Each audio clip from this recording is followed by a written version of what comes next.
Spidey's Outback time. Let's fucking go.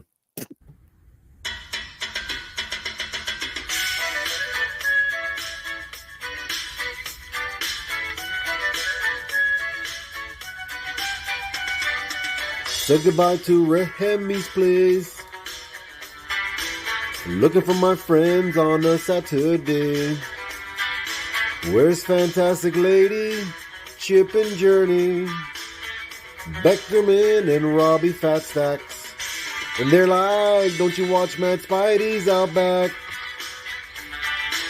Where Lemmy shows up just like that. Live chat here with YouTubers. You better sub, bring a comic cover. Bow down, bitches. Gobble, gobble, whack, bitches. My best mate, Lee Simon Sorrow.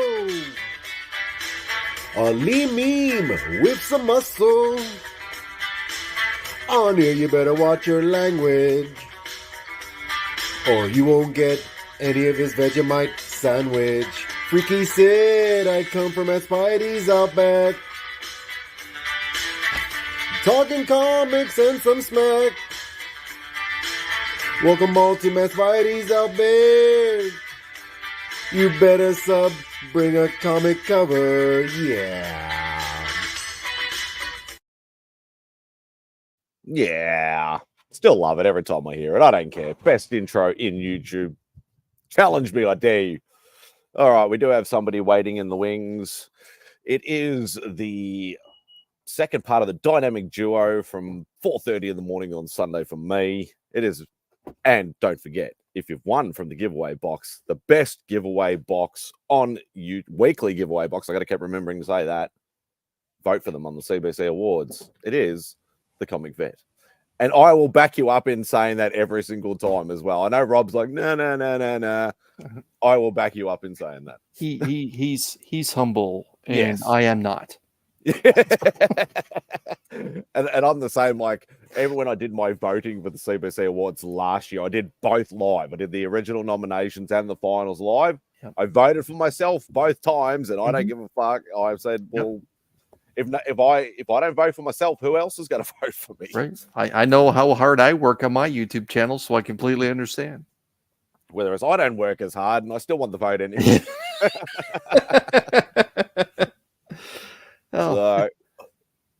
So it is what it is. But you know, and I forgot how good your intro is. Yeah. Even though I'm not on it, but I thought it's really good. Blame Loowee.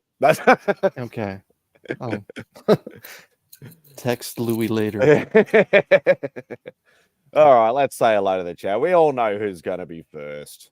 And it was done about 10 hours ago, so he's right on par for doing it. Literally, when did I actually... I did that at about... Actually, I did it early last night. I did it about 9 o'clock last night, and he dropped in at midnight. So, well done, Lascrucius. You keep up your streak with me anyway. Got Tito the Alien. He got in about 3 hours ago, so another early bird. So did Christina.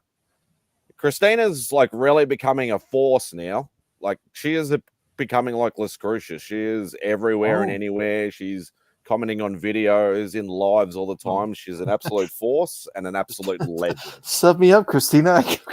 I can use the help. What else we got? Heroes for Hire Comic Club. Hope you're doing well, mate. We got the Izzyverse in the house. Good evening and day to everyone. Well, I'm morning, but yeah, I get what you mean. Who else we got in here? Everybody's saying hello to everybody. Carlito, hope you're doing well, brother. Thanks for trying to help last night. Okay. Mr. Austin LeMay in the house. Are you going to be joining us today, Austin? Or are you still Mr. Busy man? It'd be nice to see your face again, Austin. We all miss you. Like Chip. Chip has been dropping into chats lately. Oh, he dropped into a couple of times on Mark's stream, and he dropped in somewhere else I saw as well. He dropped into Remy's stream on Let's Talk About It as well. So yes, we miss you, Chip, and we miss you, Austin. And the new best channel. I think Dave's going to take the cake. I hope he does. I really do. I'm still taking full credit. I got to have a drink with Dave. There you go. Yeah, I've had a few drinks with Austin in my time. I'm proud of that. But I got to have a drink with Dave just 2 months ago, I believe. Yeah. Very nice. He's taller than you would think. He is. when I met him at a small comic fair, because he goes, I'm going to be tabling there, and he goes, I've got some books for you to help me with some of the runs that I've been doing, and I went, hang on, you're that tall? I'm like, I didn't expect it. I thought he'd be about the same height as me, maybe a little bit shorter or something, but it's hard to pick. Sometimes as well. It's like, Brandon for Dismay Comics. You might have seen the name or something. I'm aware of the handle. Yeah, I don't know if I've met him. He's quite often on Insomniac, but he's also I think he was recently on, I think, one of Gary B's shows as well. Yeah. He's 6'7". Oh. And he does not look it at all.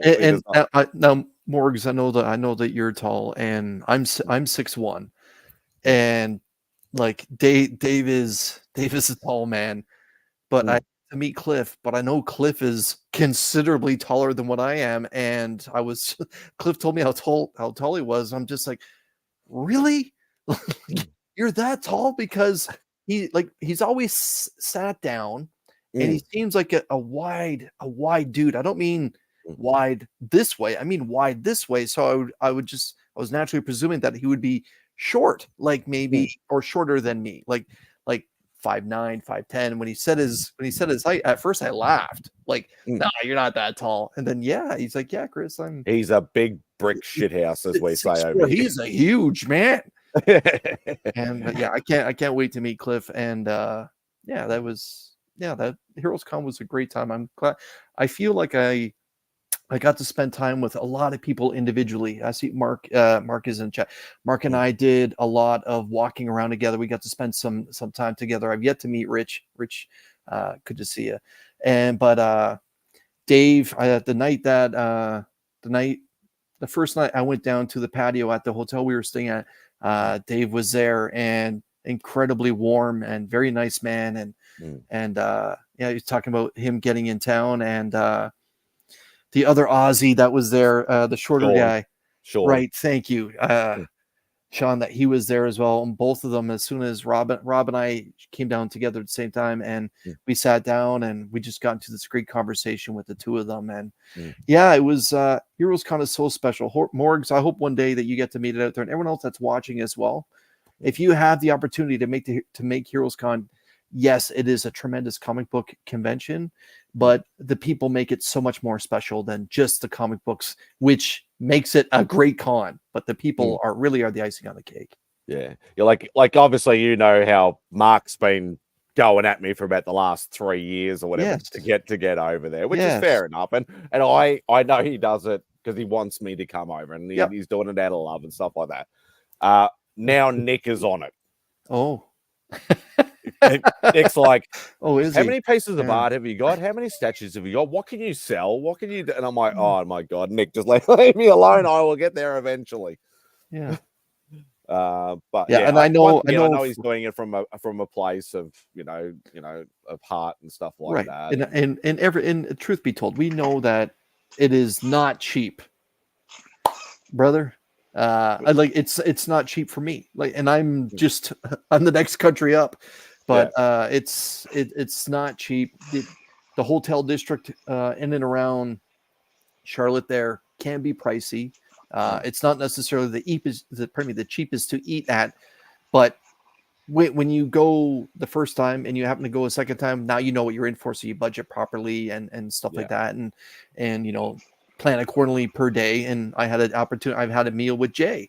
Actually, I had breakfast with Jay at the airport. Him and Izzy. The three of us were flying out Sunday morning at the same time, and yeah, again, like I'm sure Jay would back me up, but Heroes Con, it for everyone that's in the comic book community on YouTube, it should be on your bucket list at least to do once to see what a real large true comic book convention looks like, and to also see a lot of people and shake some hands and give people hugs and have meals and drinks with people throughout the day. It really is a wonderful experience. Well, all I can say is if Tony ever goes, Old Wolf, if he ever goes, protect your rear. Yeah. he is an ass grabber, literally. Just ask like John's Comics with Kids or anybody who's actually met him. He is an ass grabber. But I think actually Tony would be hilarious. Yeah. I reckon he'd have everybody in stitches. Do you guys know what state he's in?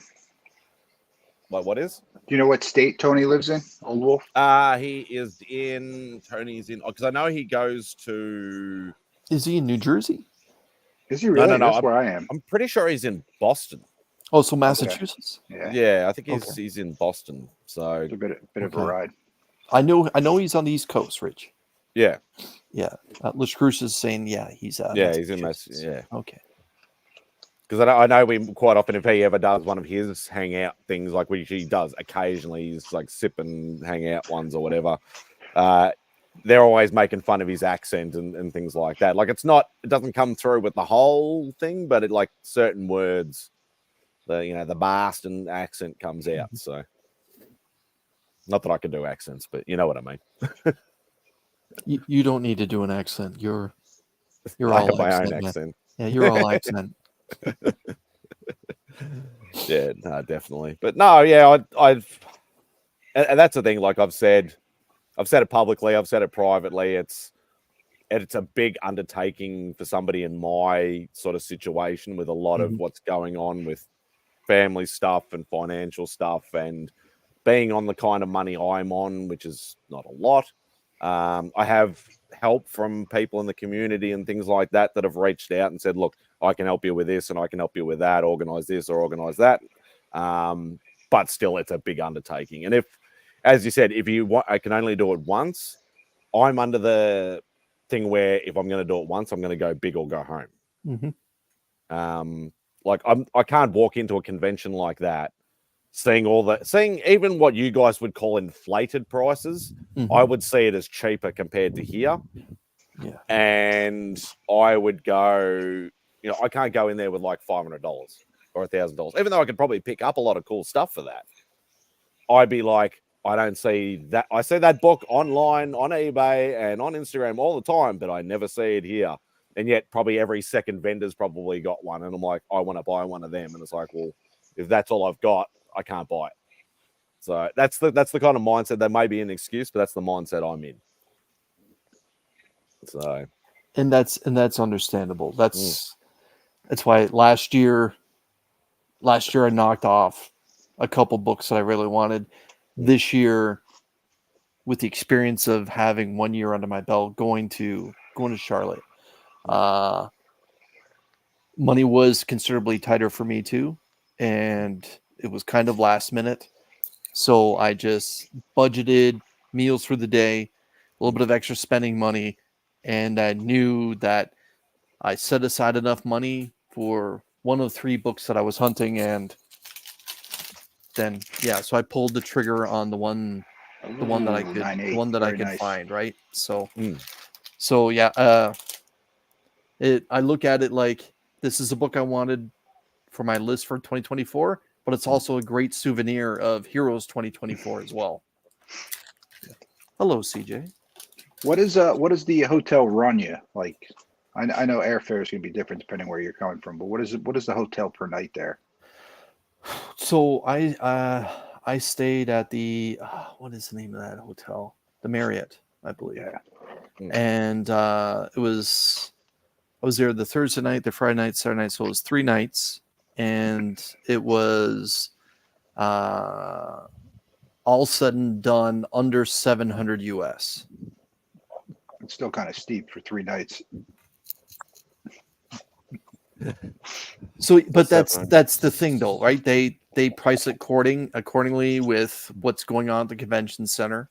And not only that, there was a massive graduation that was going on at in that area as well. So all the hotels were being sold out because of various high school and college graduations happening at the same time, or celebrations that way. And I believe there was actually a like a fashion show that may have been happening there as well. So when it rains, it pours. In other words, So that weekend was just really busy for that part of Charlotte, and that area is all a touristy area, so it's a lot of hotels. And to get, like, if you want just cheap fast food kind of thing, if you want McDonald's or that kind of thing, it's not there.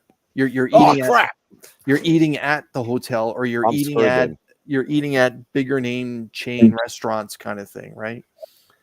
If I was to go, I was thinking of driving. So yeah, for me, Richie, it's 12. So it's actually just worth it to try and book a ticket really early in the new year. And only 12? Yeah, 12. But it's not easy. It's not an easy 12. Mm-hmm. Because it takes me to get about 5-6 hours to get to Niagara Falls, and to drive there is like 10. Yeah. I thought it would have been like 15 for you or more. No, it's like maybe 11 hours and 50 minutes.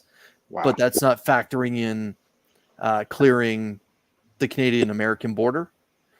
And then the flight itself I'm in the air for maybe 2 hours, 70 minutes. Yeah. Hey, you know what another great part of Heroes Con was? I got to have a meal with this handsome fellow right down here and his beautiful wife, who shared a lot of stories about what Jim does prior to my Wednesday show. So that really worked out well, sitting down with Jim and his lovely wife. But yeah, it was just don't salute him. He might start speaking German. Yeah. So I just jumped on because I wanted to make sure that Chris was back to his normal self. Are you back to your normal self now? You're not the angry Canadian that I saw on Wednesday night or Wednesday's show first thing. I was like, what the heck am I looking at? No, I read Who this is that person? So I was all right. Yeah. He's possessed by the devil. Yeah. What I missed? Why were you angry? ASM. Oh, you need to go watch it. He can't explain it. You need to go watch it. It's like, this is the Chris we have. This is the one that was possessed by somebody from Jersey. Yes, that's what I'm talking about, Rich. Was my You'll American know when you see it, you'll be like... I'm going with the conspiracy theory that they're purposely trying to tank that book just because of rights. Well, they're doing a good job. Why? I don't think that's a conspiracy theory when it's been proven twice over with other properties they had. Well, all I can say is I'm glad I'm not a reader anymore in that aspect, because obviously that would be the main book that I would read. I am still the collector, obviously. I'm still going to pick it up to keep my run intact. Yeah, me too. But yeah, from all the stories I've heard, anywhere from obviously the Nick Spencer run onwards, there's so many mixed reactions, and mostly negative, obviously, from the ASM run. So I'm sort of glad that I don't sort of read in that aspect. Isn't it like a best case scenario? They just don't have enough care for the title, that they let stuff like the Nick Spencer run go on for so long despite common feedback? Because it's crazy to think that they don't listen to fan feedback. They absolutely do. Like the smallest people out there listen to what people are saying about their product. That's just basic. They know what people think of the title, but they choose to just pretend like it's not a problem. They're fine with it. Can I switch gears for a second? Yeah, Rich. I'm sorry. I just want to talk about Null, man. I cannot believe they're actually doing Null in Venom 3. How old is Null? Like 2018, 5? 2017. He was Donnie Cates, Ryan Stegman run.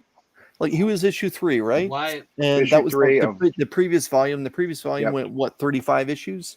Something like that. It started in like 2018, 2017. So it's a recent character. Yeah, I thought he was 5. If Mark said he's 4, yeah, I'm sure he's around probably that older. neighborhood. He's in that what is it? The neighborhood. lockdown makes everything seem like time's a little weird there, but it was before he predates the lockdown. Yeah. A couple years, not much though. Because King in Black was during the lockdown, wasn't it?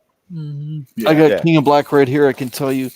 The King in Black issue 3 was March 2021. So Yeah, January, so right in the January middle of it. 2021 King in Black started. Yeah.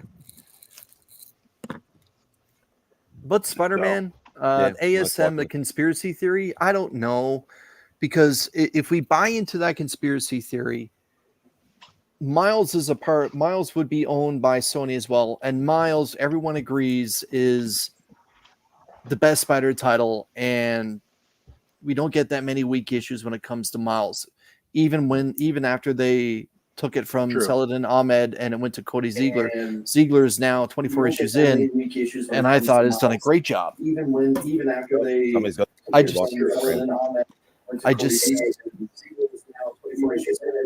I just think there's just too much agendas going on with ASM. Yeah, somebody's got their YouTube tab open on the background.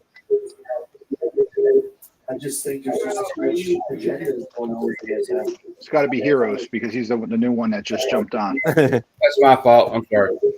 That's all right. My bad.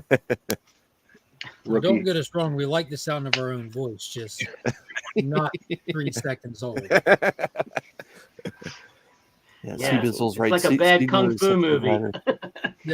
Loowee just posted his little how to make Spider-Man amazing again video, short little video, what he would do story-wise. And I put a comment, like the only thing to do at this point is just to I was fire. sounding like Luke Gehrig.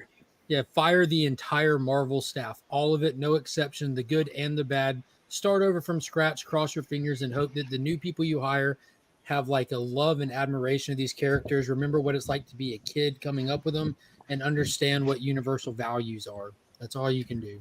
Yeah, like there was a period of time I was on Mark's Sunday night show at Week's End, week after week after week, and during that period of time, Superman got reconstructed. Both Action Comics and his franchise title, Philip Superman. Kennedy Johnson. And Philip Kennedy Johnson turned it around and saved Superman from the Bendis era. That's my go-to for the Amazing Spider-Man, because he's turned around the epic disaster that Hulk was, and has turned the Incredible Hulk into a solid monthly read right now. And look at Superman over like the last 4 months. It was Superman in action was outselling the rest of DC Comics. So I think personally, just on the principle of turning Superman around, who was not respected as a comic book character for a while, A long time. I think he could do wonders with the Amazing Spider-Man, considering what he's done with Hulk after Starship Hulk, and with what he did with Action and Superman versus Superman. Now I know Seabizzle enjoyed some of the Nick Spencer stuff, and that's fine.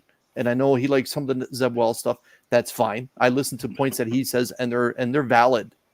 But Joe Kelly, but we're just onto it. But now we're just onto another guy. Like Joe Kelly's resume to me shows that he made Deadpool into the Deadpool that everyone knows today. Resume too, doesn't he? Yeah. So he might be the guy for the job. He's old school. But you were also complaining about so many the art. times you get a little apprehensive. I mean, you were also complaining about the art a lot. Then there's the art, and that's my primary argument, and I'm sure every single person on this panel would agree. Your best-selling title is The Amazing Spider-Man. You put your best team on there. I get some people like, why would they have to put their best team on there? Well, because that's the one that you present to non-readers. Those are the ones. Those are the comic books that non-readers would grab. DC, for the last 5-10 years, has put their best creative team possible on Batman. Look at Scott Snyder and his era. Well, what they thought was their best creative team. Right. I mean, we suffered through that JT4 run, which you remember that, Chris? Like on issue 2, I was like, this is horseshit. This is going to be terrible. It looked pretty. Everyone else was still like sucking it up, like y'all are crazy. Yeah. And then by the time, like, all right, we got to get him off the book. But that's what they did. They got him off the book, put on Williamson for like 4 layover issues with Yeah. Jorge Molina. Beautiful That's where art, the joke iconic went. Lex Luthor moment there. It brought in Abyss for a story arc, and then got into Chip. They're like, get him off. Just get Right, him and off. now they have Boom. Jorge Jimenez with the interiors, and he is an incredible artist, right? Yeah. Like that again. That's what I'm saying. They try to put their best teams on there, and when it doesn't work, Mark just explained the purpose of beautifully. They gave him the hook, and they pulled him. And we're talking about Jamestown the Fourth, right? Like a superstar writer in his own right at this present moment. That wasn't his bag, though. It just wasn't his Right. bag. Right, but Actually, that'd be pretty cool. Yeah, Dan Moore. What yeah, is Dan but Moore? he belongs to DC, does he paper not? bag, and it looked great. Yeah, Dan Moore is exclusive at DC, I believe, because Yeah, he's not but- even doing his indies anymore, right? Then put Kari Andrews on it, like put Patrick Gleason on it, like put a well-established artist that everyone respects, because John Romita Jr., for the love of God, man, like it, like this is not quality. This is Yeah, Kari. They're not that- going to put him that- on the interiors. Well, that the John Romita Jr. is kind of like, my analogy is like this. It's like when an old NFL player like Brett Favre, doesn't know when to hang up the cleats, and the coaches have to go to him and be like, "Look, you're just not doing it no more, bro. It's time to go on the bench." Like C Bizzle just said, I would put Canadian Jamal Campbell drawing He's on Spider-Man. Superman. Like his Green Lantern, like he handled the Green Lantern with that female lead, that miniseries that's 12 issues long. I forget the title of it. That was beautiful. That was a great piece of work. Yeah, Jamal Campbell would be fantastic. Yeah, he's crushing when he works on Superman. His artwork is perfect for that. I think with JR, he's a legend. Like, he's iconic, and I don't know what the deal is. I mean, his name can sell stuff for sure, but I don't know if you would want somebody of that stature on a monthly anymore. You can sell off the stature of the name by letting him do something that will pay him more to do less work, and the less work he does, it can sell for higher to his audience, because he has Do an an audience. exclusive cover or something. I'm or- part of his audience. You know what I mean? Like I get why people don't like a lot of it. It's not for everyone. A lot of it is nostalgic for me. But it's weird. He was phoning in on Action Comics too. Is he? Like, it's, I don't know. Well, he also like No, Batman don't Urban even Legends. play, Rob. The man is Batman this is his work right here too. This is a lazy cover. Like, Well, it's the same issue with Frank Miller too. To be honest, I was going to say the same thing. That you can't get. Frank Miller is eternally frozen like this from health issues, and he's still putting out covers for people. Like, give that man. And the a try. covers are so bad; they're terrible. I don't know, man. I'm not. You won't hear me make that argument, because Frank Miller, if you go back to the '80s, even like Dark Knight Strikes Back, he has a definitive style. Well, That if you They like, were if you like awesome. it, you don't. I'm not you saying they don't. weren't awesome, but the current No, stuff, if you look at man, the Dark Knight Strikes Back, it looks just like a lot of his new stuff. Now the Wolverine one is goofy, but you look at what he did for Batman Gargoyle of Gotham, like was after the Wolverine cover. It's actually an amazing cover. Yeah, that one was like goofy, but it's definitively Frank Miller. that's but that terrible. Spider-Man one he did wasn't that bad, really. I liked it. That's just horrible. I turned it on. I'm sorry, but Yeah, I Peach- don't. Yeah, I don't and- know. better than that, I mean, Frank. I'm the same with Izzy. Like, I loved Frank's style, like on his old Daredevil run and things like that. And I just think he's gotten to that stage where he needs to hang up the cleats, as the phrase was. But I loved his art back then. But the same with JR. Like, some of his earlier Spider-Man stuff I really loved, and then it's just sort of progressively gotten worse or lazier, whichever way you want to sort of put it. Yeah, I don't know. Maybe less is more with these two particular guys, but Do you think it might be the translation of, like, they used to draw in a different medium, right? So now they had to switch technology. They use those tablets and things. You think it doesn't translate, maybe, that Could be. style? maybe they should go back to old school, is what you're saying. Like, just Yeah, go back to pen I and would paper. enjoy that. I don't know with Frank Miller. I mean, I think it's age. I think his age is caught up. I mean, I have a feeling that he's taken in. He's like When that you with say the it's book now, age you and he know? can't do it, let's take a look at this from like 3 months ago. Like, No, the maybe he man's had still help. got I don't know. That's. I mean, that's not Oh, as that's much fine. detail as that what he tried to put into that Wolverine, though. I don't disagree, but at all. But he can produce amazing art. I don't know what's up with the Wolverine cover. I don't know what's up with like the Donald Duck thing he did. But that is objectively a badass cover. But could the inker and the colorist have saved this work? Oh, I can absolutely. Could be. There's a lot of foreshadowing in there and everything. I mean, there's no, and other than the face and the structure of the body, it could be the penciling, or the inking. Or yeah, the inking. You get the right inker with somebody. Look at what was it? Superman Year One, the Black Label Prestige format. JR did that, and you wouldn't even recognize it. It's like actually phenomenal. You're like, what the fuck am I looking at? Especially issue 2 when they go to Atlantis. And Miller had they had another one that was for the Avengers Twilight. It's called Avengers Twilight, and it had Captain America on it. It wasn't bad because it was like an homage to his Dark Knight Returns. But yeah, I'll give credit where credit's due. He's not all bad anymore. I still love it. Yes, Bizzle, it is Legion After Dark with my Marvel lamp on. So let me ask you a question, Chris. Circling back to what Rich was talking about. Let's throw out another conspiracy, or not conspiracy. Let's do the numbers, maybe. Say it. Say conspiracy. I mean, Ultimate Spider-Man. Ultimate Spider-Man right now. Selling good, you think? Not selling good? Know. Do you hear people talking trash about it? My whole run's going to Pop's Attic, so we'll see. What was your question? You know what I mean? Like, so my question that I'm alluding to is, should they just age up Spider-Man? I think they need. I don't think the Amazing Spider-Man needs a reboot like that. I think a lot. I think the reason why the Ultimate Spider-Man is doing well is because it's just fresh and clean.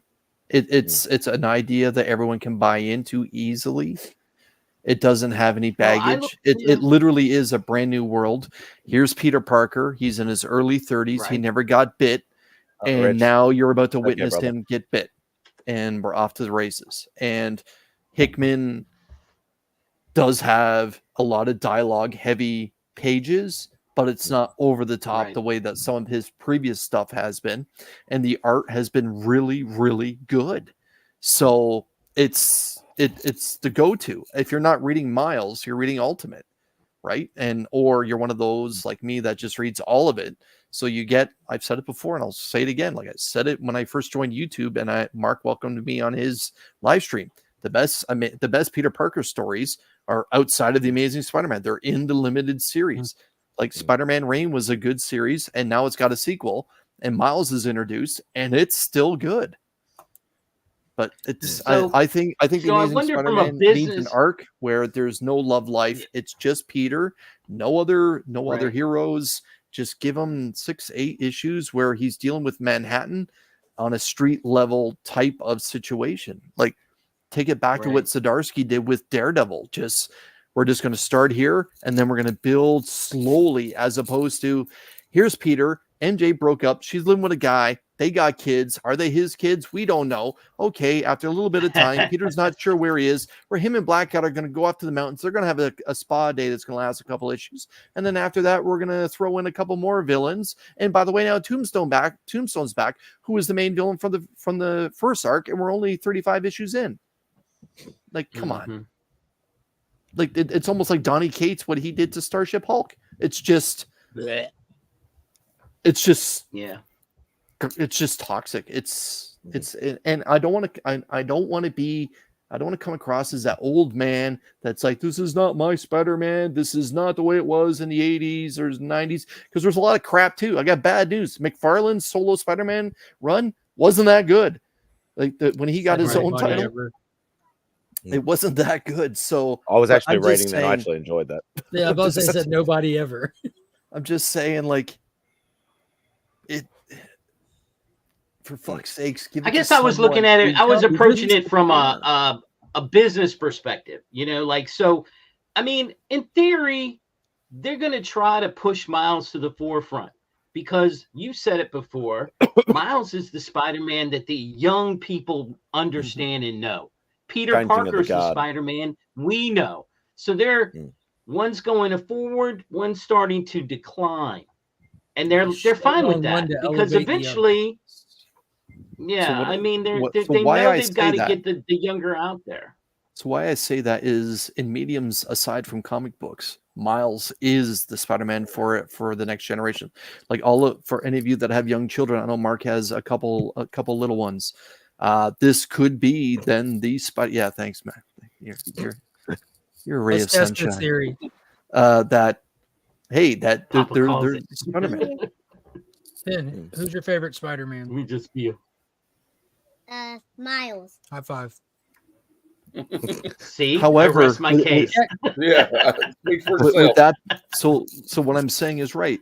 But in the comic book medium, if you have read Miles since COVID, none of those stories are good for children. I don't think those stories are not ones you want to put in a 13-year-old or younger's hands, especially Empire of the Spiders. Empire of the Spider, where we have to do with Miles' sister and Miles' doppelganger from another universe. Like, I get that Miles is the Spider-Man for the next generation because of the Spider-Verse films. Well, the cartoon helped and the younger audiences. and they're getting him in that way. But Spider-Man, when I was young, first reading Peter Parker, those stories weren't heavy. The Miles ones that are being published today, even under Ziegler, are heavy, in my opinion. Like, if I had a 7-year-old child that wanted to read Miles, I don't know if I would put the Ahmed or Ziegler arc in their hands. I would probably find something that's a little bit lighter. And that's a good point that Right. Dave makes. And I know that's like a whole Twitter thing going around with the community that does the Miles Morales as Miles Morales. But if you ask Monkey, who's 2 years younger than Finn, if you showed her pictures of Peter Parker, Miles, and Gwen, she would call them Spider-Man, Gwen, and Swing, I think is what his name is. Because on the animated TV show for the younger kids that comes out where they almost look chibi-ish, Miles has his own name in that. He's called Swing or something like that. So that's what she calls him. Right. But he's not called Spider-Man. I don't know. I'm just, I'm thinking out of the... Spider-Man's larger than Miles, right? Right. I'm thinking out of the box. Yeah. That's all. I'm thinking out of the box of like what a business person would be sitting over there in Marvel. We're having conversation here. That's all. I often wonder what they're thinking about when they write some of these stories. I'm like, ooh, did they just go to a soap opera place and say, give me the cheapest idea you've got? Maybe they are in the mindset that like, hey, we got whoever our best writer is, put them on our worst seller. Maybe they're caught up in that old late 70s style or early 70s style thinking of Jack Kirby going to DC to help save titles over there. Maybe that's what they're thinking. Hey, Chip Zdarsky was on Daredevil. Jimmy Olsen. Yeah. Chip Zdarsky was on Daredevil. Turn that book around. Like, was anyone reading Daredevil after Kevin Smith? And now Jed McKay has turned Moon Knight around. Like, was anyone reading the Moon Knight at all? And Jed McKay's because it was terrible. And then Jed McKay did a job that was celebrated for a while. But they're not on The Amazing Spider-Man. Or Hickman. Why is he on Ultimate Spider-Man and not on Amazing Spider-Man? Because they fired him from X-Men. I think he had his own story that he... Well, I'm just saying, that's what I would I think he had his own story he wanted to tell, but they weren't going to let him do that on Spider-Man. And they said, this dude thinks radical, and he's probably going, look, this is what I want to do. I want to age Spider-Man up. He's not even going to be Spider. I mean, he probably pitched it exactly like they said, you know what? We love the idea. We're about to do this Ultimate series anyway. Boom. It'll fit perfectly.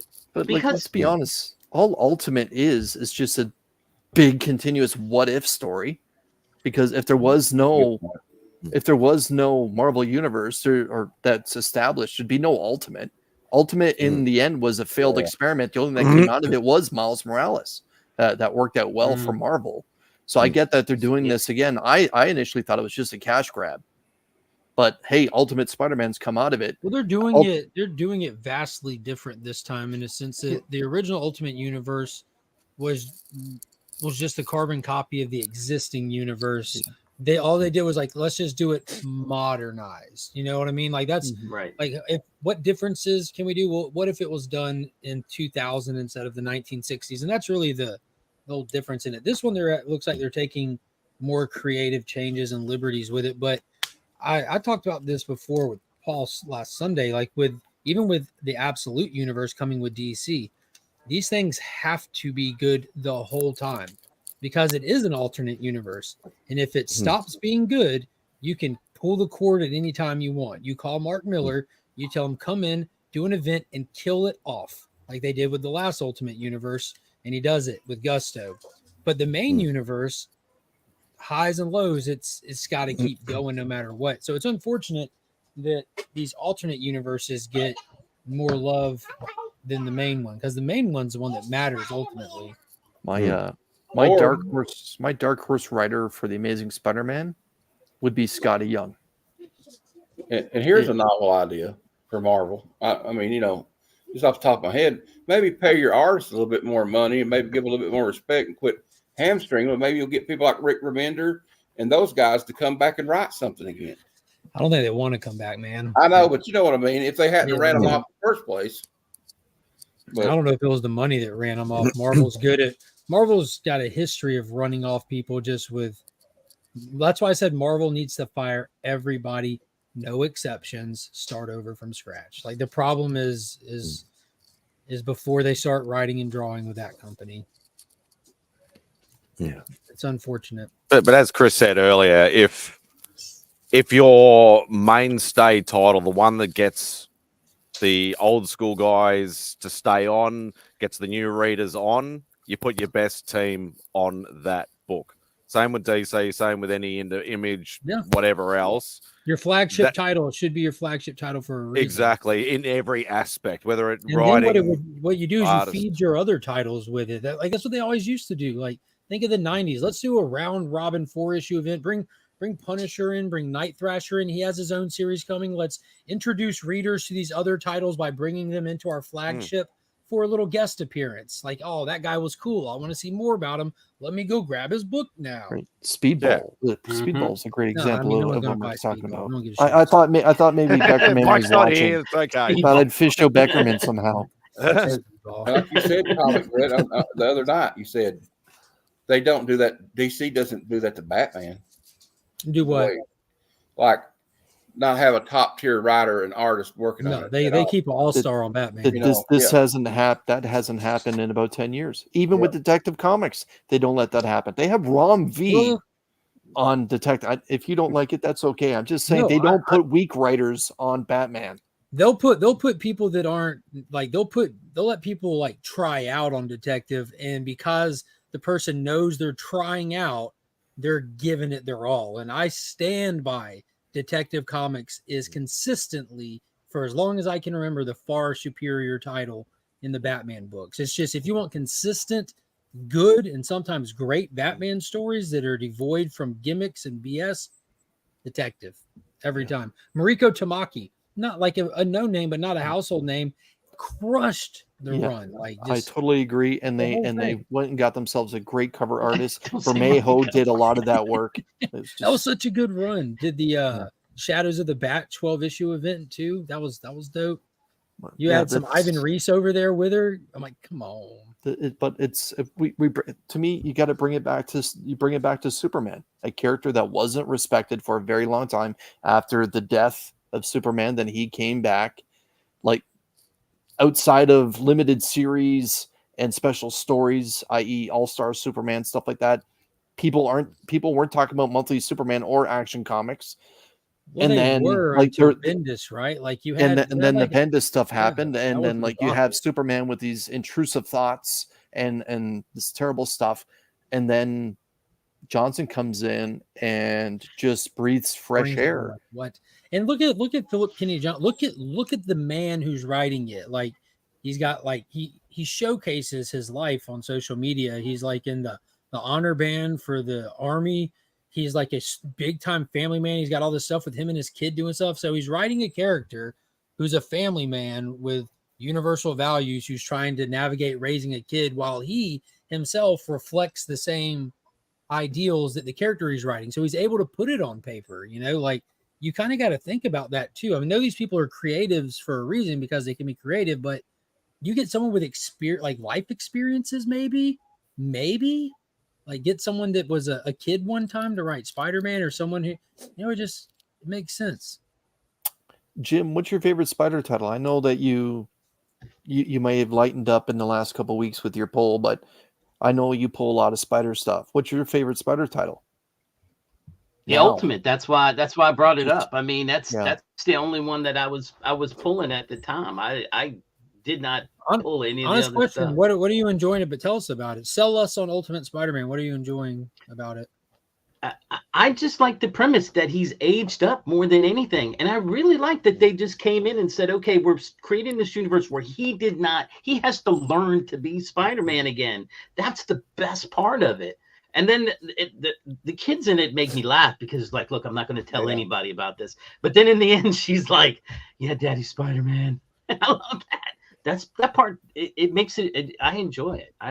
That's the part I enjoy about it. And, I just feel like that even though they're besties right now, Harry, they're not going to stay that way. Who knows, though? I don't know. Actually, it's gotten even better since the Ultimates has came out, in my opinion. The what? They got this whole backstory with like Reed Richards as Doctor Doom, and they're all going to meet up soon. It's going to be even cooler, I think.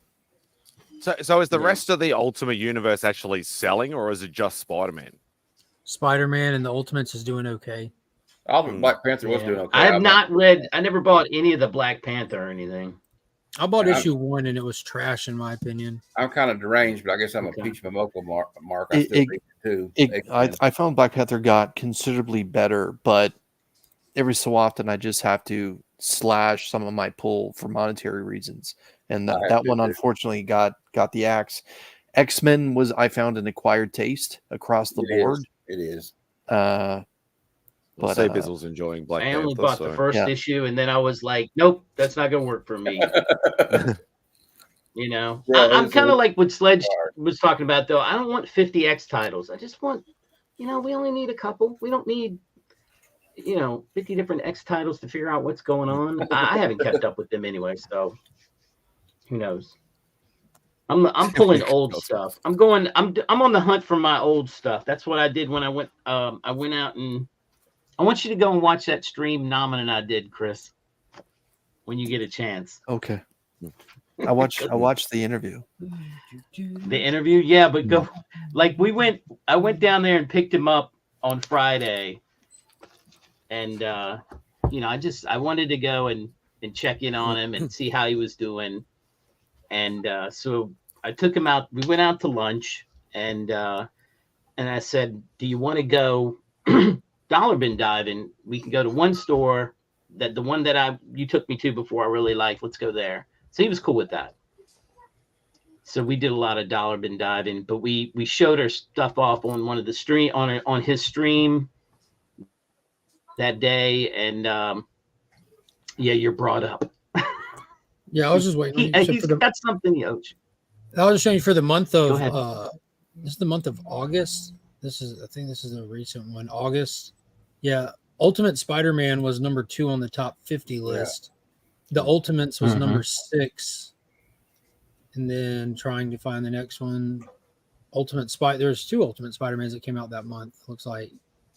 Yeah, Ultimate Spider-Man 7 both released that month. So 7 is number 18, or either it's just the month before it was still selling or something, maybe a second print or something. But Ultimate Black Panther is down at number 23. Ultimate X-Men is number 24. So they're in the top 50, which is good.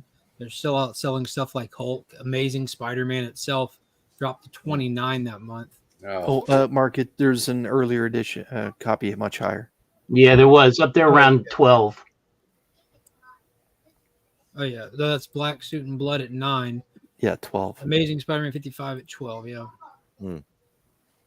Aliens versus Avengers. Cover they had that one too, though. So a lot of number ones are there, but Uncanny X-Men number 1 took the number 1 spot. Batman 151's in number 4, which was the first DC. Absolute Power 2 is in 7. Transformers 11. But yeah, the ultimate pecking order is by far Spider-Man, then the Ultimates. So, but yeah, if you remove, looking at that list, if you remove the early edition books, like number 1s and 2s. It's Ultimate, then Batman, the way that you would expect it. But the Amazing Yeah. Spider-Man again is under Batman, which again proves to me, like Marvel, you need to copy what DC is doing specifically and put your best writer you think you got and the best artist you think you got, put them on there, give them 6 or 12 issues and watch what happens. The thing about the X-Men is, no matter what they do or try, they're not going to get any better than like from the late 70s to the early 90s.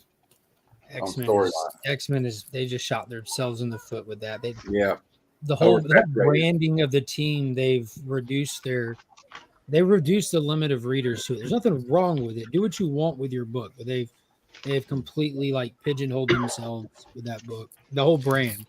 Yeah.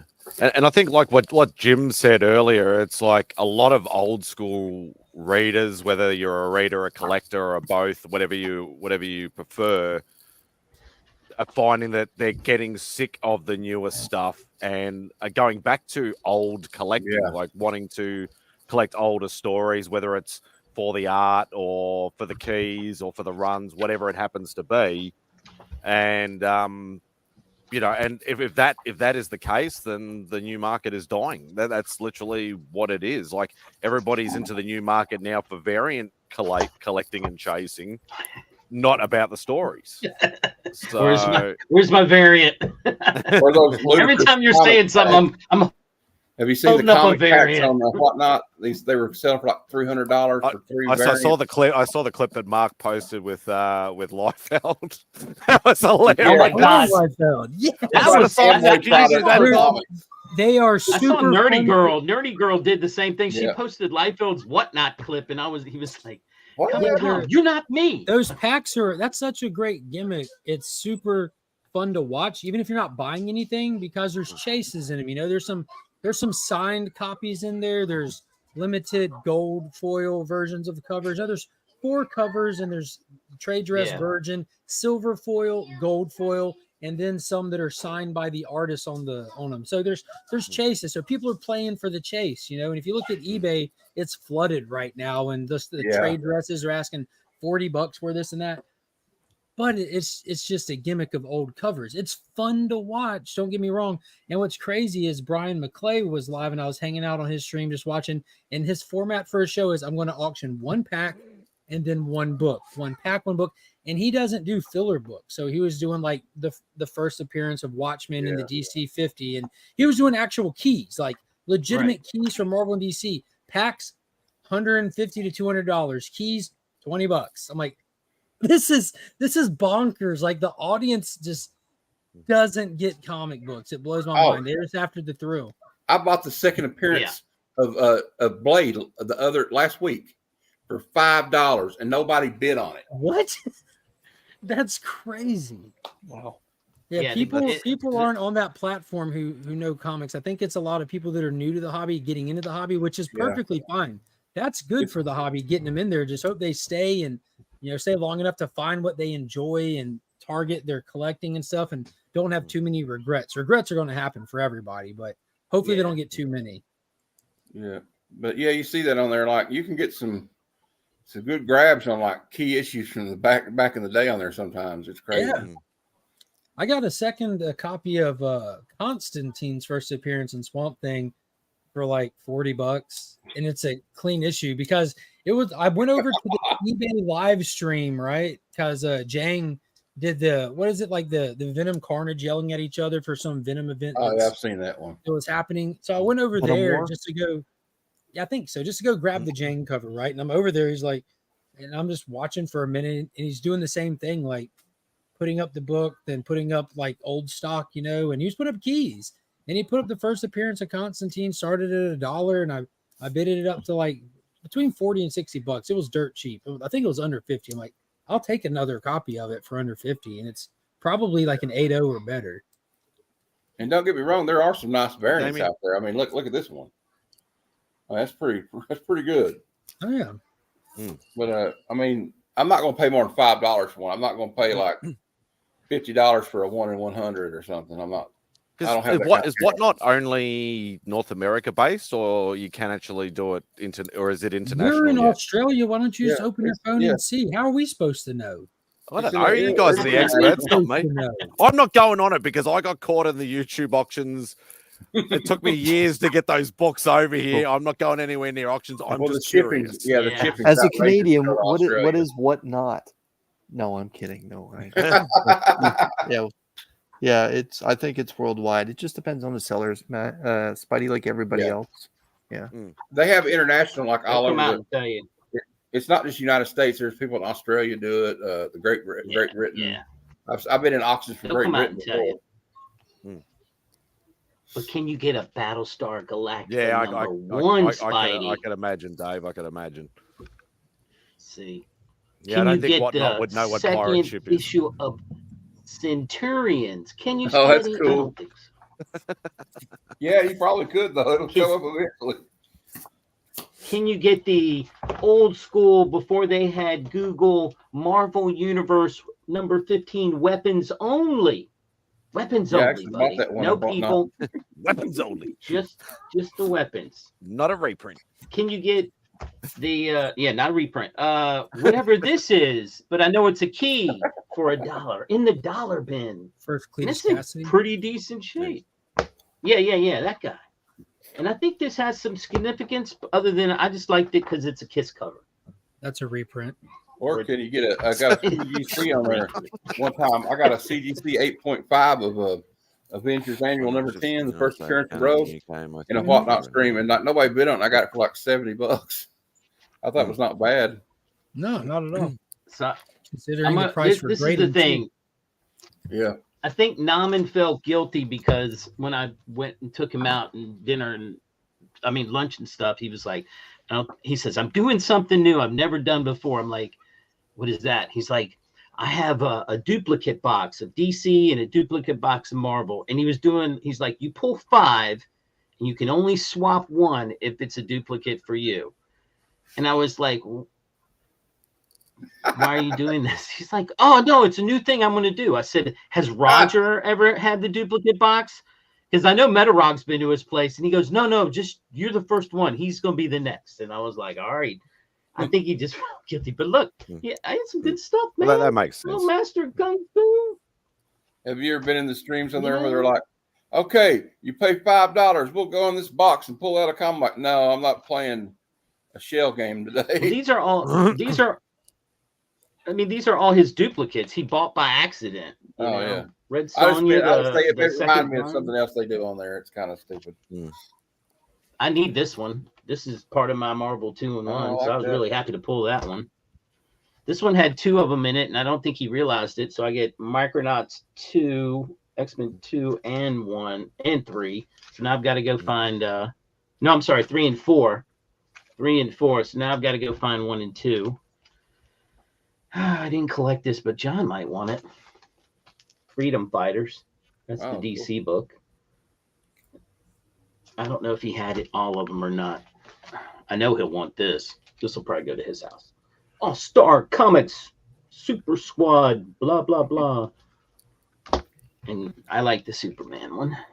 Yeah, I can't do the duplicates game. I hate duplicates. That Freedom Fighters would be great for Guess That Key. If it's a key, though, I don't know. I'd have to look. This is it. I like this Batman. This Batman I like. And I think a lot of these he got because they're like Mike Grell covers, and he absolutely loves Mike Grell. And then, of course, I say Mike Grell, and who do we get as the last DC pull? Warlord. So I was very happy that with all my pulls, but he didn't need to do that. That was fun. But he owes you a card, Chris. We were looking at all his cards that he had done, and I'm like, and he goes, help me to figure out who these are for. And I was like, all right, well, this one right here, I already know right off the bat. It's and I this is the one he did for me, which was Dead Man. But it's a picture of that one is the one he did for me. But imagine the other one that it's Chris. You told him to draw you. So he did. Did I tell him to draw me, You or did remember I that? tell, or Yeah. did I say, you went never like did that. one for me? Okay. No, Okay. he has a picture of you going like that, and it's Spider-Man right there. Right. Okay. So when he did, so he said he needs to send you that, and then there you go. What's that say? Clearly Canadian. I didn't know that you like fizzy pop, Mark. This isn't fizzy pop. This is actually your tears. Yeah, That's the tears I had Crying when from they're Wednesday night. They're ASM. already bottled. It's a Wild tears you have when cherry. So you're ready to yeah, make but then it. he has one of because Brian at LCS wanted a Spider-Man, so he just redid the image of Spider-Man that's on your arm. So that one's going to him like that. I was like, all right, I think he'll like that. He'll be fine with that. Yeah.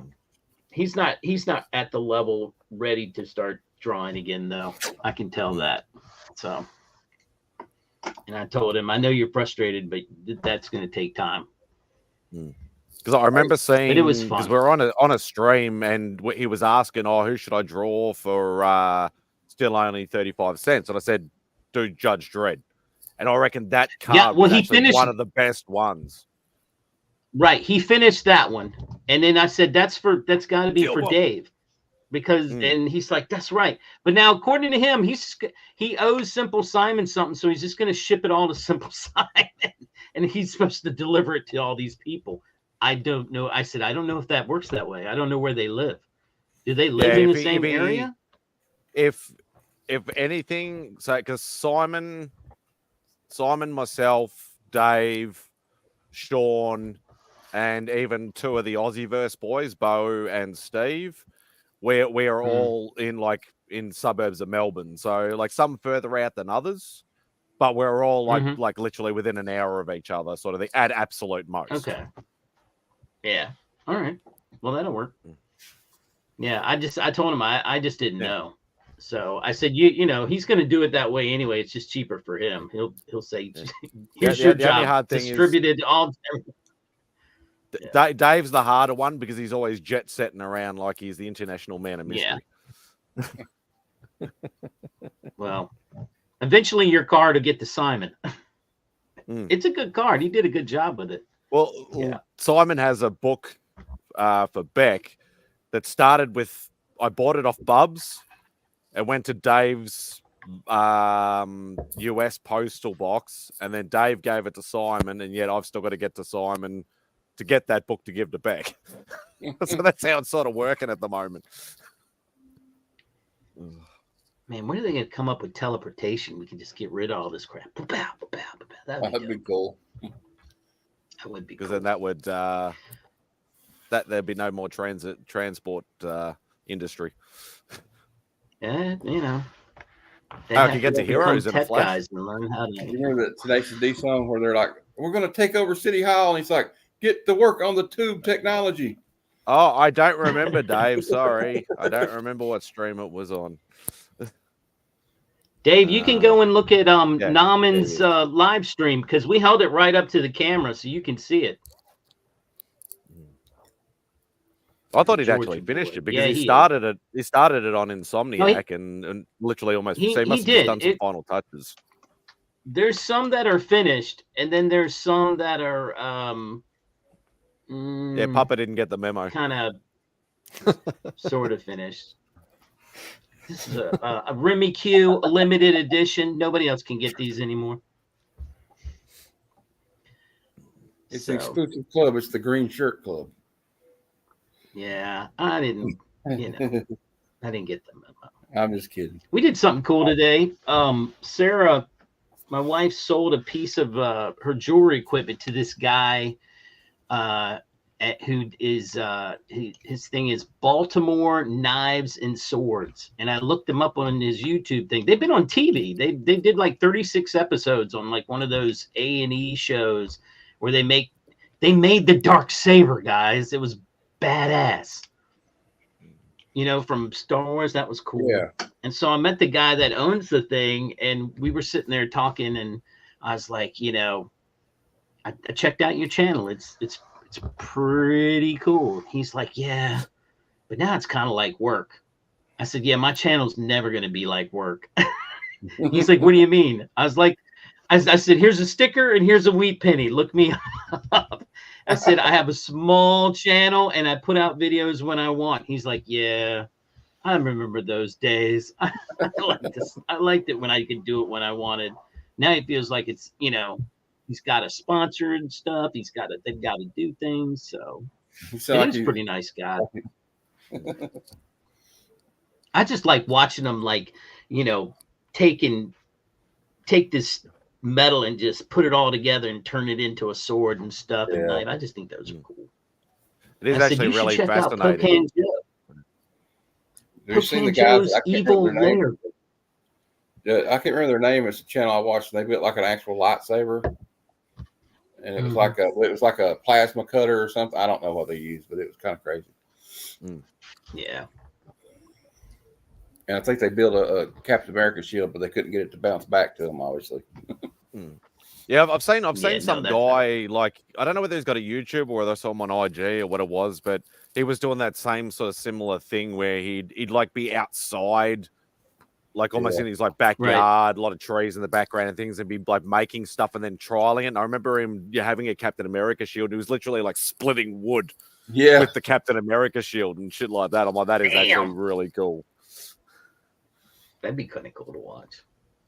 And there's a guy in Canada that has channels like that where he does he'll make like a TV window instead of having a real window, and he puts like these 3 TVs vertically, then puts them all together and like builds this room where he's driving a big in a video game. He's got the whole driving kit and everything for the video game.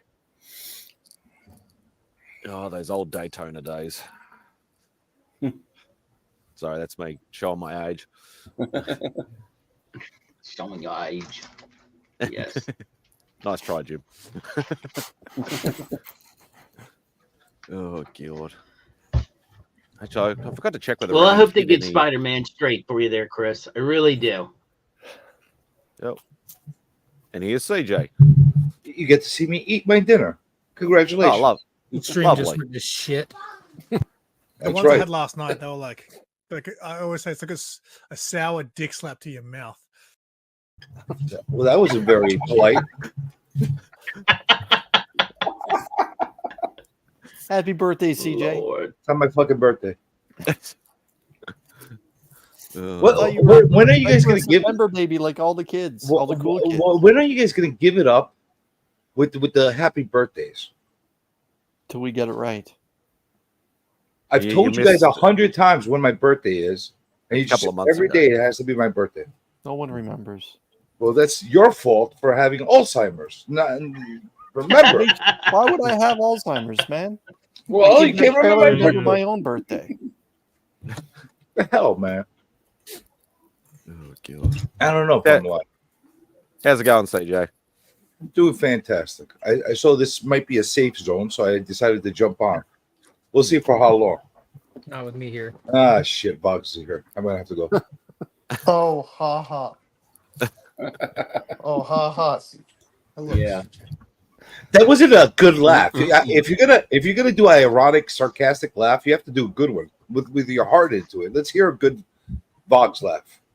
I don't have a good laugh. You have to like, oh, like I gotta do one of those. That sounds like Jabba the Hutt. I'm not gonna laugh like Jabba. Why don't you? We want you to laugh like Jabba the Hutt.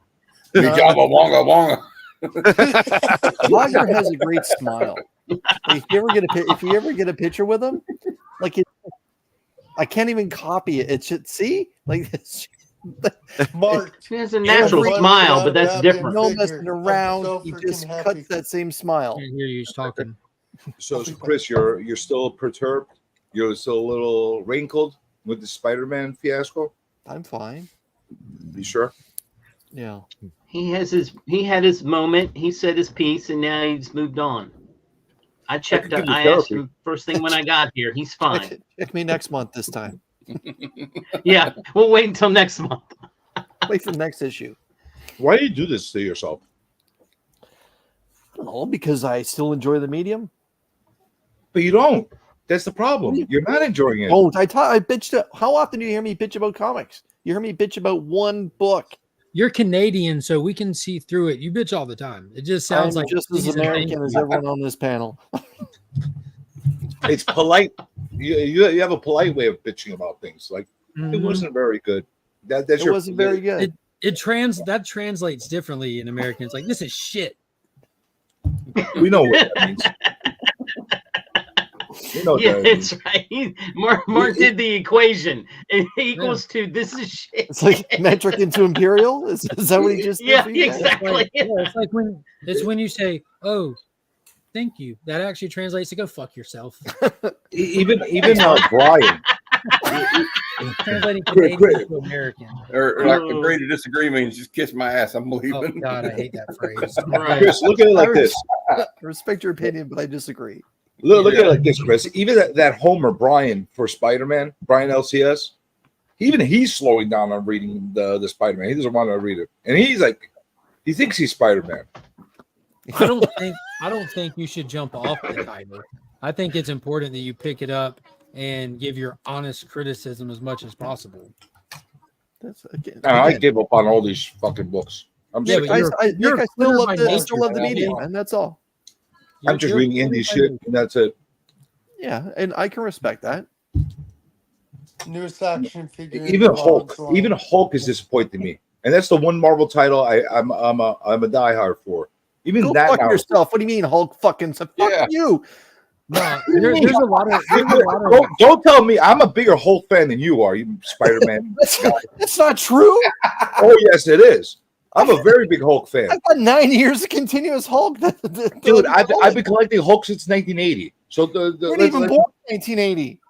What? TJ was 40 in 1980. No, a lot of people have jumped off Hulk because you have a lot of readers, and this is understandable that the art can ruin things for them. Like and when they keep switching writers or switching artists and doing the little stuff, it's pissing a lot of people off, and they're not able to see through it to the story. You remember the Spider Shadow? If it wasn't for the story being so solid, that like people would have dove. Oh off yeah, that you're book. right about and that. A lot of people Ferry didn't do did a good dive off job. that book because the art was so terrible, but the story remained good along the way. It kept people coming, but it didn't keep as many people there had the art been great. The Hulk story is perfectly fine. It's actually above par storytelling. Well, Hulk is steady. It's the only steady title that I continuously buy from Marvel, like month Ghost after Rider. month. And honestly, Hulk and I'm Ghost getting Rider is good. disillusioned with it right now. You need good art on the Hulk. You really do. Like the Hulk needs to. He can't look weird. Yeah, he's just a muscle guy. You know, he doesn't have a cool suit. He doesn't have a weapon. He doesn't have webs. You know, it's him. It's the actual design that is supposed to draw you in. You need somebody that could draw anatomy, that knows how to draw anatomy. That's it. Over exaggerated anatomy. That's all you need. And I don't know. It's not hitting. A fantastic job when they have him on. Nick Klein is crushing it, but it's the Yeah, inconsistency that's killing it. And I talked with Philip Kennedy Johnson back and forth because he didn't like my comment about the fill-in artist. He's like, he's not an S-tier artist, but he's still a great artist. And I'm like, that's fine. He's just not a good fit for this book. And the inconsistency is killing it for a lot of readers. We just went through 50 consistent issues of Immortal Hulk with the same artist. There's no excuse. There is no excuse, Right. Especially when you're putting out this book sometimes twice a month. You're rushing this Hulk title out because you're trying to rush to a milestone to get that quick paycheck in a couple of months here, but you're losing your readers to do it. I don't know. Up until number 10, I was digging it. That was the Uncle Sal Ghost Rider stuff, right? That was fire. Yeah. Up until that arc finished, I was digging it. After that, like, come on, dude. Like, don't change it up right now. Yeah, with we the got art. into Frozen Charlotte and the Louisiana story, and that it was just night and day. The art, it was just drastic. Nick, you didn't pull Get Fury, the limited series? Fury's great. Get Fury is fantastic. Get Fury. Yeah, Get Fury with Garth Ennis. Are you really calling him by his government name, Chris? You're fucking right, I am. I don't even think he noticed it. I'm all American. I did notice it. Listen, everybody knows. He didn't call him. Listen, everybody knows my name is Nick, and for the guy that's doxing me, throwing my full government name out there, I didn't call him people Nicholas. People that know me. Yeah, okay? most of us have your I've shit had in meals the- and drinks with this man. Okay, so yeah. So we had to get all of his information to send him spam way back when. So 3 times. No, I really want to know who the hell sent me the spam. Probably the guy 3 doc- times. 3 times I got it. Where are you getting doxxed? I honestly at? don't know Like, what where you're is he talking posting your name at? He's been doing random live chats. Live chats? Oh, like Mhm. in stream? Yeah, like right now, like as you're looking at the live chat, been Mhm. throwing in shit like that in there. Hey, Mark, by the way, I Huh. didn't Bob, tell you. I bought tell me. I just bought one of the Austin LeMay C3 shirts. Oh, nice. Very cool. Yeah. Y'all can find those now available for sale. Get your 2024 C3 commemorative items. Go to the Comics Curing Cancer Instagram page to the link at the top to all the Linktree stuff. Plus, I've been receiving threatening emails. Like, That's probably nothing new for you. Yeah, but this time, it's like unwarranted. Oh, Which okay. community are they coming from? Comics, real Comic book, estate. New York, real estate. The coloring book. That was funny. No, you know those kind of That was good. blackmailing emails that people might get every so often, saying that send us the money or we're gonna release information and stuff like that. Those kind of emails.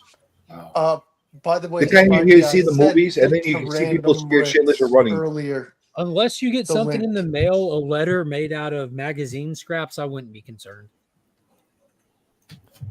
CJ, you said you're Spam's not pulling enough for you? CJ, let me ask you a question. You said you're pulling indies. What are your top 3 indies that you're reading right now? As far as the new stuff, Indiana Jones, Indianapolis, I Indiana. have still been collecting Indy 500. Something's Killing the Children. Hey, Mark gets it. Although I don't know how long I'm gonna ride this. Well, I'm getting a little tired of it. You know what this arc is, right? It's just 6 one-shots, right? So What I'm else? riding. I'm still going with that. I get a lot of. I like one shots. I like it when you see a lot of one shots and then read it done. I don't like to get ongoing series. I have been picking up the new restart of Nottingham again, so I enjoy that. What else? I've been reading a lot of Kickstarters, believe it or not. Yeah. They've been really fun to read. Like a lot of crazy shit. Like I like a crazy story, so you get a lot of crazy stuff going out there. And then honestly, I go to the LCS. I don't have a pull box anymore. Whatever attracts my eye, I pick it up off the rack. And if I like it, I continue. If I don't, it's one and done for me. What's that? I said I don't even have a pull box. That makes Well, sense. I refuse to have a pull box anymore. You should get a long distance subscription with ABX Comics and Games. Never be disappointed again. Who, me or him? Both of y'all, all of y'all. I was waiting for that. If I got enough new stuff every month, I would. But I so dramatically cut off my new stuff that Yeah. like all the horror stuff that comes at the Frankenstein. CJ, have you started reading any of the Ghost Machine stuff yet? Because I know you can get the collected volumes of like the first volumes of stuff. The only thing I'm continuing to read is Geiger. Yeah, I was about to say that's definitely you worth should read reading. Rook. Rook is really good. Yeah, it's good too. Rook is mind-boggling. I like Redcoat, but I like kind of history stuff. Yeah, but hey, I'm a Redcoat guy too. That's my number 1 title going. I think it's You know what's funny is Trev showed me. I didn't read any of it. Oh yeah. My favorite cover that Trev showed is the one with the tombstone where it shows every year he's dead. Yeah. Oh yeah, that was like. I'm not mad at those books, but here's the other thing. I got a little loophole that I found out how to get my books super cheap. I don't buy them when they first come out. Then I go to the Midtown Comics outlet right by me, 30% off, and I go pick them all off for 99 cents. And if I go there on the day when it's 50% off, I get them for 50 cents. So I wait 2 months and I read them after. Ain't nothing wrong with that. That's smart play. CJ, Matt just held up a excellent book that Rick Remender has been doing for about 4 months now called Grommets. Who's writing it though? Rick Brian Remender. Posehn and Rick Remender. Who? You know Brian Posehn from that's the word I want to hear. It's Big Bang Brian Theory? Posehn's Yeah. book. I haven't touched that. The The actor stuff that I Brian have been, Posehn, it's his book.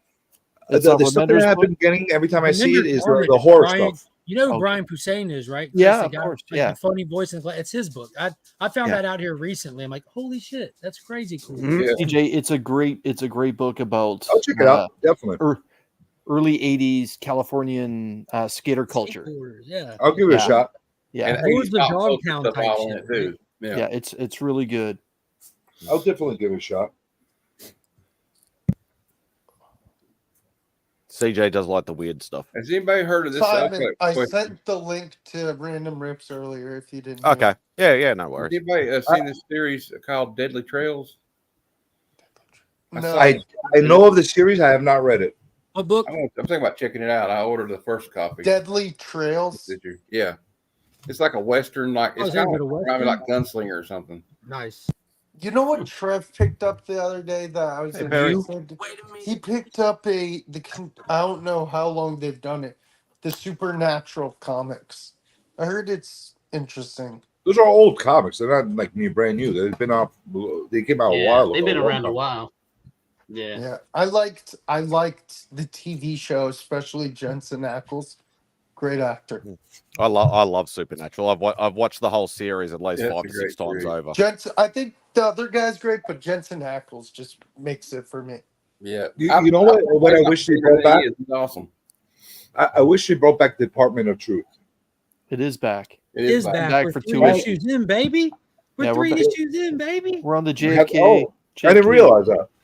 Yeah. Yeah, they did the Lee Harvey Oswald origin. Finally, that's how they brought it back. Isn't with that? the- I'm gonna pick them all up. Oh, it's Jackie O on the cover. I just realized. Yeah.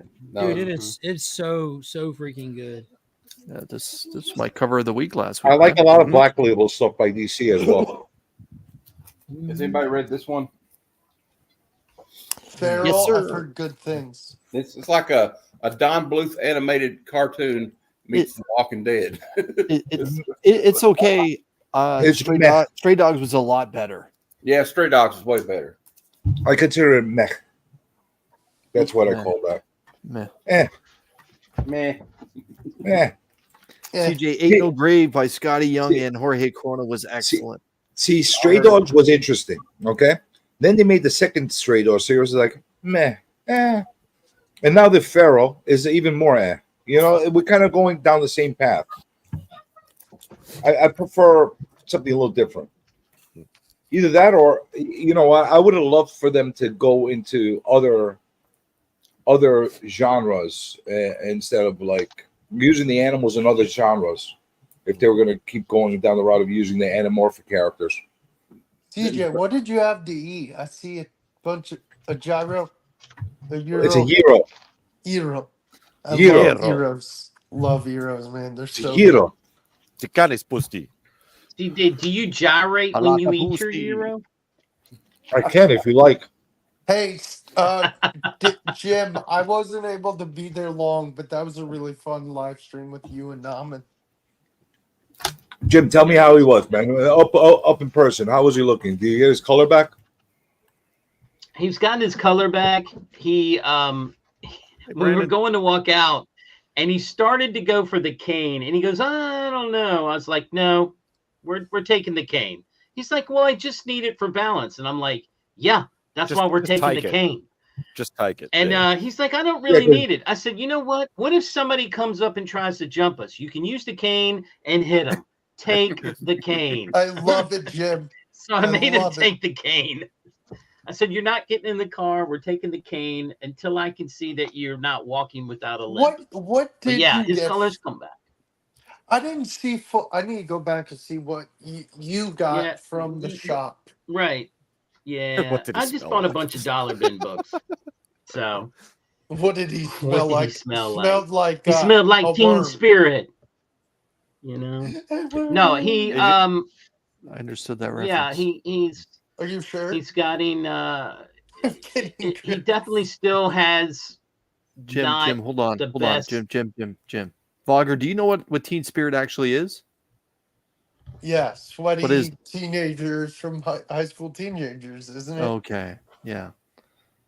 I was thinking more Now, Nirvana. But, yeah. It was it's cheap deodorant from back in the day. Go ahead, Jim. No, That's good though. You visited him. He still has some times where he has lapses of he can't remember what word he wants to say, and I caught myself like saying it for him, and I halfway through I was like, oof, I got to stop doing that. I got to let him get there. It just takes him a minute to get there a little longer. That's all. That's just After Effects. I know that I had an uncle like that. Like he passed away many years ago, but he'd had a stroke and stuff like that, and you could see him like fishing for the word. You could see just his brain ticking over, just trying to get just a last word out of a sentence or something that he mentioned 5 minutes ago, things like that, and you could see him reaching for it, and he just struggles to get it. But then, you leave him like I did the same thing. I'm just like, and this, and don't cut him off. Just try and let them get there on their own, and that actually helps with the cognitive function coming back. Yeah, and it could take a few minutes where they're like, "Oh, I remember." A lot of times, I'll force him to talk on the phone instead of texting, just to almost practice talking a little bit. Like I'll let him. Like it could be a 5-minute conversation. It could take a half hour, but let's let it go. I tell him, take your time. It doesn't matter. Right. And that's good. Keep doing that because I did the same thing. I said, look, we're not going to text. We're going to talk. But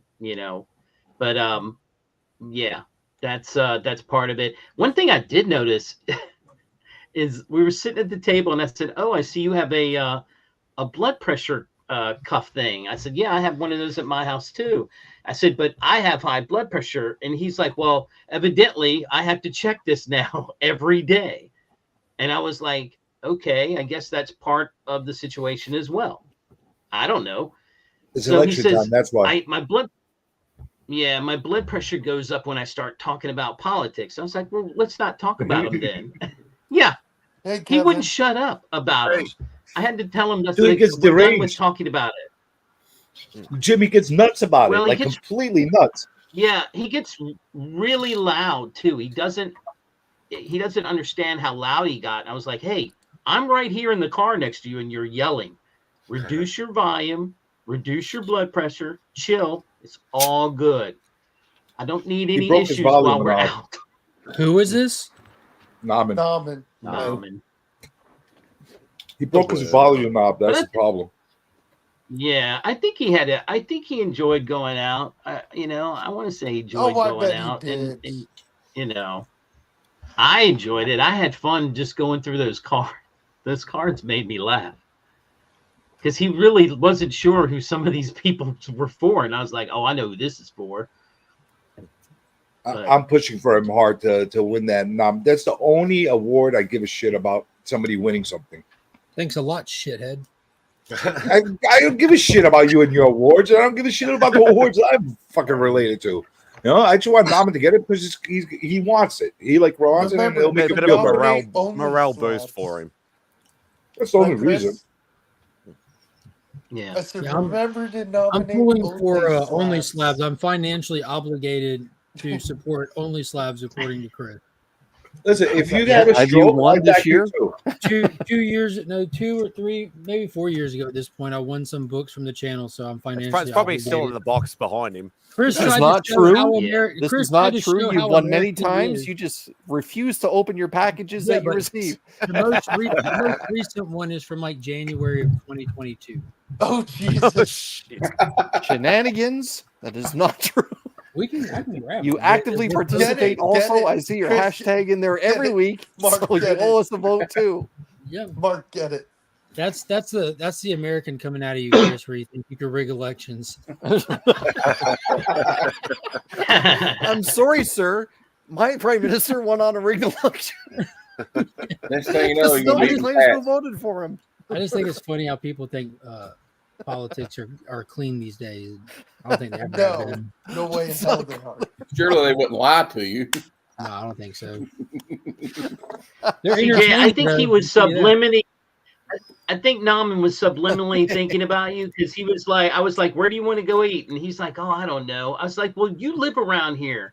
And he's like, do you like Greek food or Mediterranean food? And I was like, yeah, sure. He's thinking of CJ. Maybe. And I said, so I thought subliminally he's just thinking about CJ. He wants to go. If he said strip club, you would have been thinking about where CJ likes to dine. Oh, 100%. I'm telling you, you haven't lived until you went to the strip club with the worm. Hey, you have to go with him just to experience You go for the wings and stay. Senior citizen discount. Hey, CJ, you see who's next to me? Professor Wizard. I do. We had a strip club near here that I forget what it was called, right on I-75 between Atlanta and Florida. Wait, hold on. You Wizards go to strip clubs? Did you make a lot of money or lose a lot of money there? Which one? I probably spent a lot of money there, but I never did have breakfast there because they had a breakfast bar. They were open 24 hours for the truckers. A breakfast bar, and the girls dance on the table. Right? Can I get some cheese on these eggs? Yeah. We always talk about the special toppings you might find on those eggs. Oh my God. I can't fathom that. Listen, the first thing we did when we went into the strip joint, you know how they collect the entrance fees at these places? Yeah. So there was this young bodacious, big boobalicious chick that was over there cutting tickets for everybody to come in. He goes in, the first thing he says is, do you give senior discounts? The first words that come out of his mouth. The security guard jumps back in and he's like, what? She starts laughing her ass off. And that's how the night started. And oh, Lord. I'm telling you, it's an experience. You got to go with this guy just to have a good time at one of these places. The first thing I tell is a bunch of strippers, I tell them, this guy over here just came in from Korea and he invented some kind of weird microchip that goes into a phone. Be nice to him because he's got a lot of money. Like that guy? I'm like, yeah, that guy. Oh, yeah. That guy. You know how weird microchip that goes into a phone. No, Lord, they probably believed it too. That's the sad thing. CJ, he loved it though. Do you know who I am? I'm the Greek god of everything. I'm telling you, he loved it because a whole bunch of them circled him around. Tylex couldn't understand why they were all going around Nabin. I'm like, I told him after, he started laughing, but in the beginning, him and Drac, they couldn't figure out why all the women were just running to Nabin. Yeah. They will too when they think you got money. That's funny. I know the bartender a fit. All right. You know how they overcharge for the drinks? They gave the bartender a fit over how much the beer was. Because he wanted to play for a round. It was expensive. So he's like, why so much? All I got is beer. Mark, I'm trying to get random rips. Whenever you buy one of them girls a drink, that ain't a drink. No. They don't even put alcohol in it. Mark, I'm trying to get random rips here to come to Heroes next year. Because he's in near the Oh, yeah.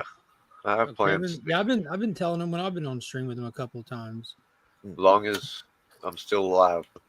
You'll be alive, don't worry. If I make it that long. I ain't betting on you, but I'm Mark, you getting ready? You getting ready? You excited for C3? Man, I'm ready for it to come and go.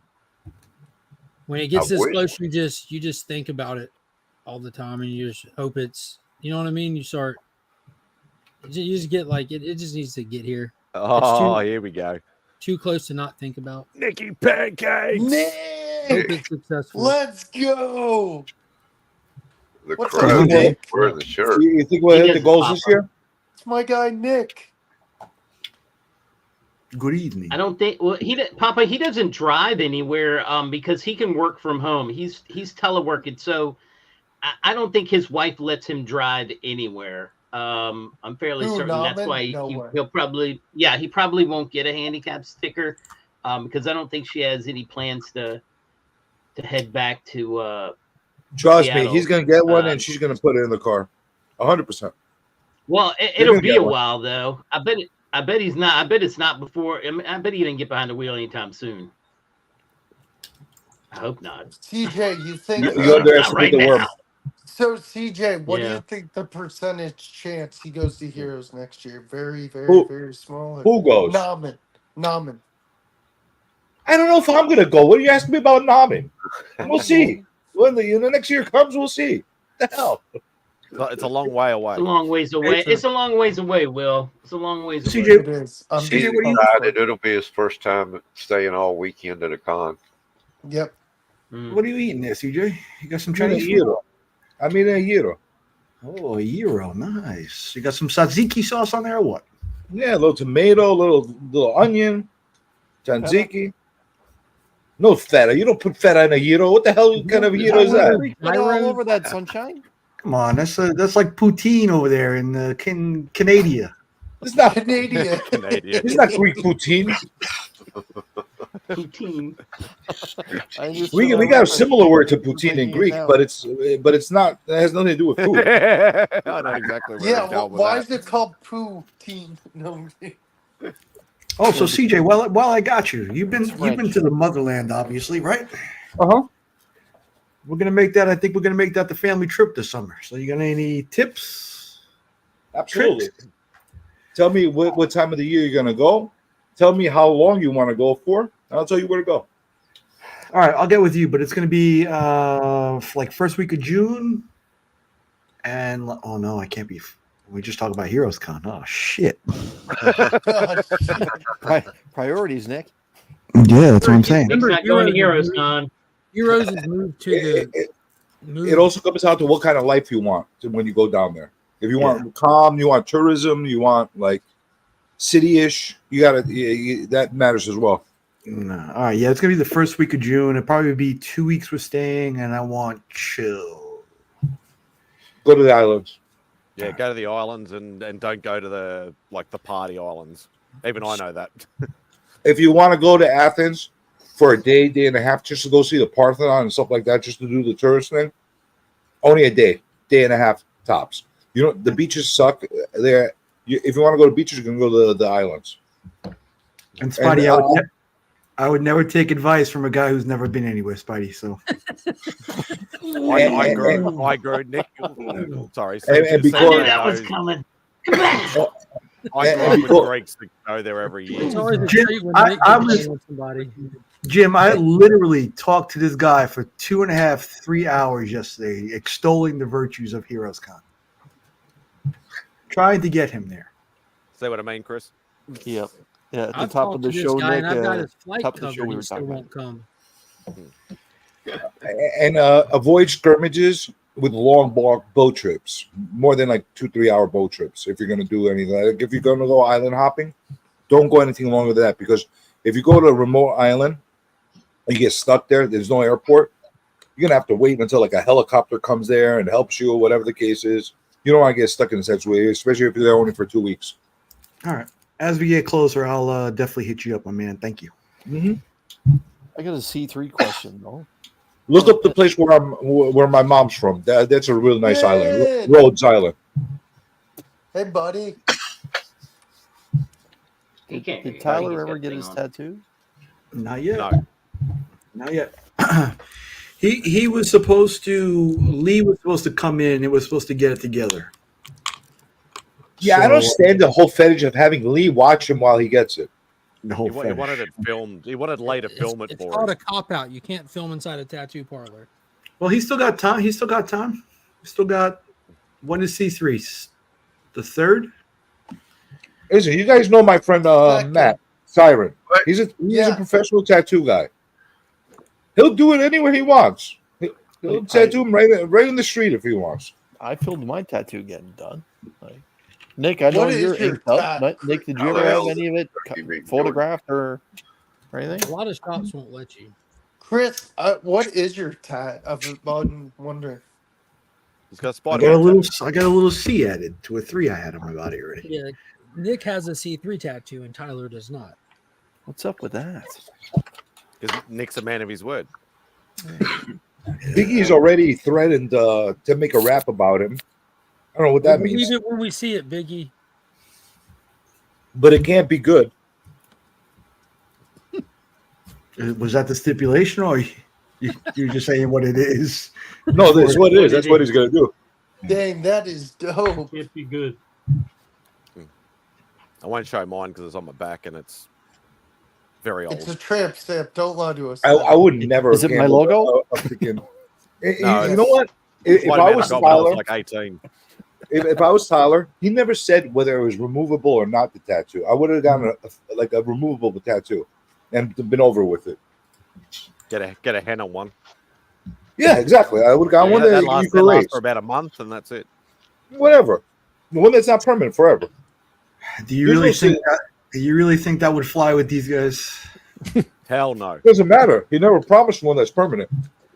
We're talking about a group of people that flipped out when they found out he had It's a a lot Notre Dame better. football YouTube channel. It on the would have been a side. lot better if he did that. It would have been a lot better if he did that and should not get it at all. You know who I'm surprised is not in here? Maybe it's Who's going to check his ass next time they see him to see if he It's still a has it? timestamp, though. All he has to do is just bend over. The guy. All right, so he's going to wear a thong next time he's around you, so you can And see. I thought everyone agreed to make donations to C3 to get a selfie with the tramp stamp. The guy's I half do naked remember all the time somebody anyway. saying The that. drop of that. Like, I'll spend $10, get my picture right beside it. I would never have gambled my skin on a Hashtag butt. Tyler's ass. You don't have any tattoos, CJ? No, I don't have any either. I'm not against them. I just never not felt so either. passionate about putting one on me. Yeah, Yeah. same. Yeah. You know, I almost got one. Y'all know just not a clean Cerebus, slate. the aardvark.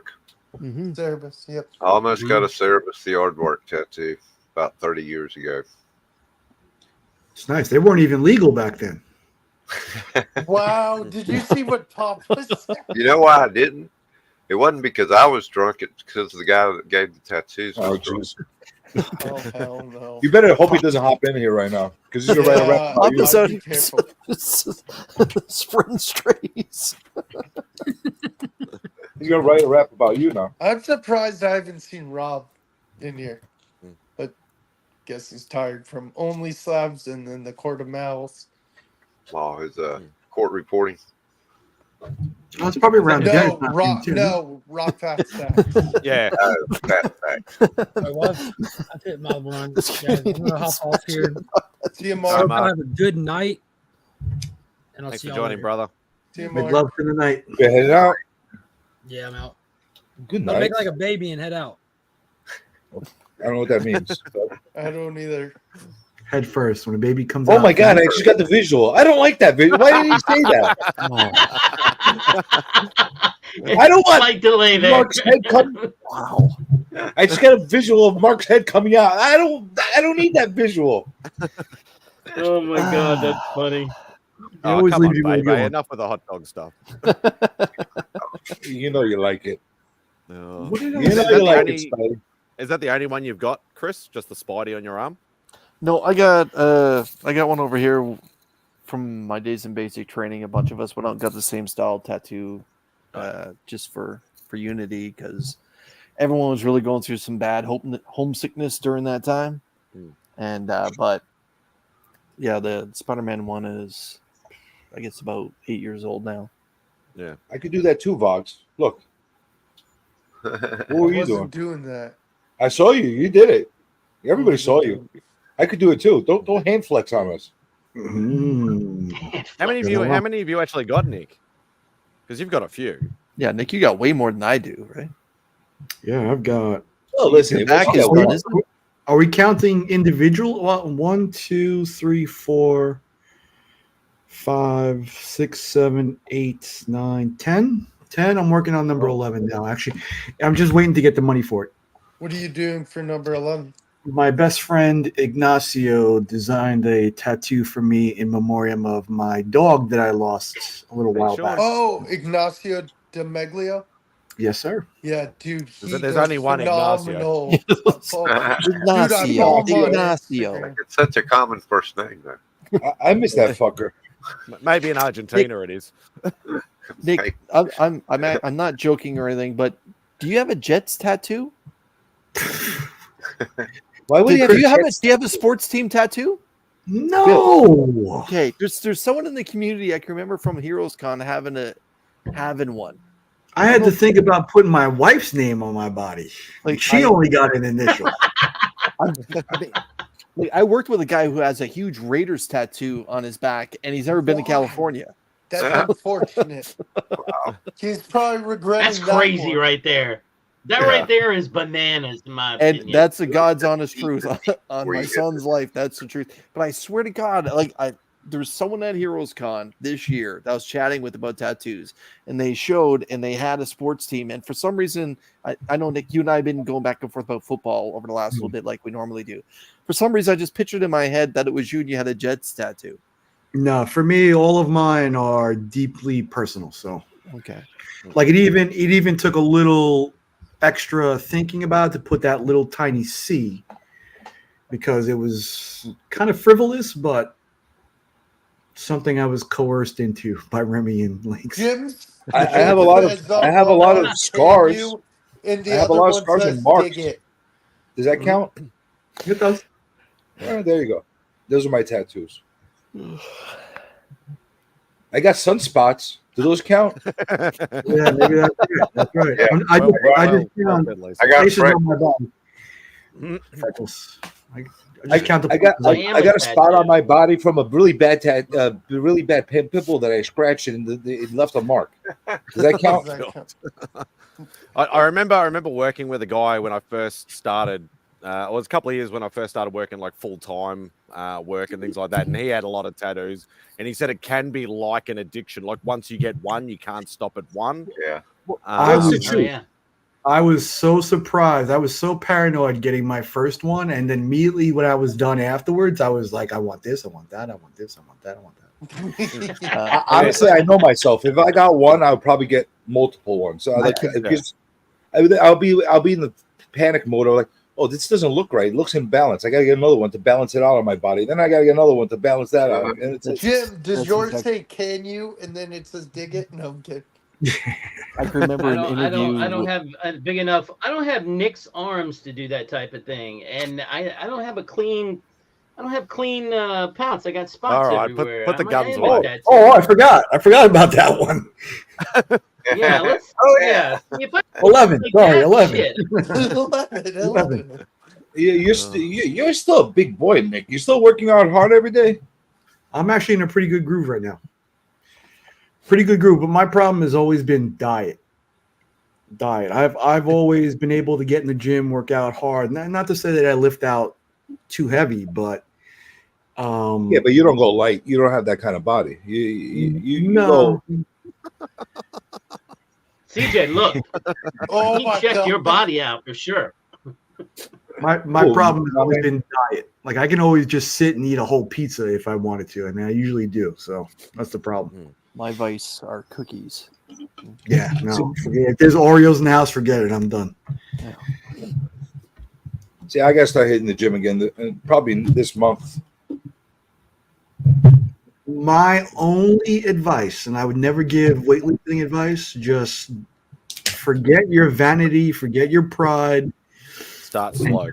Just do stuff that gets you in there on a consistent basis. And that. Oh, I'm going to trim down. That's all I'm doing. Tone, trim down. That's it. I don't need any more muscle on me. I'm fine. You know. Yes, muscle you will come. Yeah, thank you. No, I figured like if I just tone up and like because I've been losing weight, so I want to get my blubber to get like muscular blubber. I don't want it to be like wiggly blubber. One gram of protein per pound of body weight. Not 2 calories like the one I just ate. No, it's actually a lot harder than people think. I know. It's all about the routine, but I'm good with like that. When I hit the gym, if I go at least 4 or 5 times a week, and I do a lot of, I'm big on low sets of high reps. Yeah, that'll work to define you up. That's basically how I do it. Like, I don't, the most I'll ever put on the bar is my weight. I won't go higher than that. Well, honestly, since we're all getting older, it's really important to maintain that too. So it's not just a vanity thing; it's actually good for your health as well. I gotta do it because my girlfriend's gonna leave me if I Bo? freaking don't keep up with it. That's where my vanity goes. Where's my guy Bo at, Spidey? I know that one of the Mac boys was having a birthday, so he's been on like 2 or 3 streams in the last like 24 to 48 hours. So he's probably sleeping. You guys were talking about Whatnot before. Him and Cliff were on. Did anybody actually pick up one of those packs? Those Marvel packs, the Monkey Business packs? The X-Men 97s. I was watching the Big Time Collectibles one yesterday night. I have to ask if anybody got one of those gold signed ones. I think. What were they going for on the? I haven't watched any of the I think between 110 and 130 a pack. I think. That's ridiculous. Honestly, that's ridiculous. It's when you go to Walmart, because get one for $10. No, you can't. Not those packs. I know. See, what Whatnot should have done is make it almost like a retail thing. Give out the things to the sellers on Whatnot to promote it, but put a fixed price on it, like like a price, and then let the market dictate where it's going to go after. At least for that first week or the first day of it being released, put a fixed price on it, like you do in a store. That would have been the smart thing and the right thing to do. This is going to fuck up the whole gimmick. It's a good gimmick, but it's going to fuck it up because of the fact that they're bidding them up right from the get-go. No, I think are the about the packs. I've yet to witness any of the sales. I know what you're talking about. Are the books in protection inside the pack? Or are they just raw dogging? Raw dogging it. Nelson made mention last night that they were in pretty good condition. But I would imagine, if it's in like a baseball card pack, especially comics, since they're not cardboard, right? It's going to be whatever. There's dividers in there. I saw somebody dismantle one and show how it works.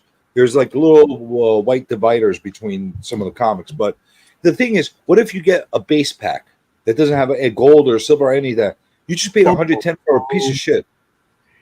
And I think we all know that app is based on FOMO. That's what made it popular, is all the FOMO that gets. Yeah, they could hit everybody with the FOMO the next week. They should do an initial first day or 24 hours, 48 hours. These are the fixed prices. We have a limited amount that's going to go out. That's it. Next week, they're going for more. Yeah, no, I think after the first week, nobody cares about him anymore. Oh, there he is. Oh, they will if the aftermarket's putting Those look mighty Canadian.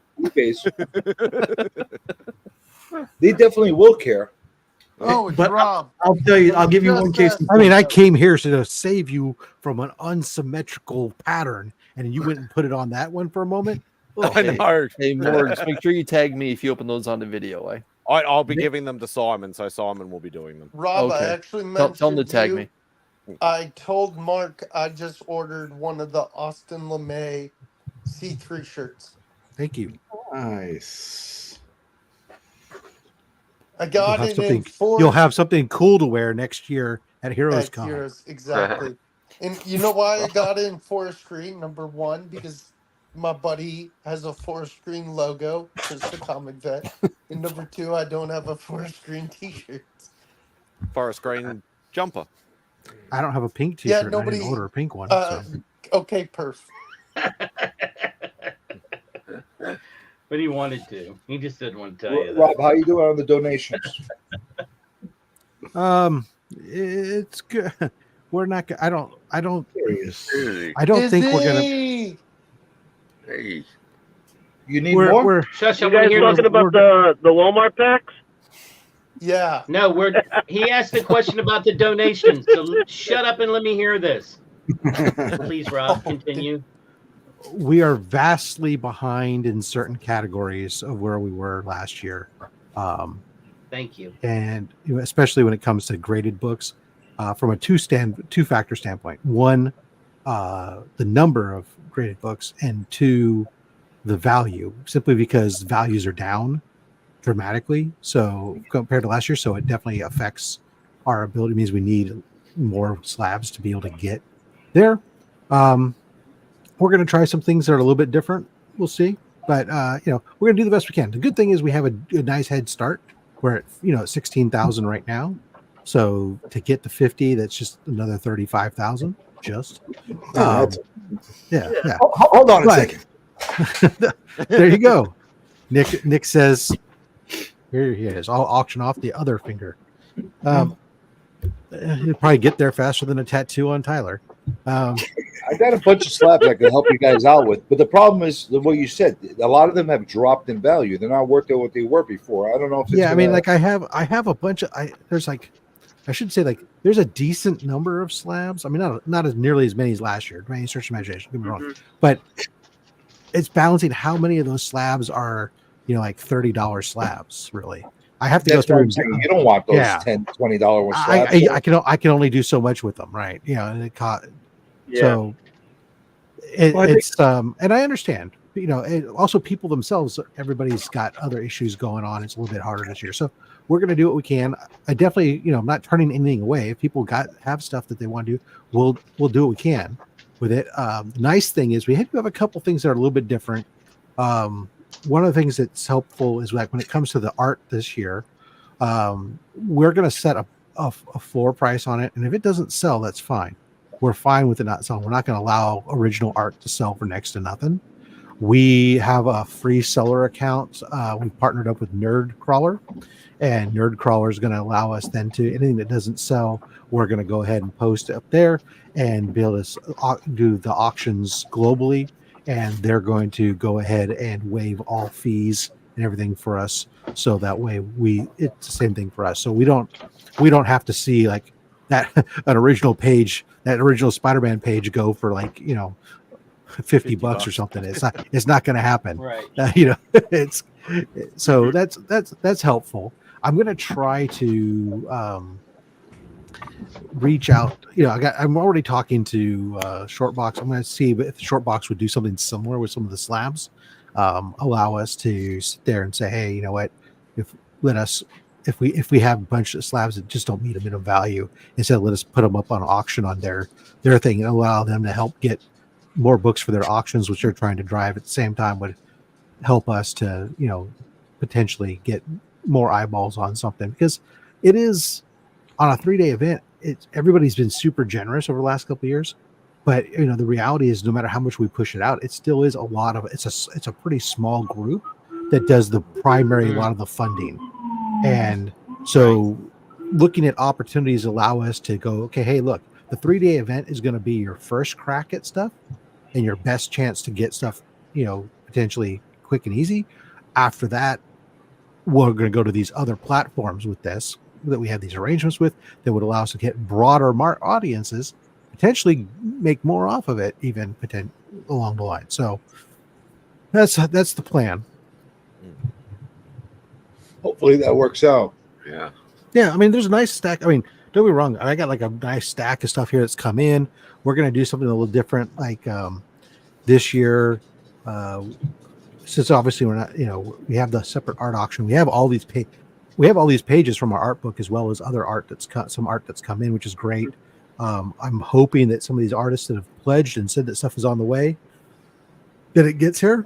Well, I got something that's going to links over this week from me, and the reason I was asking you if you needed anything more was to send you a separate. You're handling the comic portion, and he's handling the art portion. Is that right, or am I wrong? Well, actually, I've got most of.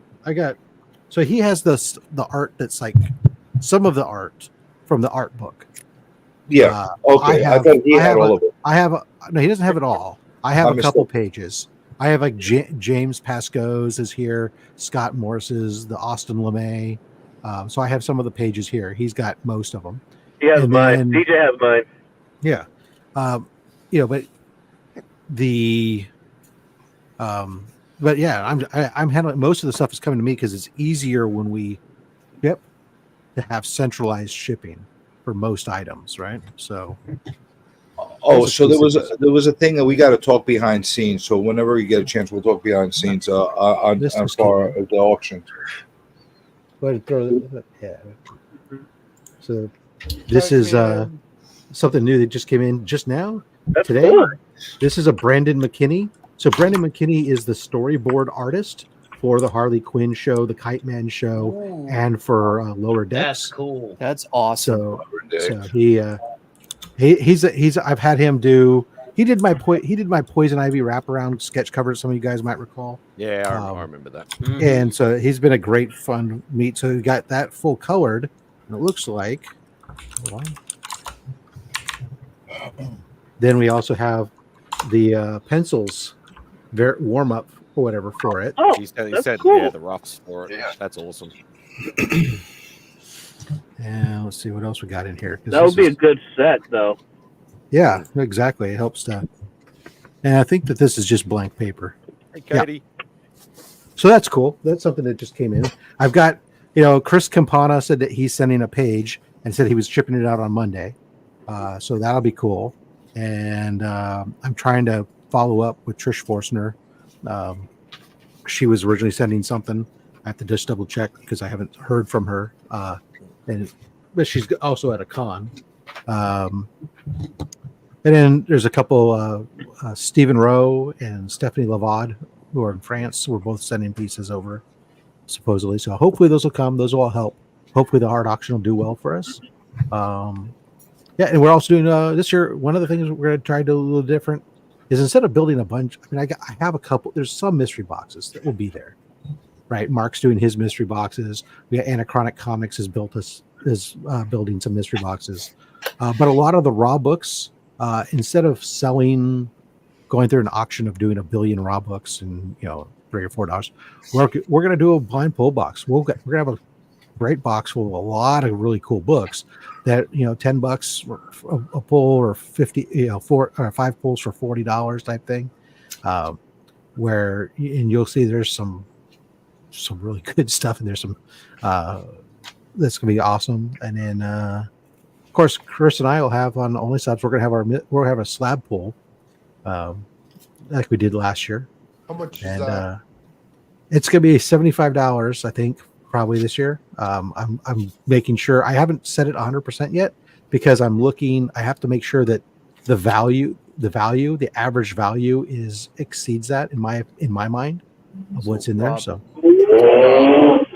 Rob, my slab box I'm sending out to you is here. It'll be mailed out in the next 24 hours. Nice. Pick and choose what you want for the Only Slabs box, but I will be participating myself in that like I've done previously. Yeah, no. And then the rest, obviously, for whatever auction and that. Yeah, But no, I got a couple, I got a couple classic Spider-Man books that are going in there. Yep. But there's be a bunch of good stuff. We're going to preview everything. We're going to show so everyone has the opportunity to see ahead of time on the show. On Chris's show us what you got. I want to show all the slabs that are in the slab pool box, so people can potentially see and they'll know what's in there. So, while Rob's mentioned that, it'll be a very special show us what you got. As everyone knows, mostly here, Wednesday, it'll be the Wednesday, October 2nd, 7 p.m. Eastern Standard Time. And I'm hoping everyone that's participating as a host during the weekend, CJ, Izzy, Katie, that everyone can make time, whether it's 5 minutes, 10 minutes, just to come on and individually talk about your programming and what you're going to be doing for C3 and the items that will be available during your show, and specifically how you're going to be trying to raise money with the items on your show. Izzy, I know you're doing the sketchy show. CJ, I know you're doing your late hangout. I know Katie's doing her the hangout with K-pop. So, but yeah, everyone that's participating, please, if you can, find a little bit of time or put together a short minute-long video. Send it to me so we can spotlight it during that preview night. And I made a point. Yeah. Chris, I made a point that week, and I said that I was actually saying that on last night's stream. Yeah. I cleared that entire week of no streams other than C3 related stuff. So okay. I'm going to make sure that I'm going to jump on whatever C3 related things if I'm around to be able to. I'll definitely be there for Wednesday.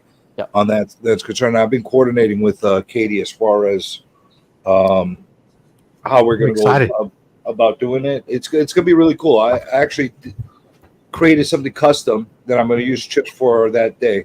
Oh, damn. I commissioned a shop to make a specialized border with a bunch of insomniacs around it. Yeah. That's using the And- shopverse type things, kind of Oh, like there we the old And- Marvel. Up here, we're gonna put a little graffiti that's gonna Insomniac community, and basically it's gonna be commissioned. Everybody that's been asking that's gonna want something drawn in here is gonna be drawn on the spot in there, and then Cool. I'll probably guilt some of our people that are not in that stream by drawing a piece of them, and say, hey, do you want it, or do you want me to be like very obscene to it as I hold it in my hands, and then guilt them into buying it. So I'm gonna do that. We just gotta. We have to talk off screen as far as what are we doing with the international guys and stuff like that. Are we sending to everybody? Yep. Everybody. Okay. Yeah. We do, and we'll take care of helping you out with that. Okay. All right. Because I was talking to Katie about that the other day. I want to make sure that whatever artist we bring in there, I don't want to say anything for them that's not there. So we'll talk about it off screen. Yeah, we were talking about it in our chats. Izzy, you gonna like last year when I helped you, or when I helped out with the Sketchy Show fundraiser for C3, you already had some artwork that was done. Are you gonna have a couple things available for Wednesday night to come on and talk about? Yeah, so kind of do it all. So you guys already saw the slab I have. So I have a Batman Beyond 9.8 sketch that I did. You guys saw that. I'm gonna try to get like one or two more books out there beforehand. I'm also planning to throw up some polls to see who wants what, right? Like if they want to see, because again, the purpose of the Sketchy Show is to draw it on the spot too. But I want to be able to have stuff in advance like we did last year. Yep. Brian and Marcus are gonna take the reins of since you're unavailable, Chris, for it. So Brian's gonna do the first half while Marcus is gonna take care of the second half, kind of like what you and Travis did last year. And I'm expecting to see who's gonna show up. We had a good crowd last year, so we'll probably I'm certain. I talked to Roscoe, so Roscoe's down. He's been under the weather lately, but he said I'm not holding for him. Like I'm not he's definitely like he's trying to get better for it. So hopefully since that's a few weeks from now, he'll be okay. So we'll have him, and then I'll try to get some other friends of mine locally that we could work together. And yeah, we'll talk a little bit more offline about the international part of things, because I know for me personally it was challenging. Hey, will they be that if you're inviting other guests to do it for you? You want to be able to speak clear with them as far as what they're responsible for. Agree. I'm just curious, Izzy, will they be 10-foot poles, 6-foot poles, like what? Whatever pole you want, baby. I forgot to mention this. Guys over from Comic Capsules, Andrew from Comic Capsules actually said he's going to send me a care package so that after I'm done doing some of these sketches, I could actually put them in the comic capsule and ship them out with the comic capsule to the potential winner. Cool. That's great. Yeah, we have. It's an extra $10-12 extra added value for them. Yeah, no, that was great because Comic Capsule Lawrence, who lives on my coast, actually not too far from me. He donated 40 comics capsules to us. That's really 20, cool. 20 really of the cool. standard and 20 of the Silver Age size. So I've had the Silver Age actually in my warehouse here for a couple weeks before they started shipping them to everybody.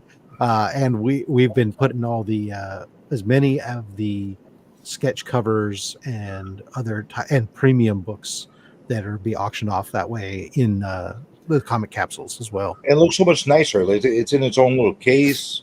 Yeah. Mm-hmm. Yep. There's a few that we weren't able to do because of either thickness or something else. So they went into just regular top loaders, but all the premium. I know it was some of them. There were some of them that I had to put like clear backer boards on, and therefore they didn't work because they were like wraparounds, and so they didn't work in the comic capsule. Mm-hmm. So I had to put them in backer and clear in top loaders and stuff. But everything's all the premium raw books will be protected. I'll try to have some sample pieces for your show, Chris. Thank you. Ready? Yep. Maybe 2 or 3 ready ones. That way people could see the versions, because I'm going to start them off at different places. I'd rather personally crank out as many black and whites as possible. Yep. to be able to go out there. If obviously, if somebody really wants it colored, I'll do whatever is necessary to raise more money. But I could probably crank out a boatload of black and whites and inks in one night. So I'd rather do do black that. and white and inks there, and if somebody wants to pay for a color add-on, that can go after the fact. You move on to the next black and white.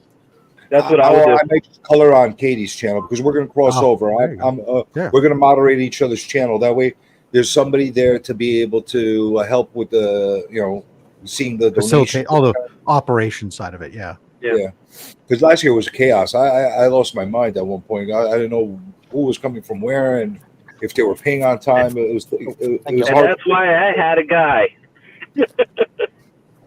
Yeah, try doing it in the middle of the night with no sleep. Guy who knows the Yeah, guy who knows that. I don't care what guy you have. Try doing it in the middle of the night with no sleep. Then you could have 10 I guys. feel you. Yeah, I know what you mean, man. That was the first thing I was thinking about. Like, there's no way I can monitor and draw at the same time. That's too hard. I was doing it. I wasn't doing it efficiently, but I was doing it. Yeah. Well, it got done. That's the important thing, right? Yeah. Work smarter, not harder. CJ, is your programming Friday night or Saturday night or both? All right. It's officially Saturday, but it's Friday. So at 12 a.m., I'm set for. Lynx is going to be ending about 11:30, what it shows on the schedule. If he ends at 11:30, I'll start early. But I set it at 12 o'clock so you could have a buffer at that point. And then that's my night on my channel. Then we're moving over to Katie's channel, which I hope she's still in the chat. I forgot what time hers starts. It's going to start. I thought she was the next day. Yeah, she's the next day at something midnight. Yeah, the next day. That's what I'm saying. The next day on Saturday night. But I forgot what time she's hitting it. Same thing, midnight. Starting at midnight. Yeah. Midnight. Okay. So basically, that's what's going to happen. Yeah. So and then we're gonna try to set up some of the push people over to the next thing and the redirects. Yeah. Yep. And what time is your thing finishing on Saturday night, Rob? The Saturday night auction. Yeah. You don't know what time auction? it is. The art auction. I don't Yeah, know. whatever time it ends. It'll probably be done well before midnight. I'm sure. That's all we're going to try to do. Just try to not have any overlap or. It's not gonna be. You're not gonna have 24 hours or 3 days of continuous stuff. There'll be some gaps here and there. And that's fine. It gives everybody a chance to take breaks. Give everybody a chance to, go take out small business loans. To go down to the pawn shop and pawn a broken Spider-Man statue. Any number of things. We've also pledged that week not to monetize the thing. So if Google decides to do any weird stuff with advertising, it's not my freaking fault. It's Google. But it's the Google. It's the Google. It's the Google. The Google. The Google. I'm tired. I'm going awesome. How you guys doing? See you, Jim. See ya. I'm good, Rob. Bye. You came in right before I did. How you guys doing? Who left? How you Jim doing, left? Izzy? Jim left. Yeah. Jim said Izzy, he's got to go dig up some your reprints. sketch, and it's my Savage pride and joy. Izzy's in his Listen, car. if everybody's good, I could throw in copies of Final Faction #1 sealed in the poly bag from the Dollar Tree. Mm. From the Dollar Tree? That's the That's the Wow. Chris Marinan. The Chris Marinan book. I don't know who drew this. I'm telling you, I'm hoarding these. I don't know why. I think Chris Marinan works on that series, as I recall. It could be. Because I know that I've seen a few Yep, you're right. people bring, a few people bring them to when I was talking to them at different shows and stuff. Some people bring them up to them, have them sign them. That's hilarious. You got him, Chris? No, I'm waving at Papa's mom. Oh, not his best work. Hey, Nora. Hello. Hello. I'm still waiting for issue 2. We've been waiting for issue 2 for the longest of time. Yeah. I don't know that it's going to happen. I heard him talking about that. It's like is that the new Darker Image? No. It was like created to be like they had high hopes for it to be like some sort of like next G.I. Joe or something, and Okay. It didn't go anywhere. All I'm right. sure. I'm sure Chris is waiting for issue 2 as well. Not this Chris, but Chris No. Marinan. Mm. No, the artist waiting for. I gotta read and review that one day. Yeah. Just once so I could see what it is. I can't get past the cover. One of the things that I thought was really cool. We got one of those 3 packs, just like you guys were talking about, but it was 12-cent comics inside. It was King Syndicate Comics, the from 1967. Well, like Still in Popeye and bag. stuff like that. Popeye is one of them. Beetle Bailey is the other that you can Yeah. see. I don't know what the third Oh, one is, cool. but Yeah, I'm but familiar still, with those packs. they're super freaking crispy. Yeah. I have 3 Popeyes from those kind of packs Mhm. that I swear they should get a 9.9 or like pristine condition. They look really, really good condition. I mean, these ones I wouldn't say that they're 9.8 candidates, but they're definitely in that low 9 range. The ones I have is like they just came off the press. That's what they look like. Yeah, that's crazy. But is it worth Is it worth slabbing them? That's the question. No, not really. Not really. Well, it's hard to say. There's not a big market for those comics typically, and there's not any real sales history to look at on them. So it really just depends. There could be somebody who goes, "Oh my God, that's great! I want it," and they'll pay, and then they set the market. But there's no established market for it, right? Yeah, I mean it's a weird thing. Like, and the other thing is the vintage ones are more expensive to grade. It's on like $20 for the modern ones. So like, yeah, exactly. Really, I don't even know if it's worth the grading cost to slab. Send it to CBCS and get a raw grade on it. Hey guys, gotta go. Just wanted to stop by and say what's up. Take it easy. Take it easy, Hey, man. And one of them is like some kind of first appearance of what's the baby's name? Sweepy? Sweepy, yeah. I got like the first appearance of Sweepy in Popeye. If that means anything. I don't know, those are weird. You got to freaking- jump on that Sweepy spec, man. I'll fight to the finish because I eat my spinach. I want the first appearance of Bluto. Bluto. I hope they never remake that movie. Classic Robin Williams. Yeah, that movie needs to be left alone. It was perfect the way it was. Yeah, I don't think we gotta worry about it. It really was. Even the shitty octopus at the end of the movie was it's cheesy, but it was perfect. You know that set for that movie was in Malta, and it's still there. It's a tourist attraction you can visit. Yeah, it's like Popeye Town. Yeah, you can. There's a couple of YouTube videos where the guys go there and tour it. I'll watch the videos. I'll save myself the tour. Yeah, a lot cheaper than going to Malta, I'm sure. Where is that? By Spain? Is that Spain by Spain? Yeah, over there. I've been to Popeye World down in Florida. What was it, in Universal or something? Yep. Close enough.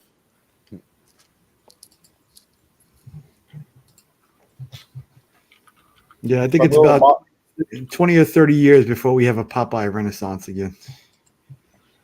You think he's that canceled? No, it's not that. It's just, these things tend to be cyclical. So he was such a good character. He taught kids to eat their spinach. The Warner Brothers is releasing the new Popeye in 2024. So there's a series out right now. Yeah, there's a Really? comic book series. Yeah, it was one of the only books one of like 2 books I couldn't get you in the free comic book day stuff, CJ. And yeah, I know. I remember. And the series issue 1 came out like 2 weeks ago. Oh, maybe I'll pick it up from the LCS. I think it's only I hope they make a blank cover of that. That would be cool. I didn't see one, but I don't know that that's not the case. But I think it's only a 5-issue limited series. But still, I'm gonna check if there's blank cover for that. I could make a killer Popeye. Y'all ain't seen the Will Smith trailer for Popeye coming out in November? I don't Will want Smith? to. Yeah. Nice. What the hell? What kind of pizza is that? Please don't tell me that's Domino's. One bite, everyone knows the rules. That's right. It's a place called Amici's East Coast Pizzeria. It's a thin crust oven pizza, baked oven pizza. You know, nice and crispy. It's a pepperoni, sausage, and bacon. How's the undercarriage? All right, at least it's real pizza. It's real fake East Coast pizza in the West Coast, but at least it's real pizza. Does ours know he's muted? One bite. Everybody knows the rules. Everyone knows the rules. One bite, man. What's up, Zars? How you going, buddy? It goes right from the same stuff. Yes, Rob, that was great. Good, Rob. The sauce is a little bit tangy. Undercarriage is good. It holds up. I should have eaten. It's an 8-3. It's an 8-3. Rob Portnoy.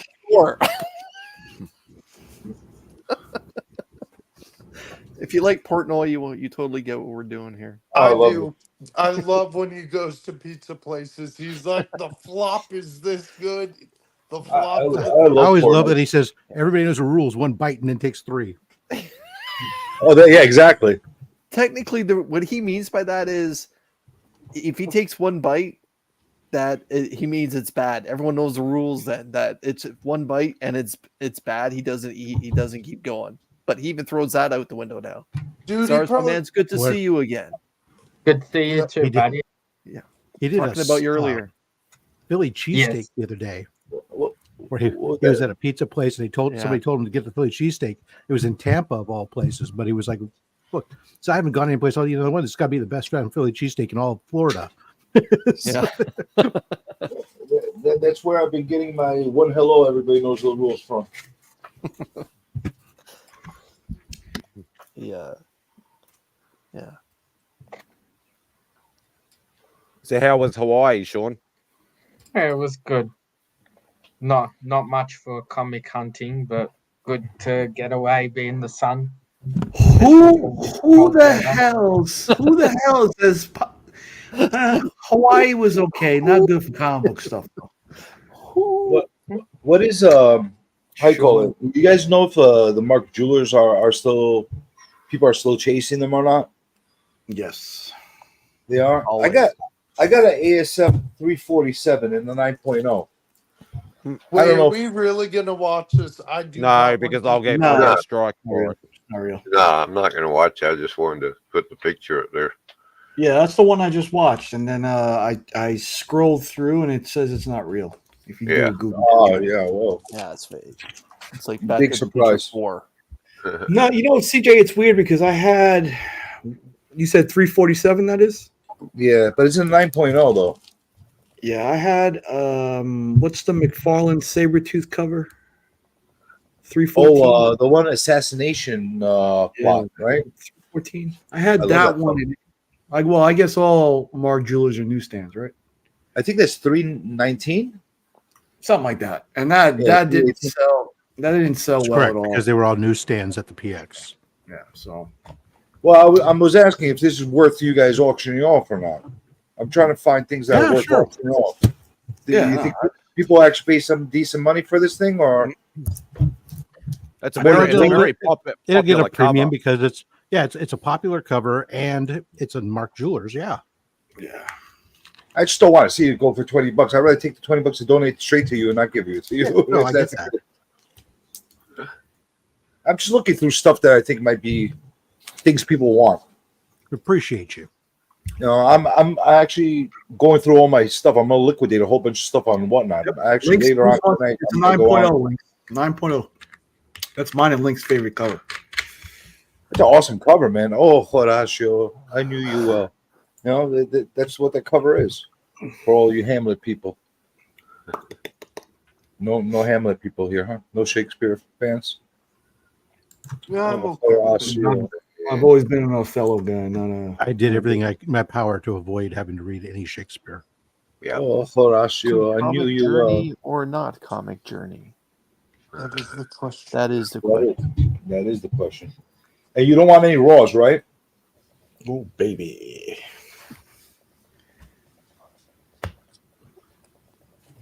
Damn, Rob, for being so polite. Look at him.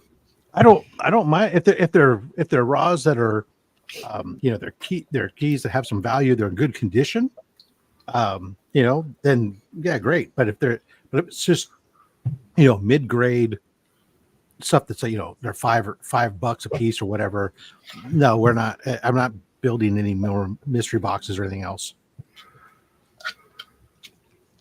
I got you. All right, I'll have something prepared by Monday. I did build 3 mystery boxes that are going to be we're going to have they have 8 books each, and the cover price on the books in there, the most valuable one is, from a cover price standpoint, is 60 cents. And that's only because it was like a double size issue, so they're all like, for the most part, 40 cents, 35, 25, 15-cent books in those mystery boxes. Be kind of cool. Not anything new whatsoever. Man, I got so much shit. I don't know what to get. The new stuff nobody wants, like the stupid variant covers that everybody was freaking going crazy over at one point. We don't want that shit. I find cool shit. Hey, maybe I'll put together a bunch of Knoll keys since they're hot. Right this moment. Yep. Hey, I got a short box of them. Zars, did you ever get your X-Men one? No, I'm bidding on one now in an auction. So we'll see how it goes. But still not in my hands yet. What's the grade you want to get it in, Zars? 11.0. Not probably Not an 11 and a half, Nick. Between a 1 and a 4. 1 and a depending 4. on what price and what I find and what I think of it. What's your budget? The guy just said he got back from Hawaii. He didn't find any comic book there. What do you think the budget is? No budget. You wouldn't want to buy a comic book from Hawaii. Gallon of I milk only is have $20 one there. slab. I have one slab to my name, and I won it from Trev. It's a Spider-Man slab. It's from the 90s. Not the X-Men one he's looking for. You gotta donate that.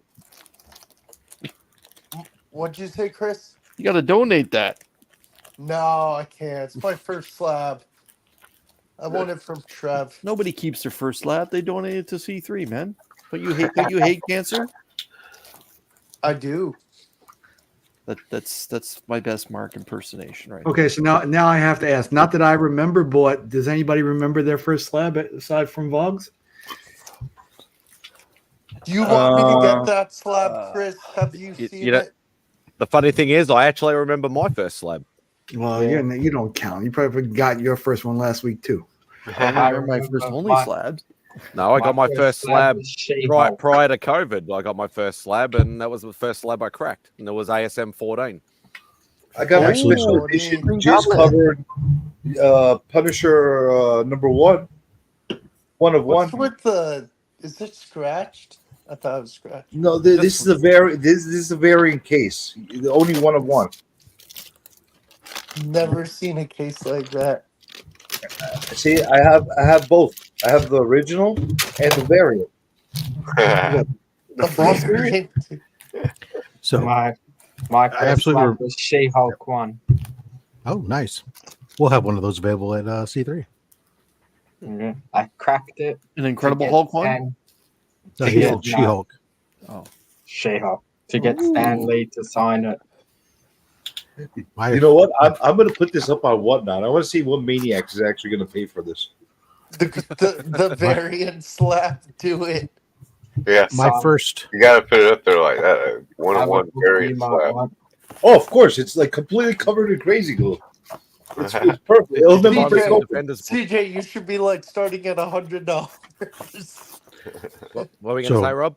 I would say my first slab was actually 2 slabs because I bought them at the same transaction.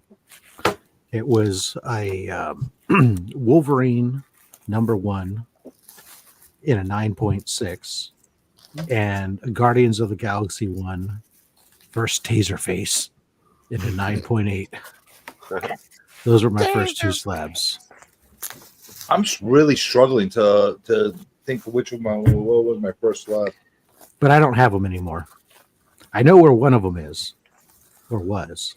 The Wolverine I sold to the Comic Viking because Frank Miller as I did, Wolverine. Yeah, the Frank Miller one, because I had gotten the 9.8. Ooh, and Star Wars. Which one? And I have CJ? and I also have the 6.0 that's triple signed. So I just didn't need a third copy. Is that no way? You have a Star Wars and a 7.0? Nice, CJ. Is it the It's a Whitman. 35 cent or the 30-cent cover? It's a reprint. It's a Whitman. Yeah, you can see that. You can see the diamond where the pricing is. Okay, yeah, I see that. And then a blank letterbox. Still nice I to have. bought the reprint Yeah. 2 weeks ago. I was like, it's cool. I think my first ones, I started with CGC and PGX at the same time, and it was like 2003, 2004.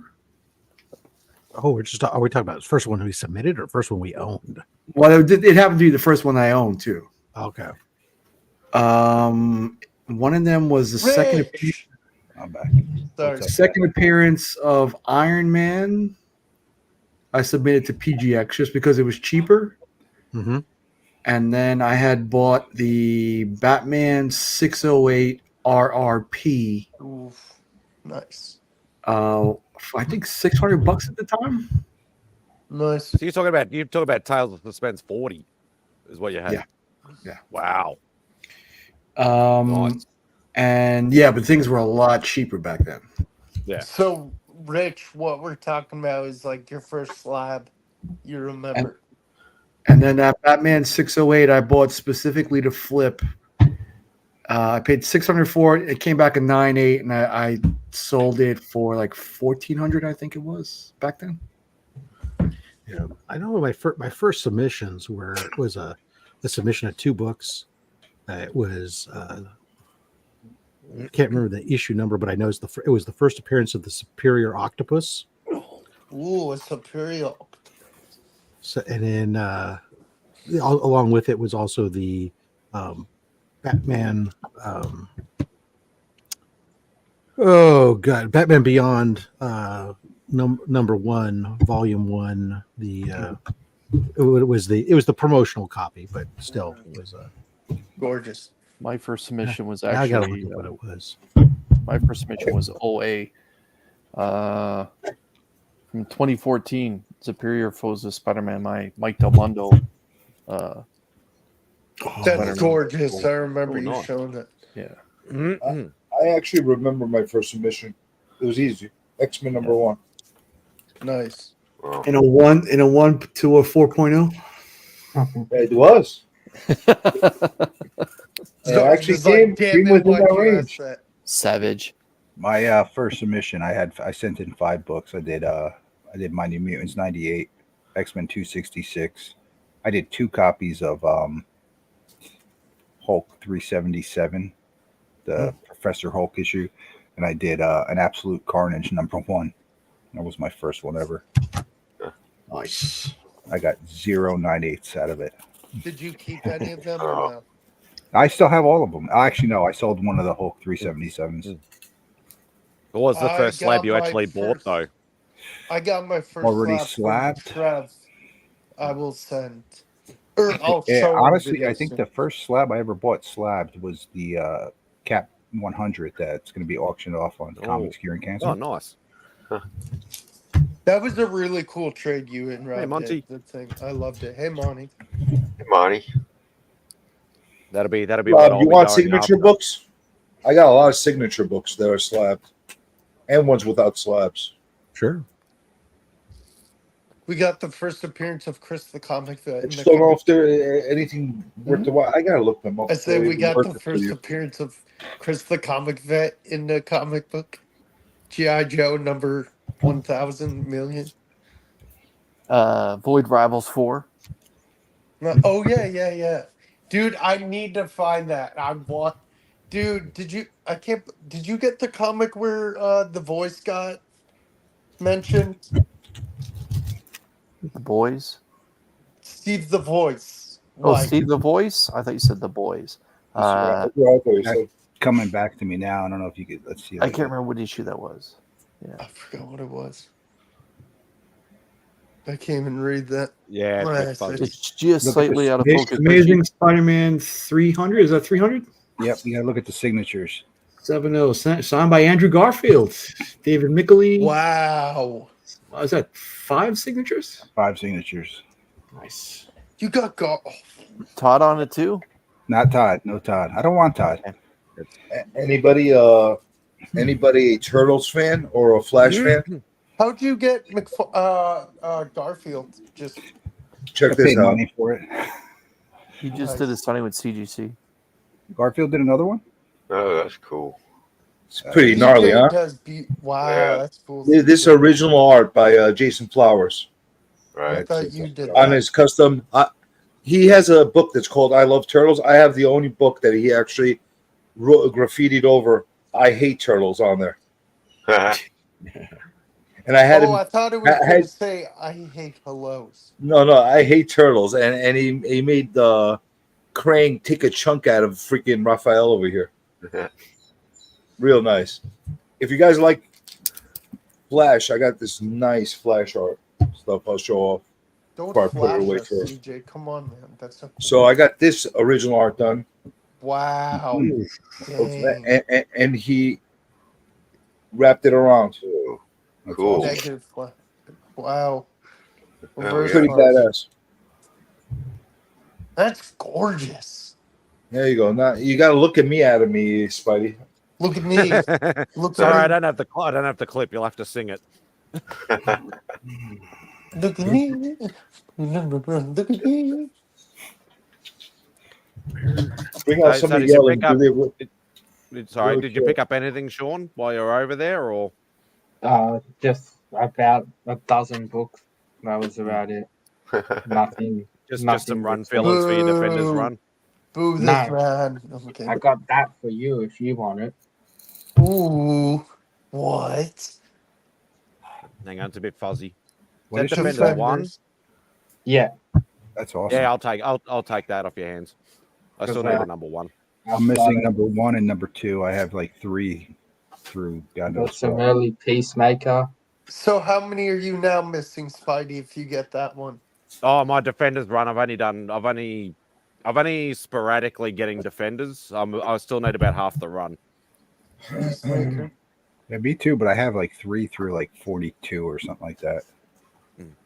Oh, that's nice. cool. That's like the first hate manga or something, I think.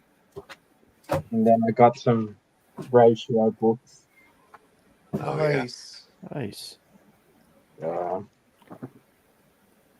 Blood Hunt. Oh, that's a nice. I've never seen that cover. Yeah, it's a 1 in 25 variant. That's probably why I've never seen it. That's X-Men. I've seen that cover recently. I can't remember who showed it. You know exactly whose show. Was it you? Of course. Oh, shiny. Dude, I can't remember Thanks. crap from yesterday. What Chris. book is that? House of Slaughter #1. Mm-hmm. You didn't 1 get that in for Simon, did 25. you? No. Nah, screw that guy. Nah. Design variant. Nice. Ooh. And last one. Spider Nice. Gwen. Nice. Oh, that's nice. There's you got the this from Hawaii? Yeah. Her mom got ass too. How Well, well, that's like the 1 in 50, yeah. I think. Sorry. Where'd you go? Honolulu? Yeah. Where'd you go? Yeah, Honolulu. Oh my God, they must have really grabbed you by the ass over there, price wise. That's one of the most expensive cities I've ever been to in my life. It is. It's a lot more crazy than it was, but considering the prices we have here, Journey, it's still Well, cheaper. listen, that's coming from a guy that lives in New York. So, But the considering they weren't that crazily priced compared to the other states in America I went to a few months ago, so it wasn't too bad. I remember like yesterday, it was like 2005. A gallon of milk in 2005 in a regular supermarket, not a tourist trap supermarket, was $12 back then. What's a gallon? He He has no idea what a gallon means, Oh man. yeah, you have 3 a liters, freaking- 3.5 liters. Talk in the language the rest of the world uses. Surprisingly, No, we're talking here. The last It wasn't priced in 3.7 liters. It was priced per gallon. Yeah. The last time I was in Define Hawaii gallon. was 2017, and it was way cheaper than it was now. I could imagine where it is now, but I'm just telling you, in 2005, because I have like a weird thing. Like I like to go into like see what like what's the cost of living in areas where I go. But you got to remember the cost of milk in Hawaii. There's not exactly dairy farms on the island. That's right. So the milk has having to be brought in across the ocean there and stuff. That's why my brother, when he lived there, the way that they bought milk, they didn't go to the grocery store and buy the gallons or whatever. They went to Costco and bought the flats of the single box size servings that were ultra pacified, and they were able to be stored room temperature. Not only did they last longer, but the cost of shipping was cheaper because the European they had the European style of packing. Yeah. But what's the excuse? What's the excuse for macadamia nuts being through the if everything else is imported, macadamia nuts are domestic? So here's the other thing. Any crops that are grown domestically, I don't know if you're aware of this, but there's not a plethora of low-wage workers coming across willing to work on visas or under the table to harvest it. Same thing happens with coffee over there. The coffee prices, the Hawaiian coffee, is super high. Not just because it's limited, but it has to do with the cost of harvesting it, and paying the workers is extremely high because you don't have a ton of huge untapped labor force that's willing to work for a few dollars. Okay, so since we're discussing the prices of macadamia nuts and we're using words like plethora, I'm out. Hey, way too intellectual for me. I can't. Your vernacular can't handle this. I can't even spell vernacular. Is that what it be? I think I'm gonna piggyback on Nick and no. say goodnight as well. With a Z. Hey, I love all you guys. I appreciate all you guys, and we'll talk soon. Did you just kick the bogs out? Thanks for joining. It's good to have you back in the community. Take it easy, guys. Spidey, did you just kick Boggs out? No, he kicks himself out sporadically all the time. I'm used to it by now. I was going to say good for you, and you let him back Sell one piece, Chris. Yeah, I'm out. Sell one Have a piece. good night, Spidey. boys. See how you feel. Night, Chris. Night, Chris. Night. Yeah, Nick. See you, Nick. Bye, Spidey.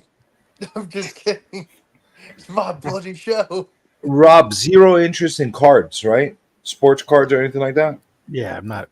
I think Rob likes Pokemon cards.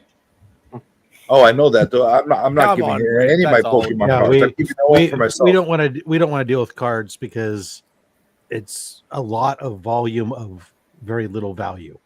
It's something we're not prepared to deal with, and I have no means to price them to basically just throw away 98% of them to find the 2 or 3 that have anything worth value. I agree.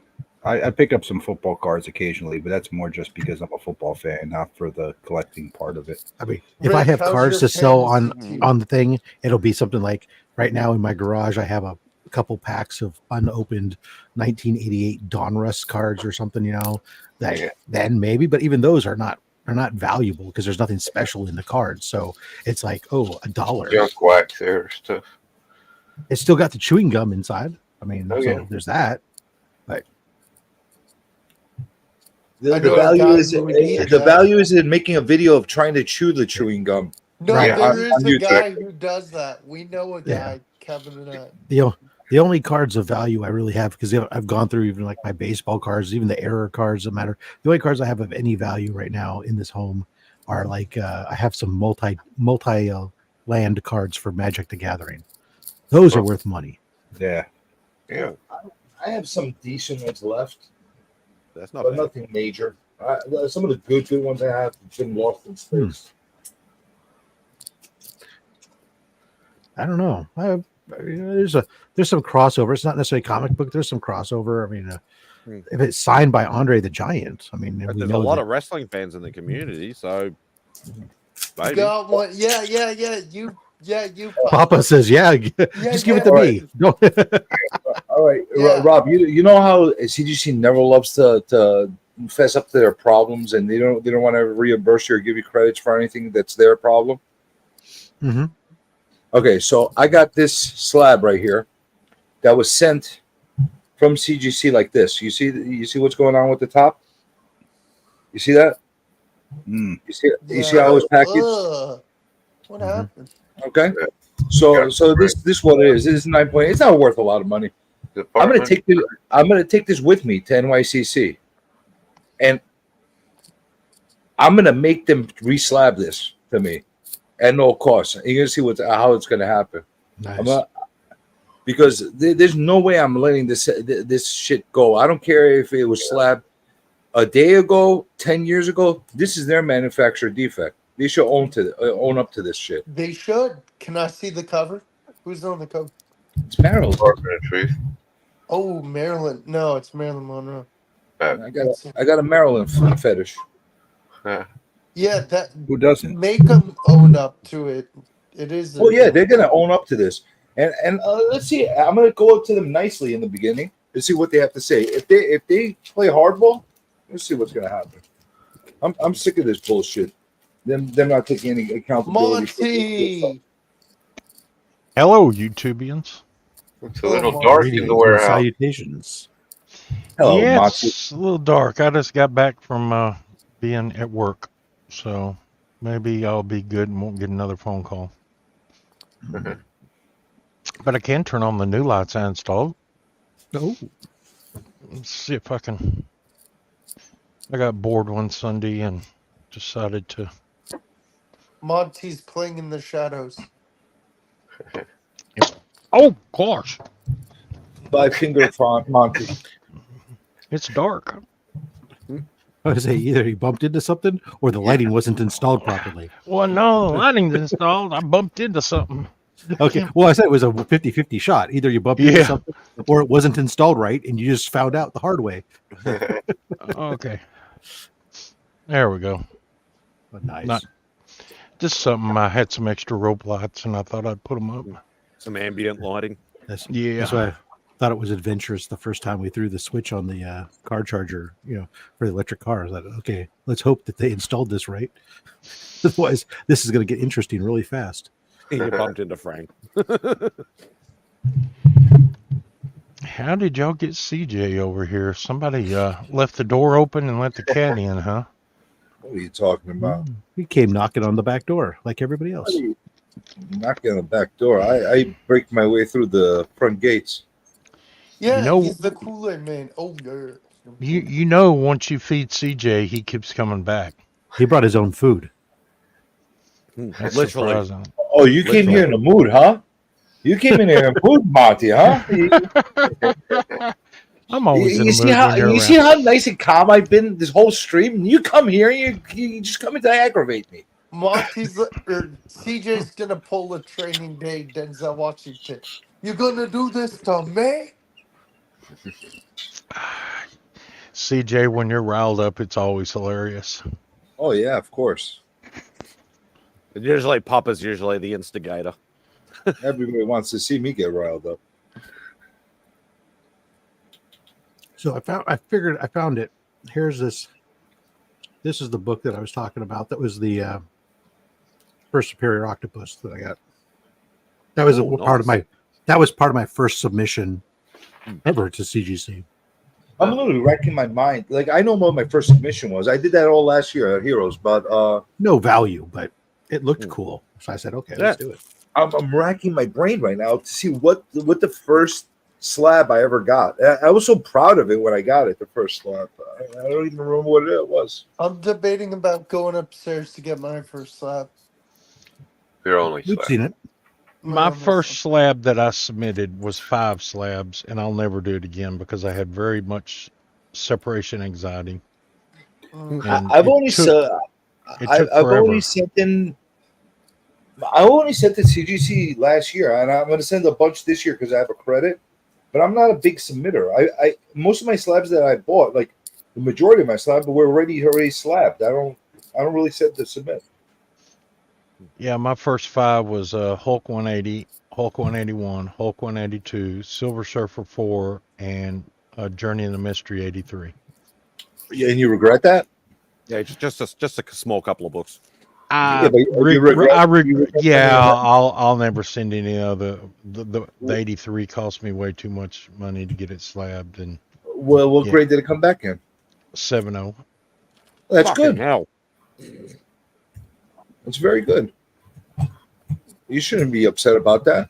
Well, I knew my grade that I had it at was, I had it at a 7.0 or 7.5, so I don't know why I spent the money to have it graded. If you have no intentions of ever selling anything, and you don't give a shit what your kids do with it after, don't grade them. But if you do care what happens when your kids to get them, some of the big books is not a bad thing to have them graded. Yeah, I'm slowly learning that some of these older books, man, it's just it's more cost efficient to buy them graded already than it is raw and take a guess what you think the grade is. Well, it depends on where you're buying them at, like what price you're buying. If you get them at a great price, then it's worth it to take them and submit them. But a lot of the stuff, I have too much shit. That's my problem, that I would like to submit, but I would have to take a mortgage out just to submit all the stuff I have.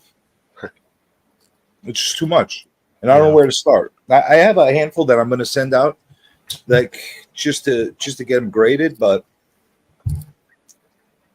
like, where do you start? Do you do $1,000 books? Do you do $5,000 books? Do you do $500 books? Do you do $100 books? Like, you have to pick a line of what's worth grading at what point. That's only if you're grading based on value. For some stuff, I don't care what its value is right now. Oh, I wouldn't grade. Some stuff I choose to have slab because I want to have it slabbed. I like slabbed books, especially when it comes to art. But I know that I'm unique. Not everybody. I wouldn't suggest that my process is always a good process. No, there's a lot of people do that. Like, just like to have them graded and like nice and neat like that. I don't blame that, but. And I interact frequently with a group of people who don't agree on my message boards and stuff. And it's fine. I don't see anything wrong with that. If that's the way you like to have them contained, then that's the way you like to have them contained. See, I got talked into it by my LCS. He said, just try it and see if you like it. He said, bring me a couple of books. So I went ahead and brought 5 books, and Your LCS sounds like a drug dealer. Yeah. Then, like I said, they were gone like 5 months or something like that. And I was like, when I got them back, he said, well, what do you think? I said, well, they're nice and pretty. They're enclosed in coffins, and now I can't flip through them no more and read them. So I'll never do this again because it took 5 months. He said, oh, come on. I said, no. For me, it's an insurance thing, honestly. Like, the higher grade books, I really should have them all just so I could have them more protected through insurances. That's the reason I want to do it. And anything that is high value that I have plans of unloading on eBay or something like that, I'm better off putting in a slab and having no issues with grading. Like if somebody buys it on eBay or something like that, they say, well, this is really a 6.5. You said it was 7. Fuck you. No, this CGC said it's 7.0. That's it. Leave me alone. No, that I don't want to deal with. I said this much. They said this much. That's the beauty of having a grading company being the mediator. I don't care what you say. You shouldn't care what I say. This is what a neutral party says what it's worth. The grade of it. And that's it. Yeah, exactly. Now I do buy books when I can't find them that are graded and are slabbed, but I don't like them. But some of the Golden Age stuff nowadays you can't find unless they are already slabbed. So I just kind of have to say, well, all right. See, I got about $200 in credit. I think like $195 in credit at CGC. So what I think I'm going to do is I'm gonna send like 10 modern books into them, like UF4 stuff like that. Get that all graded in there, just to have it in. Probably sell off half of them, the ones I don't want, and then grade the. I'm probably gonna do it like that. I'm gonna start grading and putting on eBay the ones I don't want, that I know that I should grade them to get the higher value on, and then just keep flipping that money over into getting the better books valued for my collection. Because I don't care what people say as far as, well, nobody's buying graded or ungraded.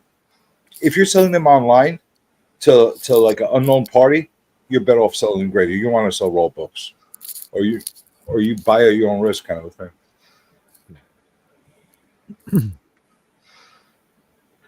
You have any banana pens yet? Not that I know of. No bananas for you? No. I had one book that came back recently that had some issues inside of it, but I mean, it couldn't tell that it was from them as opposed to just that it didn't press out. Yeah, I got 6 books coming back. I'm a little nervous. I know a presser. So do I. And my presser then offered to repress it and for free and everything. And I told him, well, that's great that you're willing to do that. I'm not willing to pay to have it submitted again. That's just not, especially since all we're talking about is maybe a half grade bump or something. I just don't, there's no value in it to support worth the money. I'm fine with the grade the way it is. Yeah. You have to pick and choose your battles. But now, like with the drops in prices, now I'm going to take advantage. Like UF4 has dropped a lot, so now I could get it under $1,000 value for a 9.8 if I go and get it graded. Where before I had to put it in through a higher value tier. My ASM 129 that I've been holding since last year, I could put that now, and it's probably going to be cheaper than what it was before to get graded. And a bunch of stuff like that. UF4, even if you want to buy, you could get like a 9.0 for like $300 now. Crazy. Less. Yeah. There'll be one at C3. Yeah, but you want to, if you have the ability to have it in a 9.8, yeah, and you're better off grading it. That way there's no discrepancy. I only have a second print at a 9.8, so I'd like to get a first print, even high 9 or higher at some point. Well, there you go. 9.2 available at Comic Screen Cancer this year, buddy. I'm saving up, Rob. You got a couple books. I only have a 9.6, but I'm happy with my 9.6 because it's signed 4 times. So yeah, I'm going after Rich's Cap 100, saying I lost it last year to. He's got that Secret Wars 8 triple sign. He's got a couple. The triple sign Secret Wars 8, but it's a Canadian price variant as well. I'll probably send him a New Mutants 87 too. Now's the time. Now they just dropped under $1,000 too. We got that signed ASM 129. What is that ASM 129? Wait, who do you have it signed by the 129? It's a 5.5. 5.5. Wow. Yeah, it's signed. Hold on, I gotta pull it up. I can't remember off the top of my head. Signed by the Jackal. Frank Castle. No, it's I think it's the writer. I'm just trying to remember off the top of my head. I'm not good with names, so it's not Stan Lee or anything like that, right? No, it's not Stan Lee. Who drew that? Not Romita. He was off the book by then, right?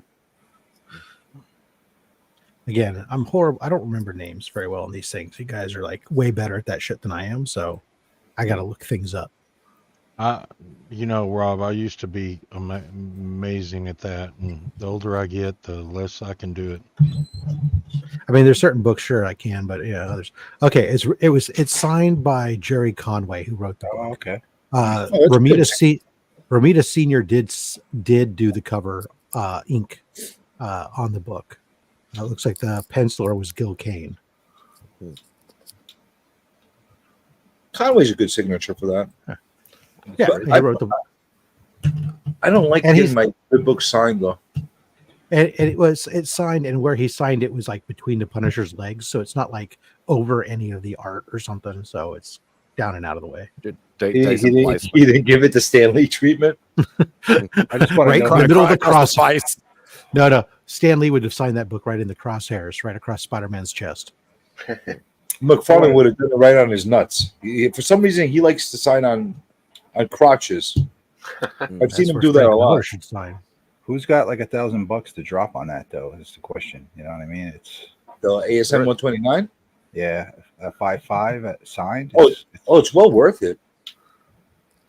Yeah. So we get, you know what we get some big pieces every year that help move the needle. So it's You need those bigger ones in between all the little ones to try and boost it up quicker. It's all good and well to sell 100, $20 books or $30 books, but you need some of those key ones to get in the people too. See, that's the kind of book that if I didn't already have it, that'd be one of my target books that I'd be going after.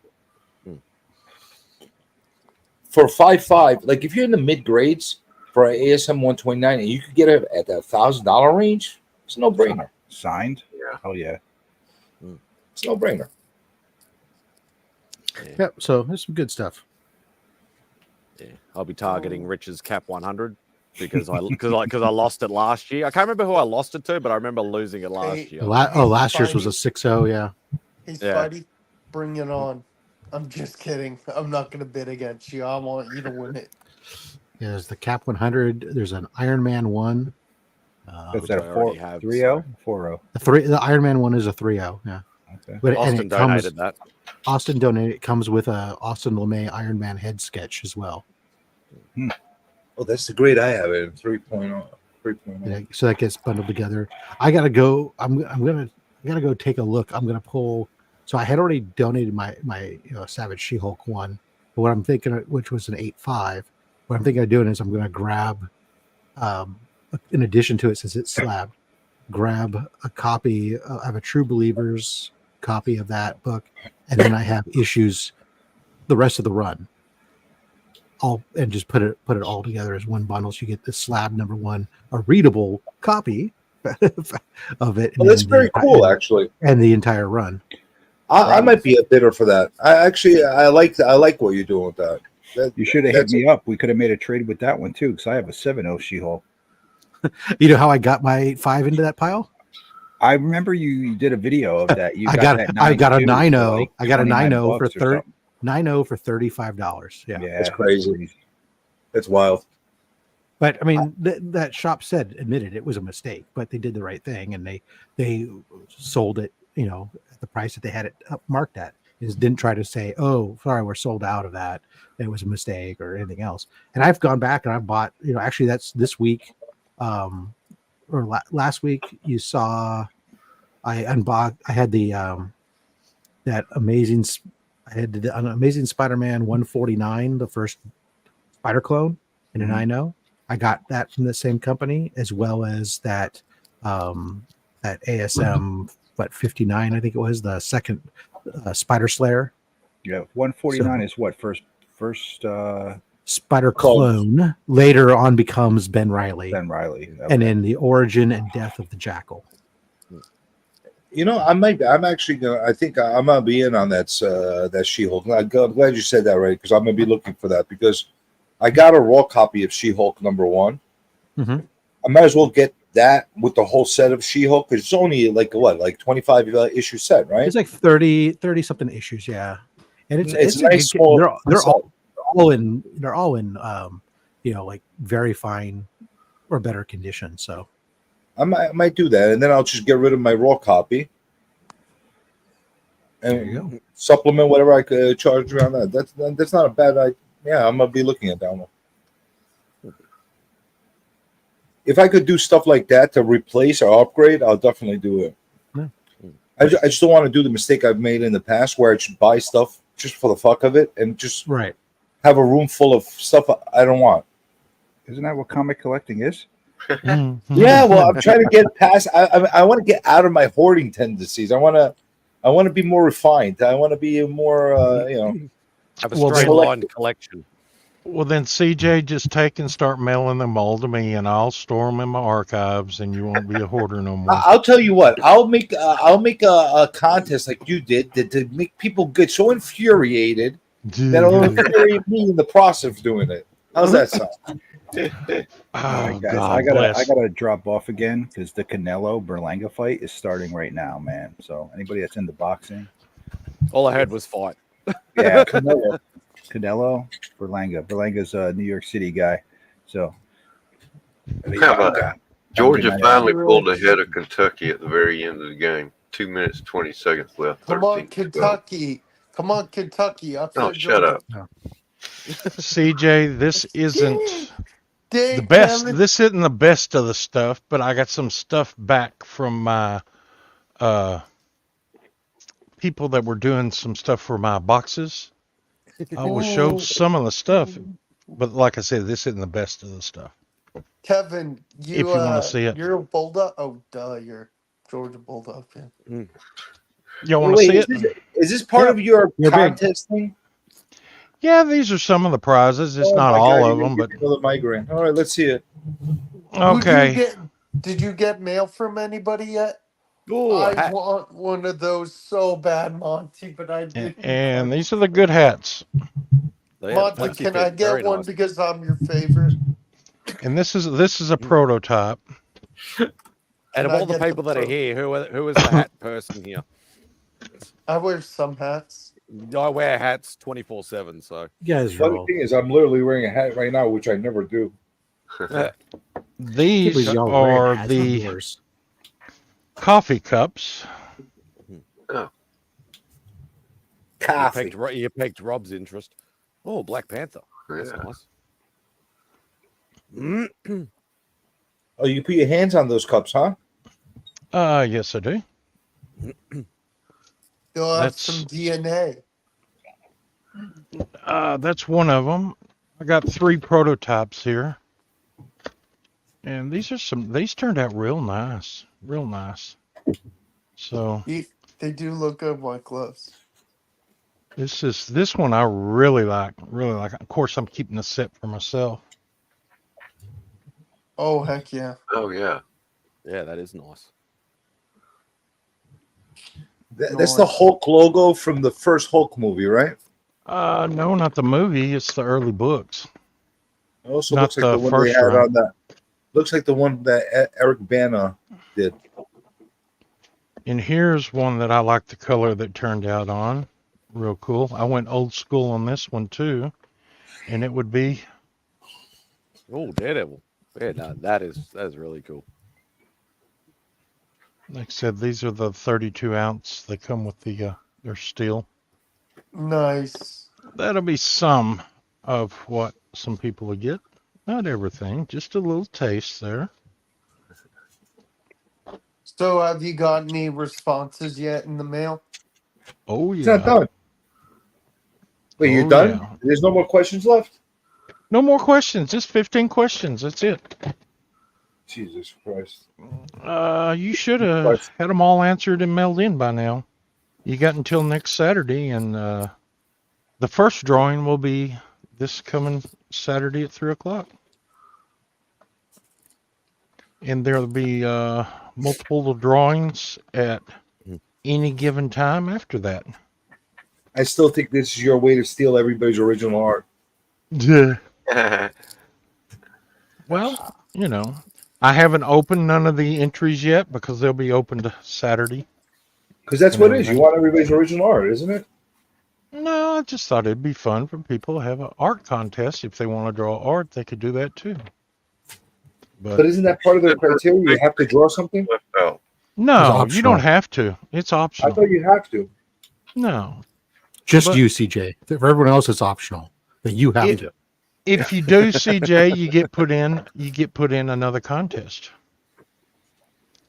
I'm not sending you anything because I don't want you to have my address. That's You how. don't have to send me your address when you Well, how send would this you- stuff in. Well, how would you know that it came from me if I didn't put my return address on there? Because you would have your you'll have your channel name on there inside. You know what? I'm going to do what the spam guy does to me. I'm going to put your address as the return address as well as the sending address. So I'm going to. So when I draw it, I'm going to enter and win my own contest. No, I'm going to put Comic Journey with your address on there. Oh, well, that's fine. Then when you win, I'll Send it to yourself. you can contact me through Instagram with your address and your 5-digit code, and I'll know it's you, and I'll send it to you. No, I'll tell you send it to Papa. Give you his address, not my address. Yeah, Papa's like, yes. I don't. If you send me his address, fine. He'll get everything. I don't care. You're the one's missing out. I mean, you're the one that wants to put me in your barn and put me in shackles. I never ever told you I was going to put you in my barn. I said I'd put you in my fallout shelter. Yeah. That's I much would, better. the barn, it's bigger. And I told you I would feed and water you. Yeah, you're free to water me with cattle feed in the middle of Texas. What movie does that sound like? Every movie. Texas Chainsaw Massacre. Yeah, made in 1972. A little, indie movie back from those days. There was parts of that movie filmed not too far north of here. I'm sure. Texas people scare me. You got plenty of MREs and survival food to eat. Do people still like these things? Are they still a thing? What's that? I don't know. It's fucking Wolverine cover with looks like Delotto, to be honest with you, or no, one of these guys. That's not Delotto. That looks like a Ivan Tao or something, maybe. I don't know. We'll find out now. So Whatnot, Trial Magneto #1 exclusive, Comic Tom. Doesn't say who it is though. Besides CJ, if I want your address, I can get it. I know who's got it. Is somebody gonna tell me who by the way, has been sending out the bootleg stickers of me? There's bootleg stickers? Yeah. That's the last I've heard. Oh, the first I've heard of it. I thought they were your stickers. They're not my stickers. Well, if they're not yours, somebody sure did a good job of making them because they. Yeah, somebody made them and started sending them as if they're me. You think I'm gonna spend money to make stickers? Well, I don't know, but if somebody out there wants to send me some of CJ's stickers they made up, you got my address, my PO box. Send me a set. I'd love to have them. If I find out who it is, this is what I'm gonna do to them. This right here. That's what I'm gonna do to them. See that? Like dunk them in the cereal. Right, like that. Did you draw that, CJ? No. Oh, I thought you did that. Tommy, what the heck? Don't worry about what it is. Serial killer. Tommy serial killer. Glass shards inside. You do love your weird shit, don't you? Oh, listen, I live for this shit. Nothing wrong with that. That's the part of my collection that puts a smile on my face. How do we know? We never see your face. Thanks for the update, Cliff. What, are you going to go to like an after party after the wedding? Tell us more. He's headed home. Tell me more. Tell me. I love like people have to give you updates about their daily routine. I'm going to go to the grocery shop and pick up some, spam. Just in case you were wondering. Yeah, because I got to ship it to you. Yeah. You like spam? No, I do not like spam. At all. Well, there's one meal you won't lock in my fallout shelter then. Not a fan of spam. Thai soap. I have to be careful. What is that? Czars? A spam vending machine. A what? Oh, gross. Oh, man. Hawaii? Really? Yeah, spam is very sought after in Hawaii. They love spam. So, I don't know if you're going to... It's a staple in the diet over there. The brightness. Wow. Oh, that's better. Oh, that's better. A spam vending machine. That is just crazy. It's a staple in their diet, man. They eat spam and eggs. They eat everything. I eat spam and eggs all the time. Shut up. And it's different flavors and different variations and everything. So if the grocery store's closed, just go to the vending machine.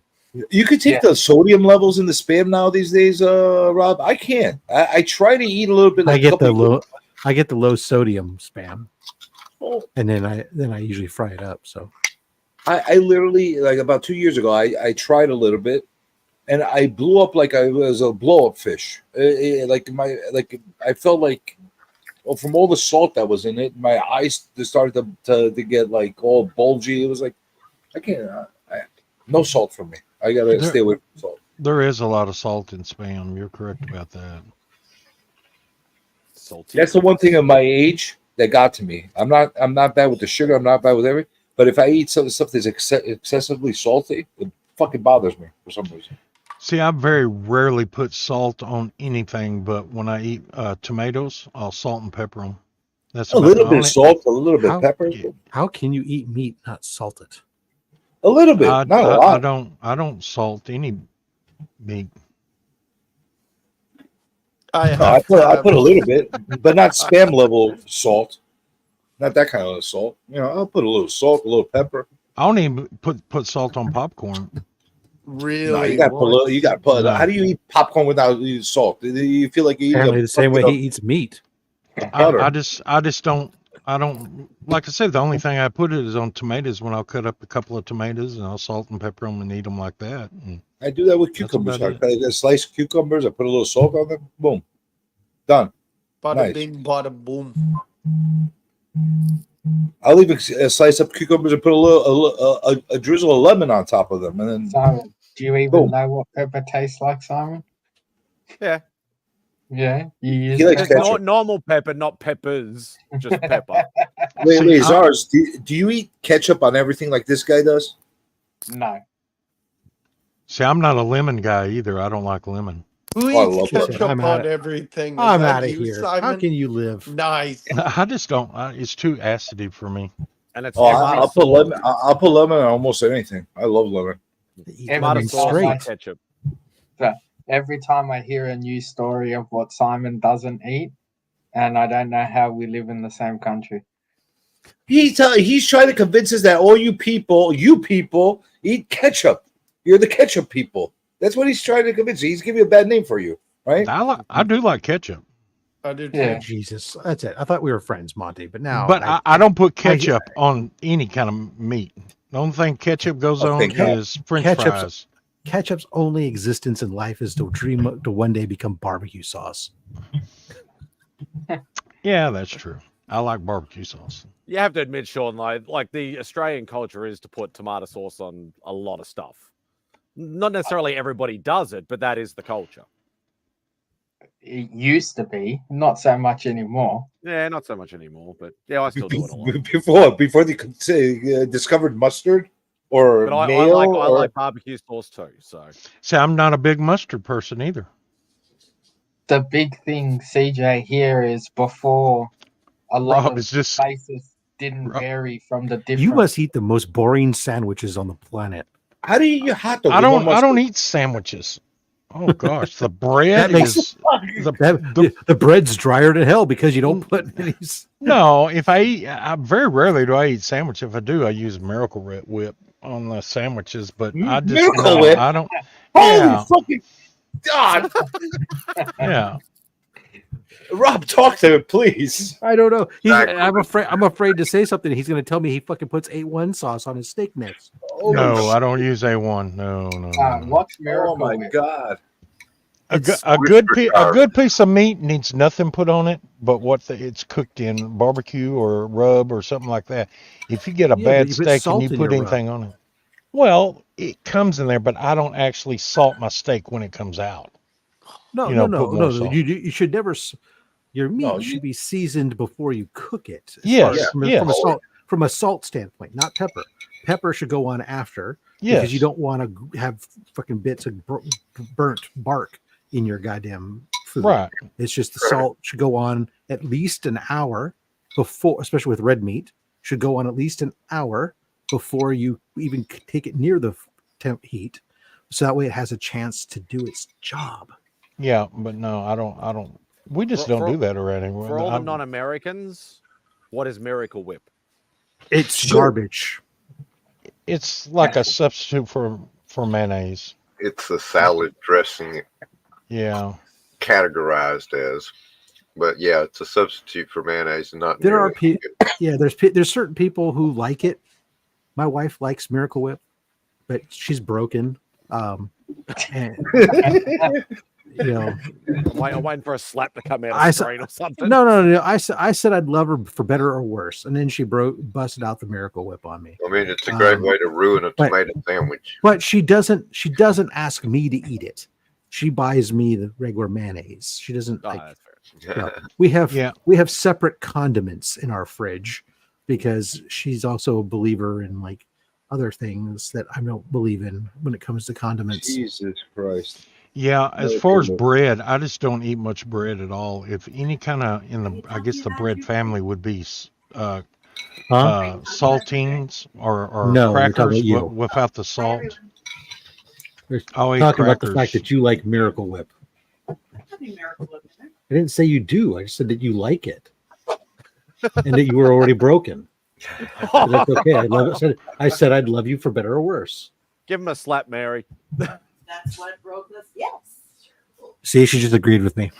I had a brother that put Thousand Island for a long time on his steaks, and I was like, God bless. Yes, on steaks. The only thing I like Thousand Island dressing with is crumb prawns.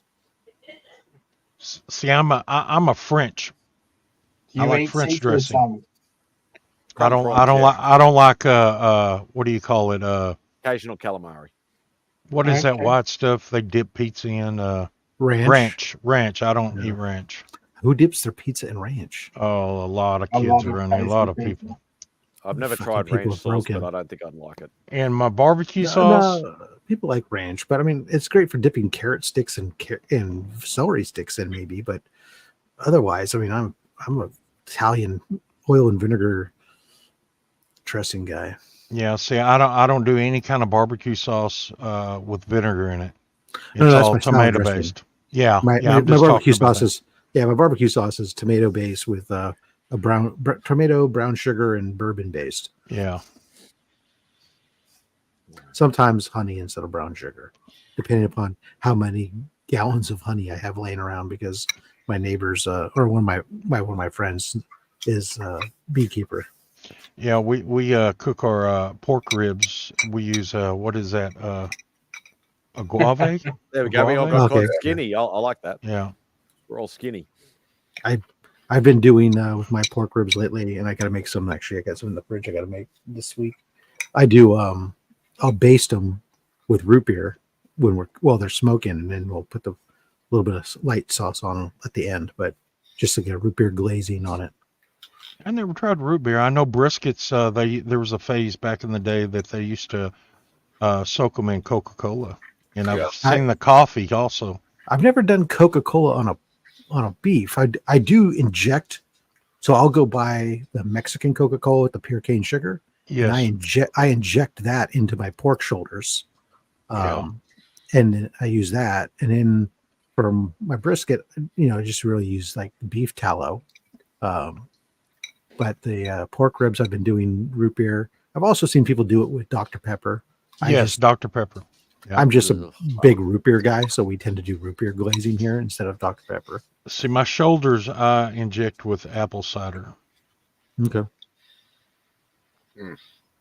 It's like what people say about it, like Vegemite over here. It's like, how can you eat that shit? I say that about Dr. Pepper. I tried it once, and that was enough. It's disgusting. Well, and that's how you get most of Smells like cough medicine. Well, no, root beer is even worse for you guys. I don't think I've tried root beer. I don't. Oh, well, there you go. I've tried Dr. Peppers, but I haven't tried root beer. Root beer is interesting. You either really like it or you. That's what I was fixing to say. And even then, it's could be because there's different finishes different breweries do with the root beer. So, like, there's some I love root beer, and kind of a root beer aficionado to a bit. But there are certain root beers. Oh God, like Virgil's root beer. It's because it has a black licorice finish. I will never touch that shit again. It's horrible.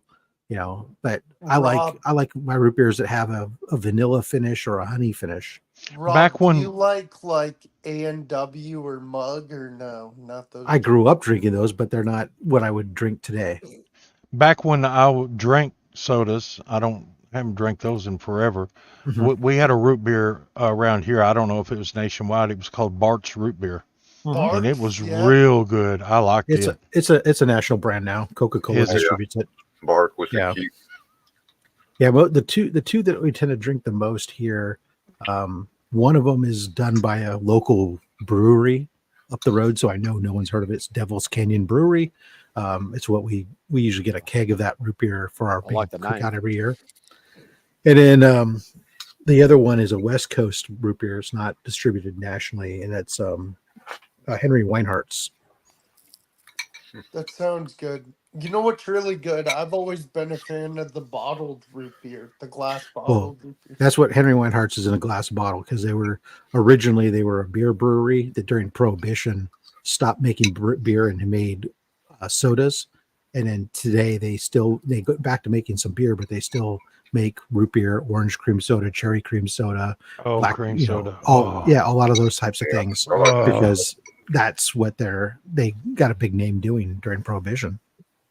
That's the other thing I can't drink is sarsaparilla. I cannot drink that stuff. Well, sarsaparilla is an ingredient in root beer, so it's often very similar. Well, then I probably won't like root beer. Yeah. Well, what's funny is I've seen a lot of I've seen several videos, including some that are great from Australia and New Zealand and stuff, where people try root beer, they don't like it, and then later on they get asked to try it again, but they do it as a root beer float, and they sit there after they have the root beer float, and they go like, "Why didn't you just give us this the first time? This is good. We'll eat this." Yeah, Floats are addictive. Yeah, we used to drink Coke floats. The other day. Somebody mentioned that there was an Oreo flavored Coca-Cola and vanilla ice cream back in the day. Yeah, well, those are good. I heard somebody say something about Oreos and Coke. I think the other day, but Coca-Cola with salty peanuts in it. Yeah. Was it Bo? Yeah. Was it Bo that said he might have tried it or something? I can't remember. Somebody said they tried it and they said it was really nice. I don't know. I haven't drank soda in so long. I don't even know what I know what Coke or anything tastes like. But when he said cream soda, I was like, "Wow, that's been years since I've drank cream soda." I think we call it creamy. Dr. Pepper flavors like that. Dr. Rob, Pepper. what do you think about the people who do when they cook like a meat and then they use like a marinade or a glaze of like a soda, like a Dr. Pepper or whatever? We were just talking about that. I said I use a root beer on my ribs. Yeah, and I inject my pork shoulder with Coca-Cola, so I had no problem with that. Sounds good to me. Yeah, I did a video. It's been a few years back. I've been there about 3 times. Dublin, the original Dr. Pepper. They used to bottle it down there, and Dr. Pepper made them quit doing it because they used the pure cane, and now they're bottling their off-brand stuff and everything. But it's a little factory in a little town called Dublin, Texas. Huh. Yeah, And I got original 6-pack of the bottles of Dr. Pepper, the pure cane. I think I saw that on one of the TV shows. They went to that place in Dublin, Texas. I did the Pickers or something like that. The other one I use, Boggs, to marinate is I use bourbon to marinate my beef jerky before I during the process. What the heck? And then Zero sugar Oreo Coca-Cola. that just doesn't even sound right. No, Wow. It shouldn't be zero. It shouldn't be zero sugar. That has to be over in Australia because I've never seen that here in the United States. That just sounds dumb, being a zero sugar but with Oreos. That just sounds It's all counterintuitive. artificial sweetener, so it's even worse for you because it tricks your body. Aspartame. Tricks your body into having releasing insulin and stuff. Or and it's then probably there's that nothing for it to do. And, Splenda, or not Splenda, but what's the root stevia? yeah, well, it's all the same. Yeah, all the artificial sweeteners. They're not good for you.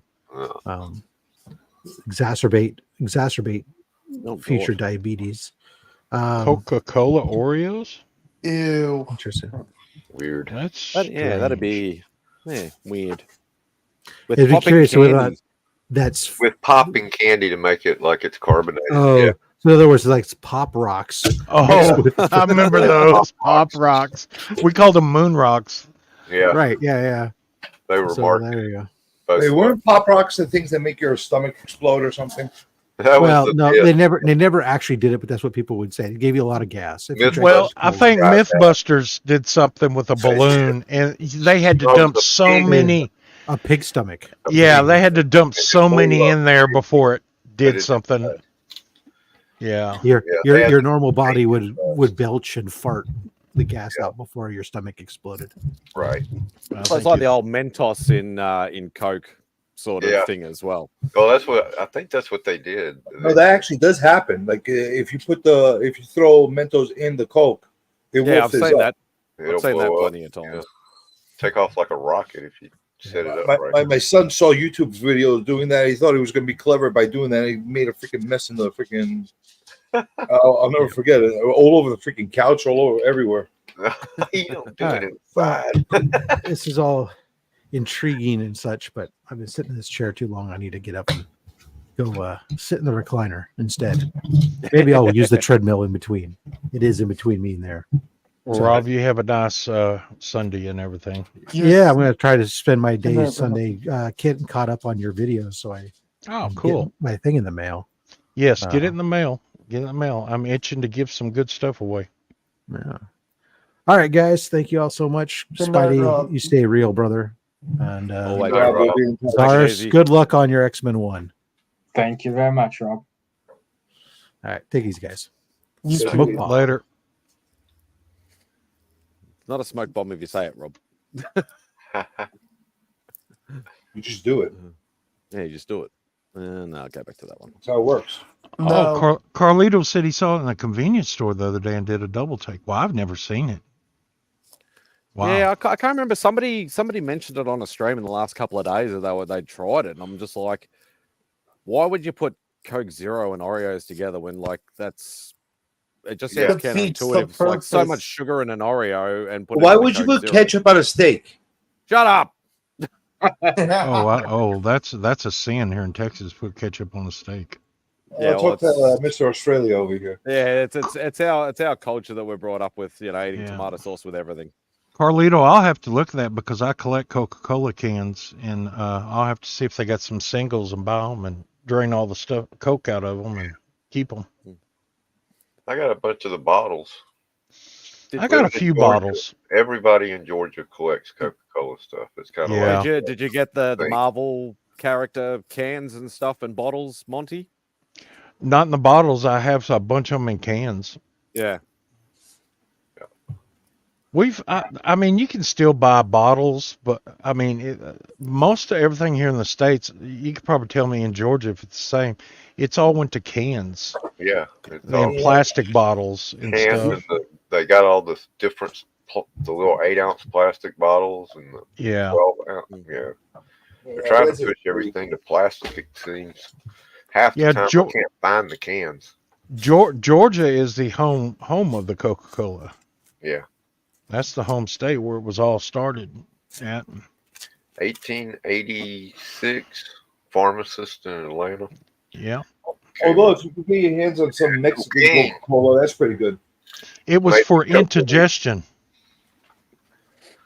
It gives you a really good boost, a little bit more of an uplift than caffeine does. Yeah. Those Mexican Coca-Colas are pretty good because they use the sugar formula instead of the corn syrup. They use the real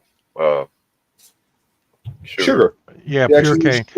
Yeah, we do still get the bottles from Mexico in the grocery store that sell them in the bottles. Yeah. The only thing is they make the fake ass bottles. They don't give you the real size bottles. Oh, down in Texas, but here they have the half size bottles. They don't have the real. I want the real bottle.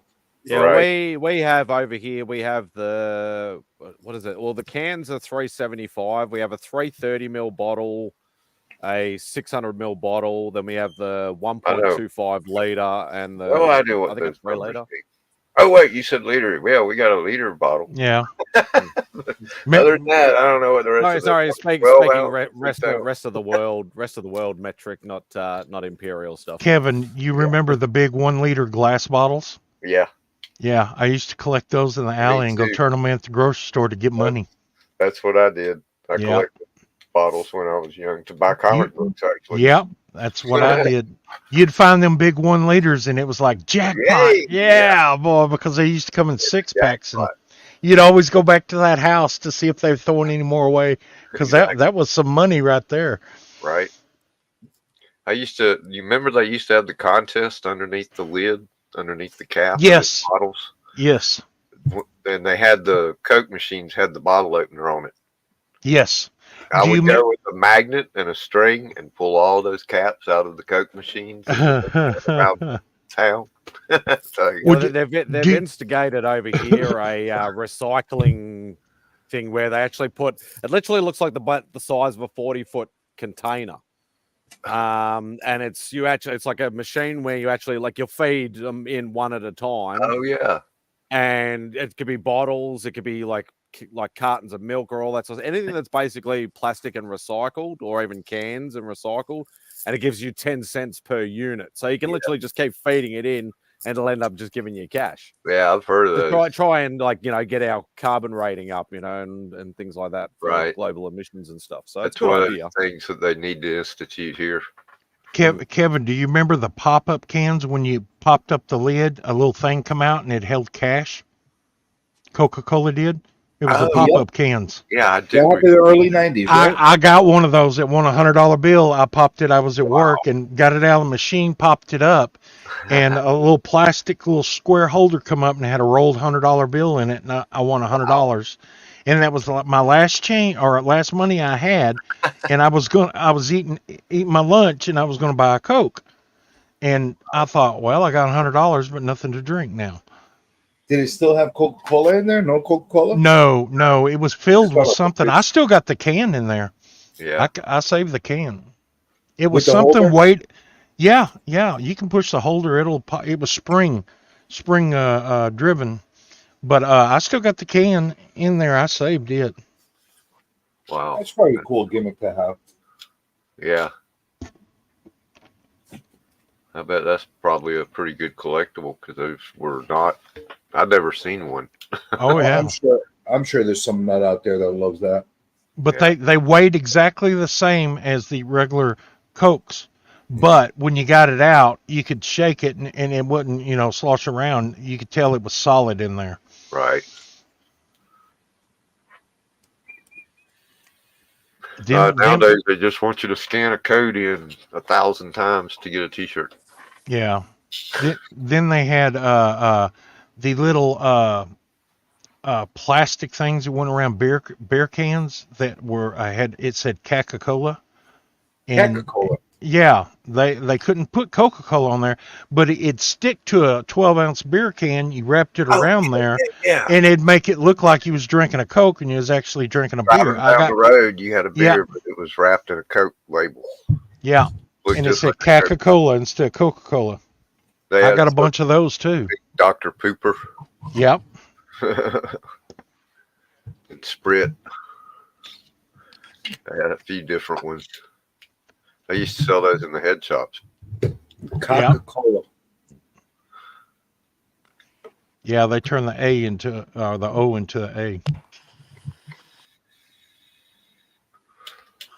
Yeah, you can watch old episodes of Roseanne, and they do that because they didn't have any sponsors. So they have all the products in the kitchen and stuff look like actual products until you look close enough, and it says, I forget, Budweiser was one of them, but it was totally misspelled when you looked close. Yeah, that's one of my little obsessions. When I watch stuff on TV, I find stuff that's quirky or out of place. Yeah. Because if you look in between takes, especially when somebody's sitting at a table and they're having a conversation like dinner or something like that, especially the sitcoms, you'll be sitting there watching them, and they'll cut the camera to the other person talking. Then they'll go back to the original person's talking, and the first scene, it showed the glass was almost empty. Then they cut over, then cut back, and then it was full again. You know, And that's in the first Star Wars movie, A New Hope. That's a major part of the Uncle Beru or whatever it is. The early scene where they're eating together. You can see the glass going up and down between every right. There's an old John Wayne movie called War Wagon. Yeah. If you'll look, they're out there in the desert in Utah, and that wagon's down in the valley, and it's coming up, and it takes a big, long picture showing the wagon. In the background, you can see a contrail of an airliner going across the background. You know, you lost half of Spidey's viewers now. That just because saying John Wayne, they're like, "Who?" Wrong Tim. John Wayne's he's the best of the best, man. Is that the murderer? No, not John Casey. Casey. Yeah.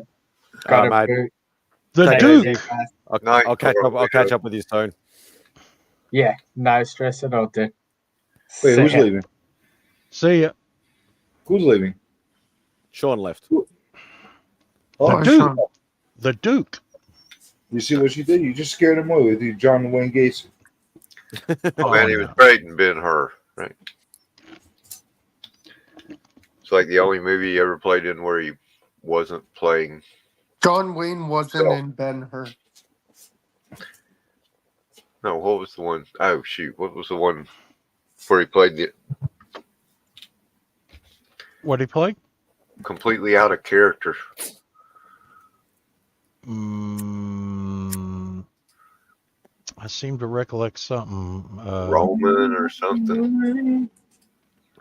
No, there's 3. I loved him in the Green Berets. Oh, yeah. War movies and westerns.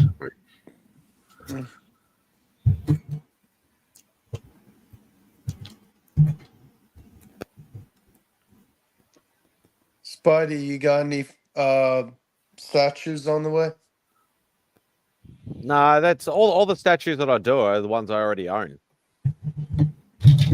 I haven't bought a statue in years. I haven't seen Twins, Wheelie. I know there was a sitcom that won Daytime Emmy Awards, and their Emmy was, they had a party afterwards there at the set, and they left the Emmy on top of the water cooler, and during the scene it shows somebody go by and just kind of pick it up and put it down below and walk off with it, and they went ahead and let it air on that episode.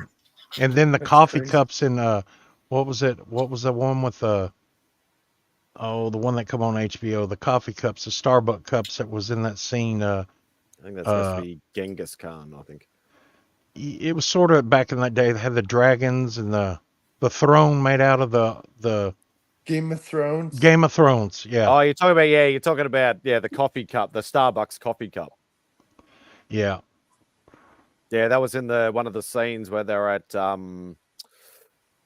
Winterfell, and the drag. It was in front of the Daenerys, and there was a coffee cup just sort of sitting there. I think, and apparently it was supposed to be a prank, and they got in a lot of trouble for it, but they thought it was hilarious afterwards. And if you look on the some of the old westerns, I can't remember exactly what movie it was, but there's some of them they'll be riding, chasing a wagon and everything, guns flying and everywhere, and they'll cut away, then go back, and the guy's on a different horse. Oh yeah. And I told him, I said, all this stuff they did back in the 1800s and everything about fighting the Indians, all they had to do is shoot the horses, and the Indians wouldn't have had a chance. Can you flip that around, CJ, so I can see? Oh, it's nothing. It's just a variant cover of Cosmic Ghost Rider #1. Yeah. Oh no, it just looks really. I like that. Yeah, it looks really nice. I like that. Yeah, I'm just multitasking right now. I figured while you guys are bullshitting, I'm going to bullshit and just take pictures of stuff that I'm going to put on eBay. Who just left? Papa kicked himself out. No. No. Kevin. Oh, Twins. Yeah. All right. Kevin kicked himself. Kevin Webb. Yeah. I love that movie. CJ, you ought to draw smiley faces on your fingers. Oh yeah. Yeah. You leave my fingers alone. That's his money makers right there. Don't you dare talk about my fingers. I want my fingers unmolested. Oh, fuck you. Oh, Wheelie. Tell you what. I have a zombie over there in the corner, Wheelie, that's dedicated to you. It has opposable fingers, and it's sitting over there with both fingers in the air, flipping everybody off. You need to show him. Oh, it's way back over on the other side of the barn. Oh, you know what I was thinking of? He played the Centurion at the Cross in The Greatest Story Ever Told, a cameo. Centurion. John Wayne Centurion. as the Roman Centurion. That's right. That's a great movie, but you know what's better? King of Kings. I don't know if I've seen that. Oh God, I forget who's the main star in King of Kings. Kevin, can you look up who was the main star of King of Kings? I forgot what his name is.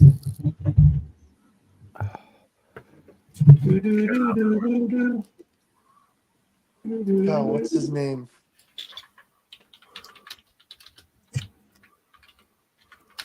See, a lot of these covers, they're cool, but for me, they're useless. You know, when you got like a ton of variant covers of the same freaking comic, the hell's the point of having them?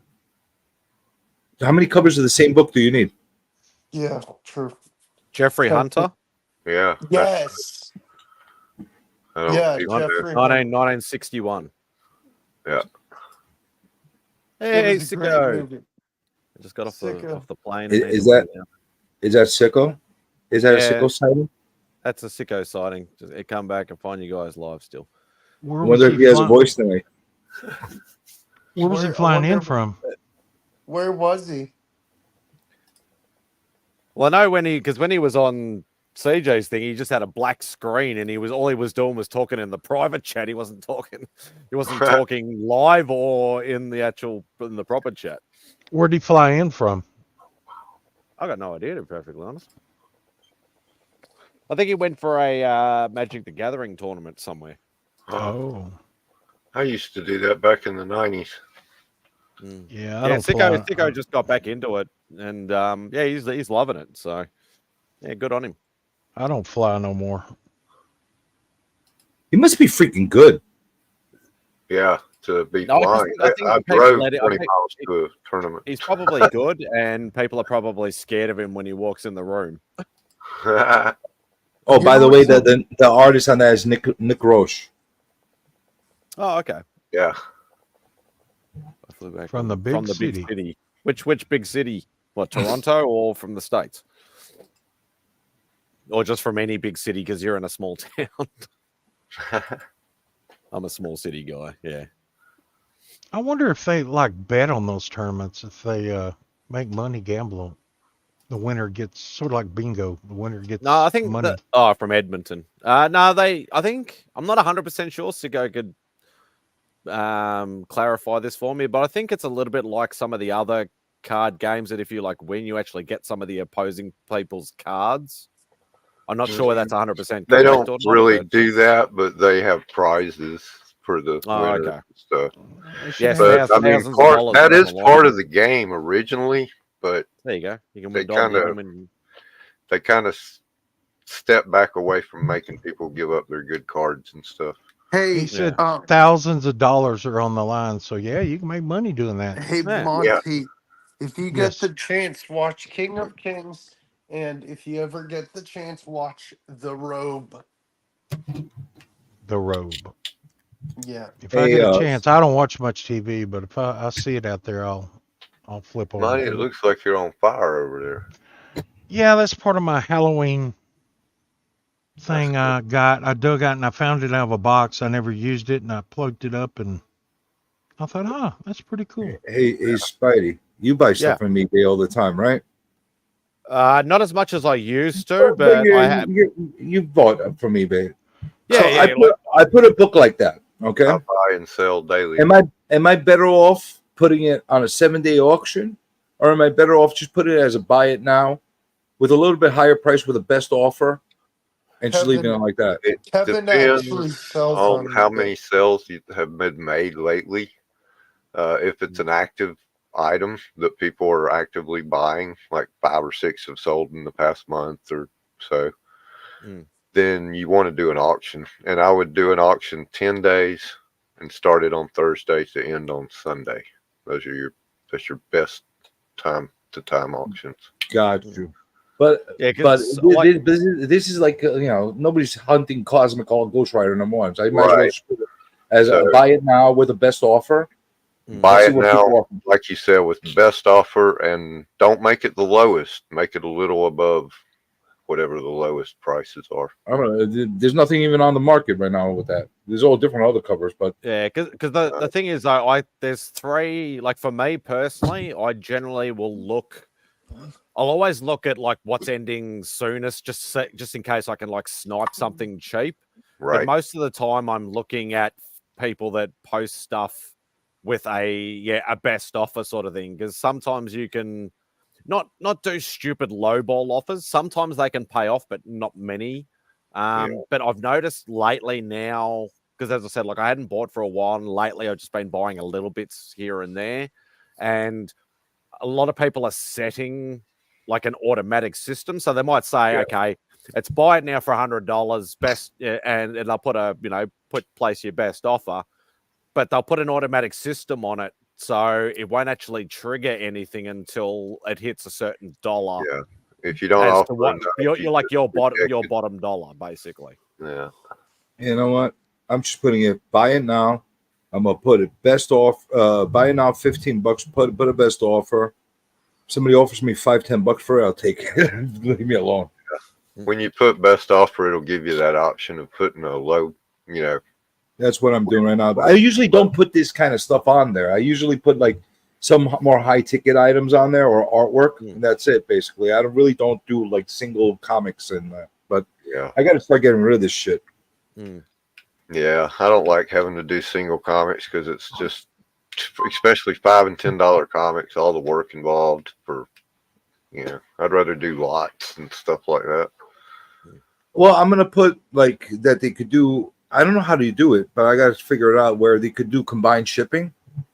Yeah, there's it's pretty easy. I can't remember exactly how right now, but it's just I'm looking at it right now. An option that you check under your setup. I know it's easier if you actually have an eBay shop. Yeah, but if you're only doing individual auctions, there's generally I have a shop, tab. So it may be different, some of the stuff that I do, because I do have a shop, even though I don't keep it up to date very well. Yeah, it shows median price on this is $9.70. Yeah, So, 15 is probably a good start. Yeah, put it at $15. Somebody offers me $5-10 for it. They could have it. Or you could just put it up for $15. So you could probably preset it, because the problem is if you put a buy it now offer that has to be reviewed, that means you're going to be getting all the offers on all these emails. I don't care. And then you have to either accept them or decline them. Whereas if you do a preset, like if you go, okay, I'll leave the bottom. I could counter their offers. If they offer me, I could counter them back. Yeah, you can counter it, yeah. I prefer I don't want to put like a minimum, like how some people they might like, let's say it's $20. They'll put no, they're not gonna look at any offers under $15. Yeah, that's what we were talking about. Yeah, I don't want to do that, because if somebody offers me $1 less than what I'm willing to expect, right. I might as well look at it and say, listen, pay $1 more, I'll take it. Yeah, that's for people that get tired of low balls. I don't give a shit. I look at it from this perspective. An offer is an offer. I never get offended, and it doesn't bother me. It means the person's somewhat interested. But on the flip side too, you do get the absolute idiots. Like I was dealing with one last week. Actually, I found a seller selling some Werewolf by Night books that I need for my run, because I'm getting so close to the end. and they had, I think, 6 out of the 9 or 10 that I needed. And I'm like, okay, I'm going to throw a few sort of what I'd prefer to pay type offers. They were asking for like $30 to $40 each book. And I'm like, okay, well, I'm going to be doing like, I'll offer them like $15 on each. I'm like, I'm happy to pay $15 to $20 because that's what an average goes for over here for these books. And they're coming back, okay, regular price $29.99. I offer them $15 and they come back with me, $29.98. And I'm like, you fucking serious? Yeah, right. Are you an idiot or what? Why do you even accept offers if you're going to do that? Yeah, exactly. If you're going to do stupid shit like that. So, right. You know, that's what annoys me on the flip side of things. But yeah, if they go, it's $30, I offer them 15. They say, look, you know, I'll take 25 and then I'll send them 20 and they'll go, okay, yep, okay, I'll take 20. You know, you come in the middle. And the good thing is most people do that. Yeah, you do get the occasional. 1 out of 10 makes you go, what the hell? Yeah, which is funny because I was able to pick up like some of them they were selling for I think like 27 or 26. I offered them 15 and then I went for 20 and then they ended up accepting. So I got a couple at least. Yeah. But some of them they were like, oh, this is a high grade, you know. I'm not going to take anything less than, you know, $29.98. I'm just like, for fuck's sake. They probably got automatic uploads and everything is set to accept offer. Oh, no, because when you do place bids and they do have automatic, it automatically declines you without an email. So they actually reviewed it and did, okay, I'm going to ask $29.98. I'm just like, well, that's just dumb. Yeah. I run into some true special people on eBay. Well, I understand. I understand because I'll tell you from my perspective. I've given people extremely lowball offers on stuff. Okay, just to see how willing they are to engage. Like especially if it's something that they start off really high. Let me see where they're at, just to see. And a lot of times they'll get me up a lot. But I need to see they're willing to play ball as far as negotiate. Because the worst thing you could do for me is I give you an offer and you literally stand pat or come down like $2. Yeah. Like on I don't know, like on $100 item or something like that. It just I do that at shows. Face to face, that works really well. It does work? Ball. Yes, for most people are willing to talk. Even if you give them too low of an offer at first.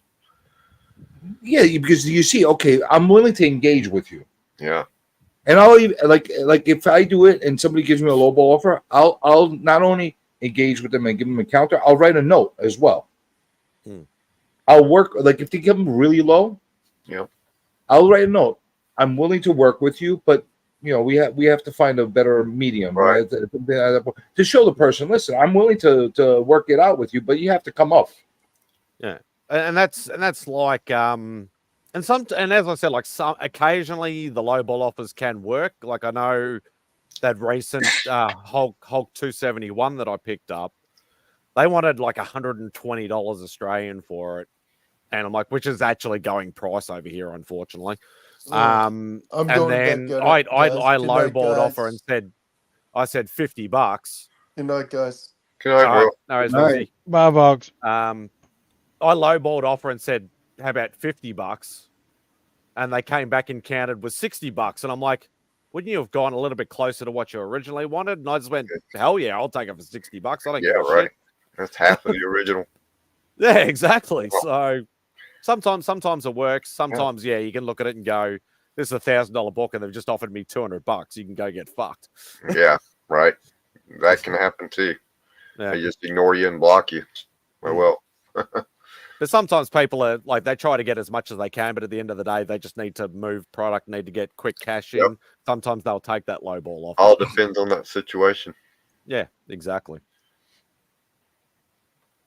So I know sometimes I'll take a loss just to get something out of the way. Yeah.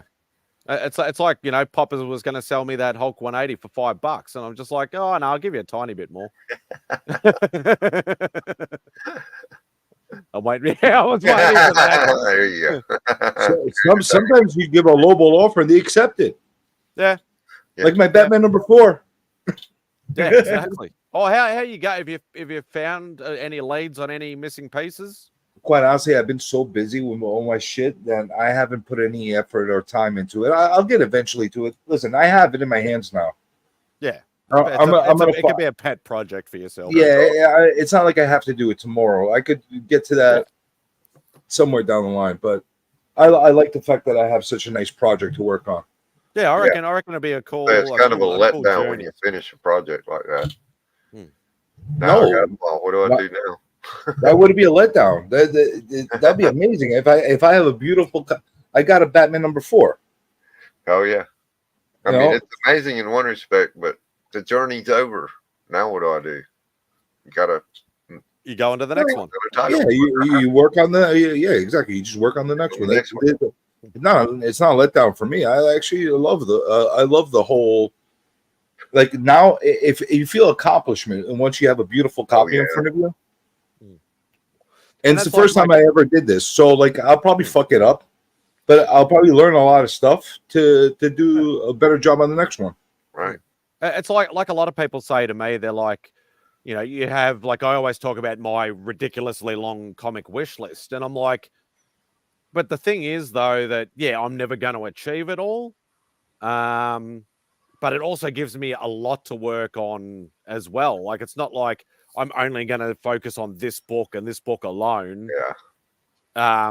And then I may never get there, and it's like, well, I could have done so much else as well. So that's why I've broadened my horizons and made myself a ginormous list of stuff that I want, and it always gives me something to work and to achieve to. So yeah. So Plus, and I'm enjoying it. So anywhere you go, you can probably find something you need. Yeah. And that's why I love collecting the big keys or just keys in general. Yeah. But I love collecting runs as well. Like I love saying, "Oh, I've actually got the whole run of that," you know, and it's I love that sort of stuff. I like doing See, that. that's what I'm going to dwindle down on. I got too many runs. That's the problem. Yeah. So I'm gonna I think what I'm gonna do is I'm gonna limit a lot of my OG runs, like of Avengers, the Hulk and stuff. Yeah. Uncanny X-Men, Amazing Spider-Man, stuff like that, and kind of like cap it off. I'm gonna think of a number like up to 300 or up to 400, and that's it. Everything else out. That's why I quit. That's why I quit on all my runs in 2016 because it's a never-ending process. It's too much. You have endless long box. And the other thing is, the thing that irritates me, I got multiple boxes of the same series. I want to have like one box of one series, one box of like. It's too much. Like I might contain my runs to how many issues fit in a long box. You know, that's unless it's something like Hulk, like you love. I mean, there'll be certain like Avengers, the Hulk, Uncanny X-Men, like the whole Chris Claremont route, like that kind of stuff. Yeah, that maybe I'll keep, or the Amazing Spider-Man first run. I'll keep everything I have. Yeah. But everything else, do I need all the Daredevils I have? Do I need all the fucking Iron Mans? I don't need all that shit. I don't. It's like I'm reading it over and over again. You might even want to just keep like the first, in the first 100 for argument's sake, because that's generally where most of the bigger dollar books are. That's the thing. If I got like I got a lot of Fantastic Four first 100. Okay, a lot from that series. I'll keep those maybe. Yeah. I don't need anything after 100. Right. Maybe I'll keep just keep the bigger books. The bigger books after 100 that you actually like. Yeah, like I was saying about Daredevil, keep the Frank Millers. I mean, they're not within the first 100, but I'm sure you'd want to keep those. You keep trying to select ones and the first Bullseye. Yeah. But like, think about it: the 1 through 100 of Daredevil. Most of that, who gives a shit? Yeah. Of most of those books, they suck. Stiltman, do I care about Stiltman and the Frogman and all those I'd love idiots? to have the first. I'd love to have the first 100 of Daredevil, but Daredevil low numbers over here is actually quite rare. Oh, you could get, especially 2 through 6. You know how cheap you could get those? They're so ridiculously cheap. You get for like $100, $200 each one of them. Not over here. They're so ridiculous. I mean, I'm not talking about pristine shape, but I'm telling you, if you want, I don't, you know, I'm talking about like if you want an okay copy, not like beat to shit, but an okay copy for a couple $100, you could get each one of them. Yeah, because what have I got? Like Daredevil Volume 1, my lowest number is 12. So, you know, I haven't got anything sub 10 in Daredevil. And I'd love all 10, but I'd love at least 1 or 2 sub 10s just to sort of quench the need for them or the want for Well, them. you need one with a red and yellow suit. Yeah. I want one in the yellow suit. All like obviously the main ones are first Owl, first Purple Man, first red suit, you know, things like that. But yeah, I want at least one with a yellow suit and, you know, and probably the first red suit. But, you know, what I can get and what I can pay for is 2 totally different things. A lot of your Iron Man from, I think it's 52 to 55, there's a ton of first appearances in that area. Yeah, I haven't. First Thanos, you got a few of those. Yeah, you're gonna keep those. Like number 100, I have a signed copy by Starlin. I'm gonna keep that one because it's a great copy and it's a Starlin signed book. Yeah. And I got it slabbed already. So I hate the way Iron Man 1 looks. I mean, that cover, I've always hated the way that looks. I don't mind it. I have that copy. I don't mind it. It's not bad. I put off getting that copy for years. I had the whole run except for that first one, and I've seen that thing about 15 times, and I refused to buy it. Finally, what is it that disturbs you about it? It's just he's in a weird pose on the front cover. It's just like It looks like he was standing there and he's got a carrot stuck up his ass, so he's like it bending looks in a weird way. But yeah, finally, I have a copy of one. Finally, I broke off and I said, "All right, I gotta get it because I've got 1 through 300 and something." I said, "I might as well get it." So I went ahead and bought it. Of course, I should have bought it way back then. It was a lot more, but I ended up getting it. Well, now it's about $2,000 for CGC 9. Mine's probably not a 9. It's I think I really hovered around the 8.0. That Iron Man 1 when I bought it has a history to it. It was actually stolen out of a comic shop. Wow. Oh. Yeah. You're buying stolen goods now, Monty. No. I can tell you a quick story about it if you want to hear it. Go for your life. My comic shop ended up getting it in, and I was called, "Do you want first dibs of this?" And I said, "No, I don't." He said, "Well, I know you ain't got it. You got all the other ones. You need that one." I said, "No." I said, "I hate that book." I said, "I'll eventually buy it." Well, they got it in, and one of the employees there ended up stealing it.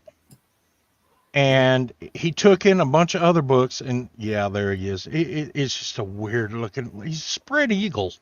I mean, what is that? You know, I'm not mad at it. There's way worse covers than that. Yeah, that's just weird. Anyway, they got the cameras, and they looked, and they seen him taking it outside and putting it in his car and everything. You don't like Spidey though? No. And I come in and I said, "Let me look at that Iron Man 1." He said, "Well, one of our employees stole it. We're in the process of getting it back." And I was like, "Really?" Wow. Yeah. So they ended up getting it back. He ended up getting fired and got charged for theft and everything. And I finally seen it and I went, he gave me a good price on it. And I went, all right, as much as I hate that pose on the front, I will take it. So, but that's the story. I mean, it's not a real good story, but that's the story about the Iron Man 1. Yeah. Like ultimately, and I've mentioned this before, like obviously, you know, there's certain runs, certain keys, things like that I'm after. Ultimate goal, if I had the money, would be to have all of volume 1s of all the Marvel books of like all the main titles and things like that. Like obviously that's a stupidly lofty goal that I will never attempt, but it's something nice to have in the back of my mind. And obviously, like for now, I'm just trying to get at least one copy of each Silver Age Marvel title in the first 10 issues. I think Daredevil and Fantastic Four are the only 2 that I do not have. Wow. not Daredevil. Fantastic Four and Spider-Man are the only two titles that I don't have full runs. But I have all the keys in Amazing Spider-Man and a lot of fillers, but don't have a full run. Now, Fantastic Four, I like a lot in Fantastic Four. And I don't have like 1 through 6, and I think I got 10, 11, 12, then scatters off through there.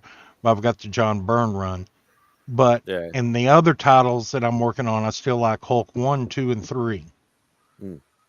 But all the other main titles I've got complete runs of. Like Thor and... Yeah. Wow. Actually, I'm working on my Journey in the Mystery from 83 back to 1 right now. And my Tales to Astonish and Tales of Suspense, I'm working backwards on those. I And bet I've some of got those some are early hard issues. to find just because... They are. Yeah. Well, it's a actually... lot to find 83 than it is to find 40. Well, I've actually got 2 Journey in Mystery 83s. Do you really? Yeah. Wow.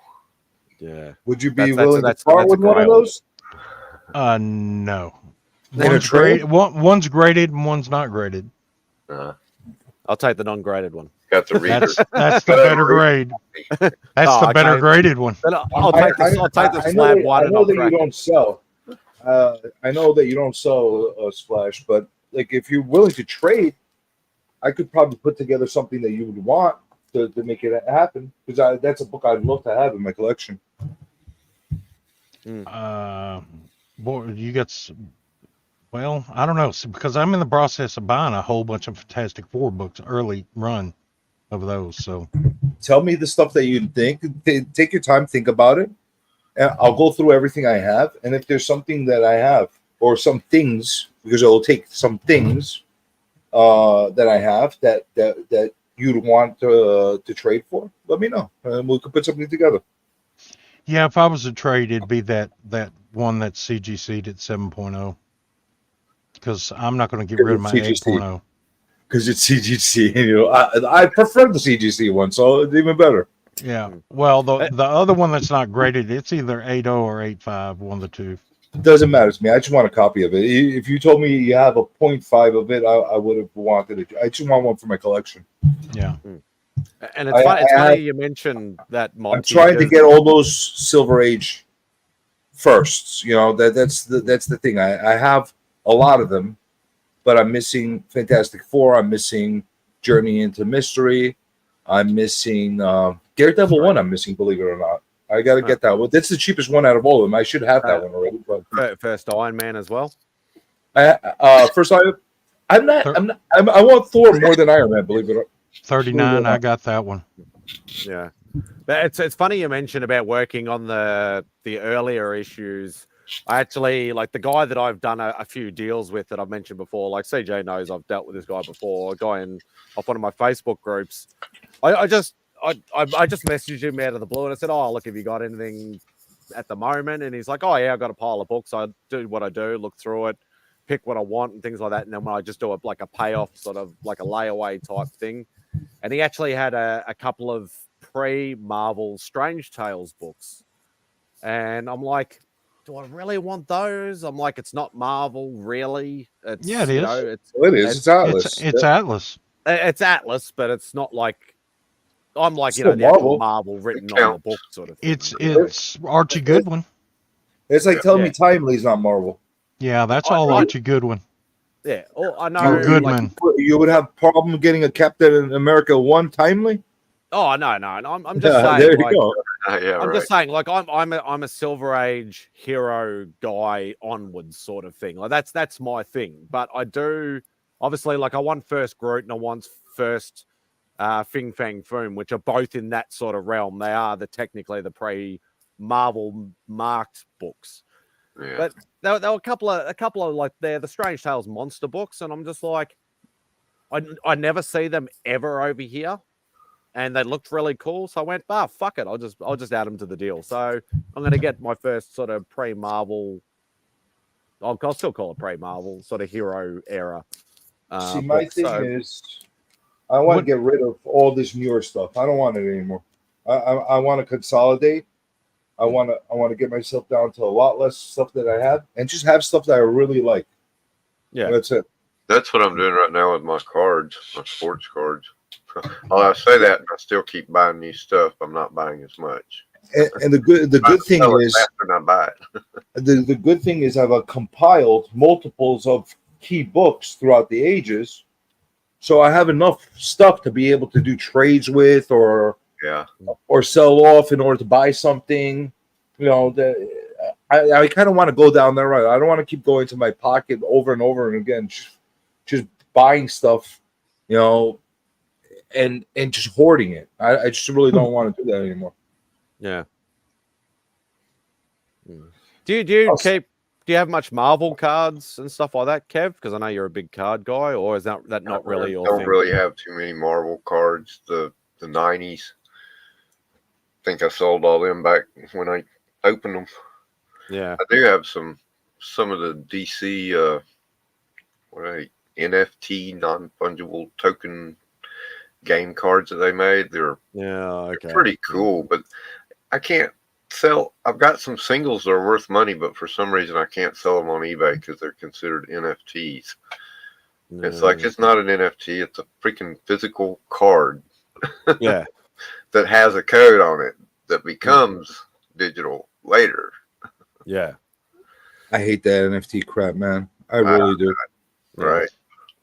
See, Spidey, I'm working my way back up from Marvel Tales, trying to get up all the way into the Marvel Mystery Comics, because it went Marvel Mystery, then it went Marvel Tales. So I'm collecting a bunch of those. I want to get a... Yeah, like I always said, I wanted to sort of basically keep my limit at like FF1, Spidey 1, like AF15, like the hero era stuff onwards is where I wanted to stay. But there, as I said, there were a few exceptions, like first Groot and first Fing Fang Foom, which are like predating the hero era. Only because they're actually heroes in, or villains or whatever, in the Marvel age. But some, don't get me wrong, like some of those early monster books and like in Tales to Astonish, Strange Tales, and that are fucking awesome looking books. But I don't want to start going down that road too much because I already have enough lofty goals that I'll never achieve as it is. Well, I was kind of forced to go down that road. I haven't, I decided not to, try to complete FF and Spider-Man. And I just wasn't, real interested in doing that. So it kind of forced me into going backwards. Yeah. Yeah. And I've enjoyed it. The only thing I hate is it's getting to, like I said before, you can't buy those books unless they're graded already. They're already slabbed. But I have found a bunch of them. It's classified as either Golden Age or like Atomic Age stuff, isn't it? Yeah. Yeah, and that's probably the hard thing, because I know CJ's talked about this a bit, and like obviously watching Only Slabs a lot, you hear a lot of guys that are Golden Age collectors talk about it, that it's like some of these books you may see once every 5 years if you're lucky, because they're super rare. People hoard them like like it's gold nuggets basically, and they're very, very hard to come by. Or you got to go to big auction houses like Heritage and that to even try and come across them, and then you're paying a premium for it too. Right. Yeah, all these Schomburgs are getting they're like highly sorted out. Like he was just a cover artist, Yeah, he was just a cover artist, but people are like dedicated Schomburg collectors now. Like I've seen so many people love Schomburg's art, and all they want to do is collect his original art books, even if it goes all the way back to Timely, where you're talking like 5, 6, 7 figure books sometimes. Yeah. But yeah, it's you collect what you love, and you love what you collect at the end of the day. I got a lot of that Golden Age stuff, and I'd be willing to part with some of it. Do you have any Timely like subby human? Yeah, I have a couple. I have a couple of Submariners. Those I'm gonna keep. Do you have a cap? No, I don't have any caps, and I don't have any Human Torches right now. I have a couple of Marvel Comics. Yeah. You know the Marvel Comics brand one? Yeah, Marvel Mystery. Yeah, Marvel Mystery. But I don't have any cap or Human Torch. I'd like to get a couple of those as well, so I can at least have one from each series. I'm not that crazy about getting the whole series or getting as much as I can from it. If I find it, I find it. If I don't, that's fine too. I'm not a fanatic about it. Yeah, like I'd ultimately, yeah, I'd like one of each. But if I had to pick, I'd love a Golden Age cap just to say I have one, and just for nostalgia purposes and just for history purposes. But I'm not going to go out of my way to go and search for one.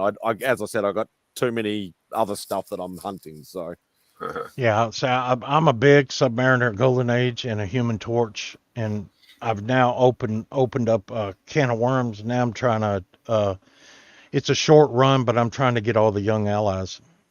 Oh, that's another nice. I have actually one. I don't forgot which issue I have, but I do have one young allies as well.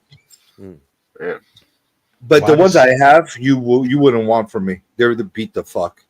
Yeah. Well, I just can't wait until that con comes up the 1st of October because I've already talked to 4 dealers that are going to be up there, and I've told them what I'm looking for, and they said you're going to be happy what we bring. So I'm like, oh crap, that's going to be but I've been saving all year. I haven't hardly bought anything all year to go up there, so I'm going to bring some big cash and come home with some good books. Nice. I was going to say you could like what some people say to me. You could always use your doubles and actually sell some books to try and raise funds to buy new books. But you know, I know what you like. You like to keep what you've got. So well, you know, I've come to a part to where I'm giving away some of my doubles and triples and all that in this contest. Yeah, obviously, yeah. But as far as selling, trying to keep up with selling it and getting the money and shipping it out and that's too much of a hassle. I'm too old for all that shit. Excuse me, I didn't mean to say that. All that stuff. I just swear all the fuck you want. Well, I'm not a person that swears. That's that's all right. Me neither. But if you drop it, it doesn't matter. Yeah, I hate cursing. CJ. Checking to see if we watch your videos or what. I try to be You know nothing, Jon Snow. I try to be as mild mannered and polite as possible. I need a like a clip that says bullshit or something like that. Well, you say I curse? Hell I don't yeah. curse. See, you're not gonna get me to fucking curse. I promise you, I'm not gonna curse. This is terrible. Do you even YouTube, bro? See, one of my ones I really want is the Marvel Mystery Comics number 13 because that's the first appearance of the Vision. The original Vision. Yeah, the original Vision by Simon and Kirby. Yeah. And I've always wanted that book. That's one of my favorite books to pick up, by the way. The Silver Age one. Every time I find that at a decent price, I pick it up just because. 57. It's one of my favorite books. My son got me into like hoarding that because it's my son's favorite character. So every time I see one, I pick it up for myself, or I try to upgrade the copy he has. There is a book I was going to ask you about, CJ, because I know you're a bit of an X-Men guy as well. Mm-hmm. Is X-Men 50 as expensive everywhere as it is over here? Because it's just a cover appearance. Yeah, it's very expensive unnecessarily. Ugh. It's a beautiful green cover. Don't get me wrong. I love that cover. I've always wanted a copy of that cover. Like, I know her first appearance is 49. And that's her first cover appearance, but it's just a gorgeous book that I'd love to own. It's not justified. If you go just by logic, it's not justified how expensive it is. Yeah. But you know, the public speaks. They love that cover. Yeah. It's like Surfer 4, same sort of deal. There's no key element except for the cover. But the cheapest I've ever seen that X-Men 50 over here is like $800. And I'm like, that's just fucking ridiculous. How much? $800. Oh, that's crazy. Fuck that. Wow. Yeah. I'd be happy to pay $200 or $300 for it if I think it better be in 9.6, 9.8 condition if you're paying that much money for it. So what would you find, like, just like spitball sort of, thing. If you'll find just a rough raw copy that was complete, what do you reckon you'd be paying over there? Like low grade or mid grade? Yeah, just a low grade, just a complete low grade For copy. a low grade, you can find for like $200-300, right? Okay. Splash. Yeah, something like that. I think I've X-Men seen it. 50. Yeah, $200-300. You could get a low grade for it. It's still expensive. For it's just a cover buy on a low grade book. Hmm. Yeah, it's kind of expensive, but there's other books like that too that are super expensive. Yeah, like as I said, like Surfer 4 is another one that I want, but it's just a super pricey book just for the cover.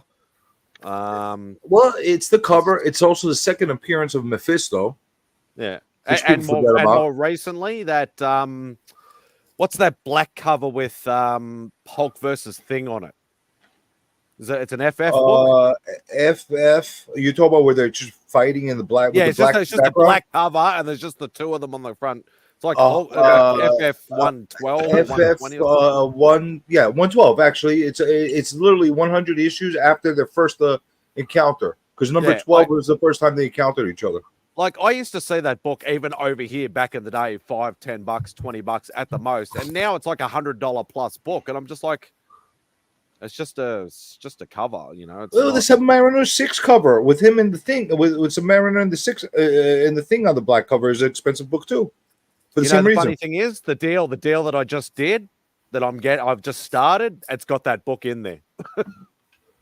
It's a beautiful book to have. The biggest problem, you know what? It's same thing as Silver Surfer 4. It's on a all black cover. Yeah. Which shows every little defect. So if you're going to get that in a high grade, it's super expensive. And what happens is that high grade version is what dictates the lower grades.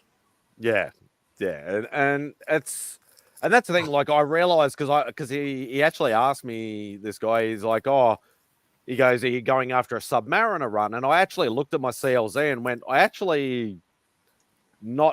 I probably have maybe just over half the run of the Silver Age to Bronze Age subby run. And I'm like, if you've got some, then yeah, definitely I wouldn't mind going after a Submariner run, having the whole run, because I think it's only a 72 or 73 issue run. And he actually had about 20 of the something books that I needed. So a lot of those are in there, including that black cover Versus books. So I was happy with that. See, you're looking at an X-Men 50 graded CGC at a 6.0 for $350. It's cheaper than it's dropped a lot. Yeah, so the 5.5 for 330. I only want a raw, but obviously, like if I can buy a slab that I can crack that's the same price as a raw, then I'm happy to do that. But at the end of the day, just a low grade raw. I'm just happy with. I'm not a picky guy as long as it's complete from front to back. I'm fine. Could be split cover, could be taped or whatever. As long as it's complete, I'm not fussed. So here's a 5.0 for 475. So about 300. You know. Yeah. So for me, that's 350. That's probably about a 450 to 475. It's almost $500 Australian. So that's still being cheaper than what I've seen it for over here. I mean, don't get me wrong. It's still expensive for what it is. For what it is. Yeah. Yeah, here's a 8.5 for $749. Yeah, no, I wouldn't even bother with that. Yeah. I'd be quite happy to pay for a raw or even just a low grade slab if it's going to be about the same price, and then they just crack it open to see it. I'm looking. Now again, that cover though, to get it in high grade, because of the dark colors, they show all the damage. They get expensive. It gets expensive. Yeah. Yeah, I'm looking at it's like 7.5 still under $500, but I'm sure it jumps up there. Did we lose I think Vox? once you start getting to the probably to the 8s and the 9s, you'd probably be skyrocketing out in 4 figures easy. Yeah, here's a 2.5 for $190. That's buy it now. All these are buy it nows. Here's an 8.5 for $700. Yeah. Here's a 9.0 for $849. There you go. 9.4, $1,800. Yeah. Okay. So it's the mid 9s upwards is where it jumps. Obviously. Yeah, 9.2 wants 2,000. Here's a 2.5 for $169. Here's Oh, a wow. 9.6, and he wants 7,000. Oh gosh, yeah, he's Yeah, pushing that's it. an asking price. Yeah, he's leaving lots of room to negotiate on that one. Yeah. Has Christina got a channel? I don't think she ever makes any content. Oh, okay. Because I know she's a great supporter, and you know, I don't think I've ever seen any content from her. I gotta go check if that's the case. Yeah, Christina, tell us. Do you make content? I know that she never comes on my channel. She never comes on my channel. She's in the chat in your channel, though. Yeah, even though she's in a chat on my channel, she never comes on. But she comes on to Jig's channel. I don't know why. Why is that, Christina? Well, she wants to see more in your hands. How's it going, John? Did you watch Detectorist? What woman doesn't want to see more than my hands? Wow, she's got almost 1.4K bloody subscribers. Yeah. Now But does she's she have got any another one. videos? Let's have a look. Videos 2 months ago, 4 months ago, 10 Oh, she months does. ago, 11 She months does ago. So occasionally. she's got a few. They're all sort of short videos, but yeah, she's got a few videos there. Okay, so at least she makes some videos. She I did didn't a realize. live. She's done 2 lives, one 5 years ago and one 3 years ago. Spidey, you buy anything from my comic shop? I've been told to try it, but I never actually have tried it yet. A 4.0 for 265 graded. Huh. I'm just. I was liking the sound of that 2.5 at like $170. I reckon that's getting more towards my sort of price range. Glad to hear you liked it, John. Wait, what was the condition you said that other one before from my comic shop Splash? Let me scroll back up. 4.0 at 265. 4.0 at 265. CGC. Yeah, that might be a little high though. I think. Oh, it's a little high. Sounds a little high. Yeah, I like the sound of that 2.5 though. So hang on, if I get out my. But if you could nail a 5+ for under 3, that's pretty good. I'm just trying to. Well, right what, here, X-Men 50 5.5 off-white pages, $300. With a make an offer or straight? Or best offer. No, there you go. Put an offer for $200 and see where that takes you. Right. So 170 US is about 250 Australian, but shipping would probably make that up to close to $300. But yeah, I'd still be happy to pay $300 or $300 and something bucks for that book, saying I've never seen it cheaper than 800. So see that's what I was talking about. You have a book like that's $300 asking for.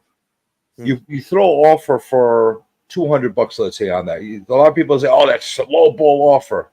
Well, no, it's what I'm offering at this point. Let's see where this takes us, kind of a thing. yeah, if they come back with a counter offer for 250, then you take it. Some of these sellers, though, they put limits and it'll reject it immediately.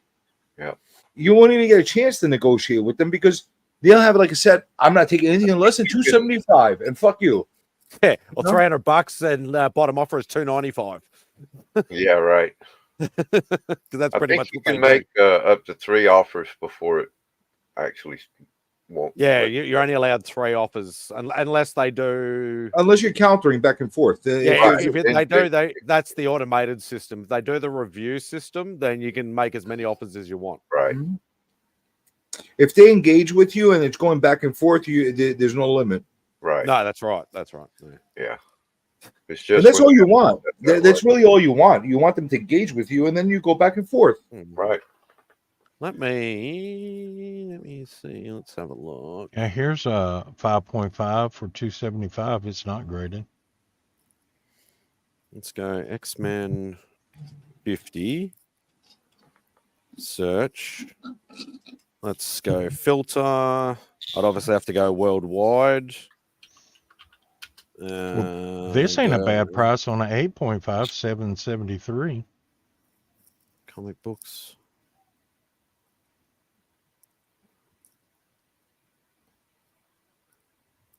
Okay, why is I hate the eBay filters on the phone sometimes. Well, Like they the changed first it. 3 books that come up are not even X-Men books. Yeah, you got to go Silver Age. Yeah. Honestly, I'm loving right now the fact that eBay made my life so much easier right now with the way it's working, because all I have to do is like I should put like 3-4 books in, and all I'm doing is putting in the name of the thing, and all it does is search. It finds me the closest thing, and I'm able to pull up all the information on the book without having to put it manually. Back in the days, I had to put every single thing in there manually, what year it was made, etc., etc. And right now, it's all pick. I pull in the information, I put the description in, and pictures. That's basically what it comes down to. Cover detached, spine Way split, easier than it 20 used to mil. be. I don't care. I don't care if the cover's detached. That doesn't worry me. Well, this is 2.5, but it's a freaking raw. So hey, can you tell it's a 2.5? Oh, that one's got a big stamp across the headdress. Yeah, I seen that one. That's in pounds. Oh yeah, I don't like buying in pounds because pounds is actually double for They'll us. get you. They'll get you. What's this one? 2. Oh, that's a place bid. 3 days to go. Yeah, that'll go high. 491 Australian. No, forget that. Forget that. Yeah, now they're all going up to. What's this one? $300. The only thing I don't like about the eBay is that when they're raw books, it asks you for grade. Yeah. How am I going to grade it based on whose grading service? Right. On CGCs, on CBCSs? If I say a 9.2 and they send it into PSA right now, and PSA ends up being one of these tough ass graders, how am I going to predict that? I don't like that at all. Oh yeah, my comic shop on eBay. Yeah, they got it. $209 US. They're grading it at a 2.5 in a raw. Would you trust my comic shop's assessments, CJ? Yes. For the most part, yes. Yes. Okay. They're undergrading that book. Is it slabbed? No, for the it's most not. parts. Listen, they occasionally get it wrong. Yeah, They- they're but undergrading for- that book. But for the most part, they're pretty decent. Let's see what it says. Cover and first 3 wraps detached at 1 staple, heavy water damage. This is a low-grade item. The story will be complete and readable, but the item itself will have major defects. Hey, if it's complete, then that doesn't faze me. There's no best offer though. On straight on, no, most of the time they don't put a best offer on my comic shop. Yeah, Sometimes they do. Well, this is on eBay from my comic shop. Wait, hold on. You're looking on eBay? Yeah, I'm looking on eBay. All right, go to the my comic shop website and go find the same book. It's gonna be cheaper there. Right. Is there a link from the thing or not? No, obviously? just go to mycomicshop.com and look up the book. I guarantee you're gonna find the same book for at least 10% cheaper. My comic shop. That's a little trick that a lot of No, people I know don't, and that's the other problem is I do not know how to use my comic shop. It looks very convoluted. It's a freaking website. Just order the freaking thing and buy it. That's convoluted. I am surprised that they're not more slick interface on my comic shops, considering how big they are. Listen, it is shitty, but so is Midtown Comic Site. It's pretty shitty. It's a pretty shitty. It's a pretty. All the ones I've seen are. For some reason, the comic, like the bigger comic shops, LCS and websites, they don't give a shit. They make shitty, not user friendly type of websites. They're like, figure it out. If it's the same book, then it's actually more than 10% difference. See, I told you. It was 209 on eBay and it's 160 on my comic shop. See? Yep, I see that. Yeah, but Bud Sauter's a real good guy. I've met him like 2 or 3 times. He's going to be at that Comic Con that I'm going to in October. He's been in. Spidey, that's a trick, by the way. Like they've been around longer than the internet.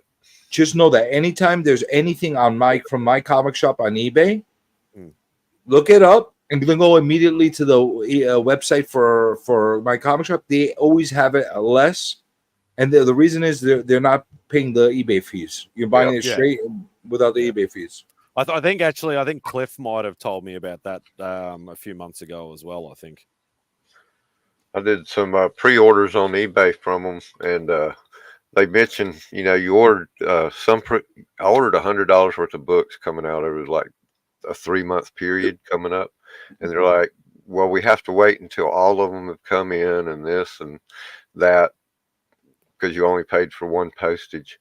And the guy said, visit our website and order one book, and it'll cover the postage, so we can go ahead and send you your books. Oh, so, Jesus Since Christ. then, I just used the website as a subscription service. They've got a 9.0 ASM3. Wow. What are they asking on that one? Wow. 38.5 grand. That's it? The cheapest they've got is a 0.5 for 900. That's not horrible. Oh, no, hang on. There's one for 722. Let's see. Does that actually tell you what the floors are in here, though? You have to look at the pictures carefully. Yeah, because it doesn't. It just says PR 0.5, so that's Paul 0.5. 4.5. But it just has a description of the actual story. Oh, God, that cover looks... Oh, wow, that's even worse than my worst bloody old Spider-Man book.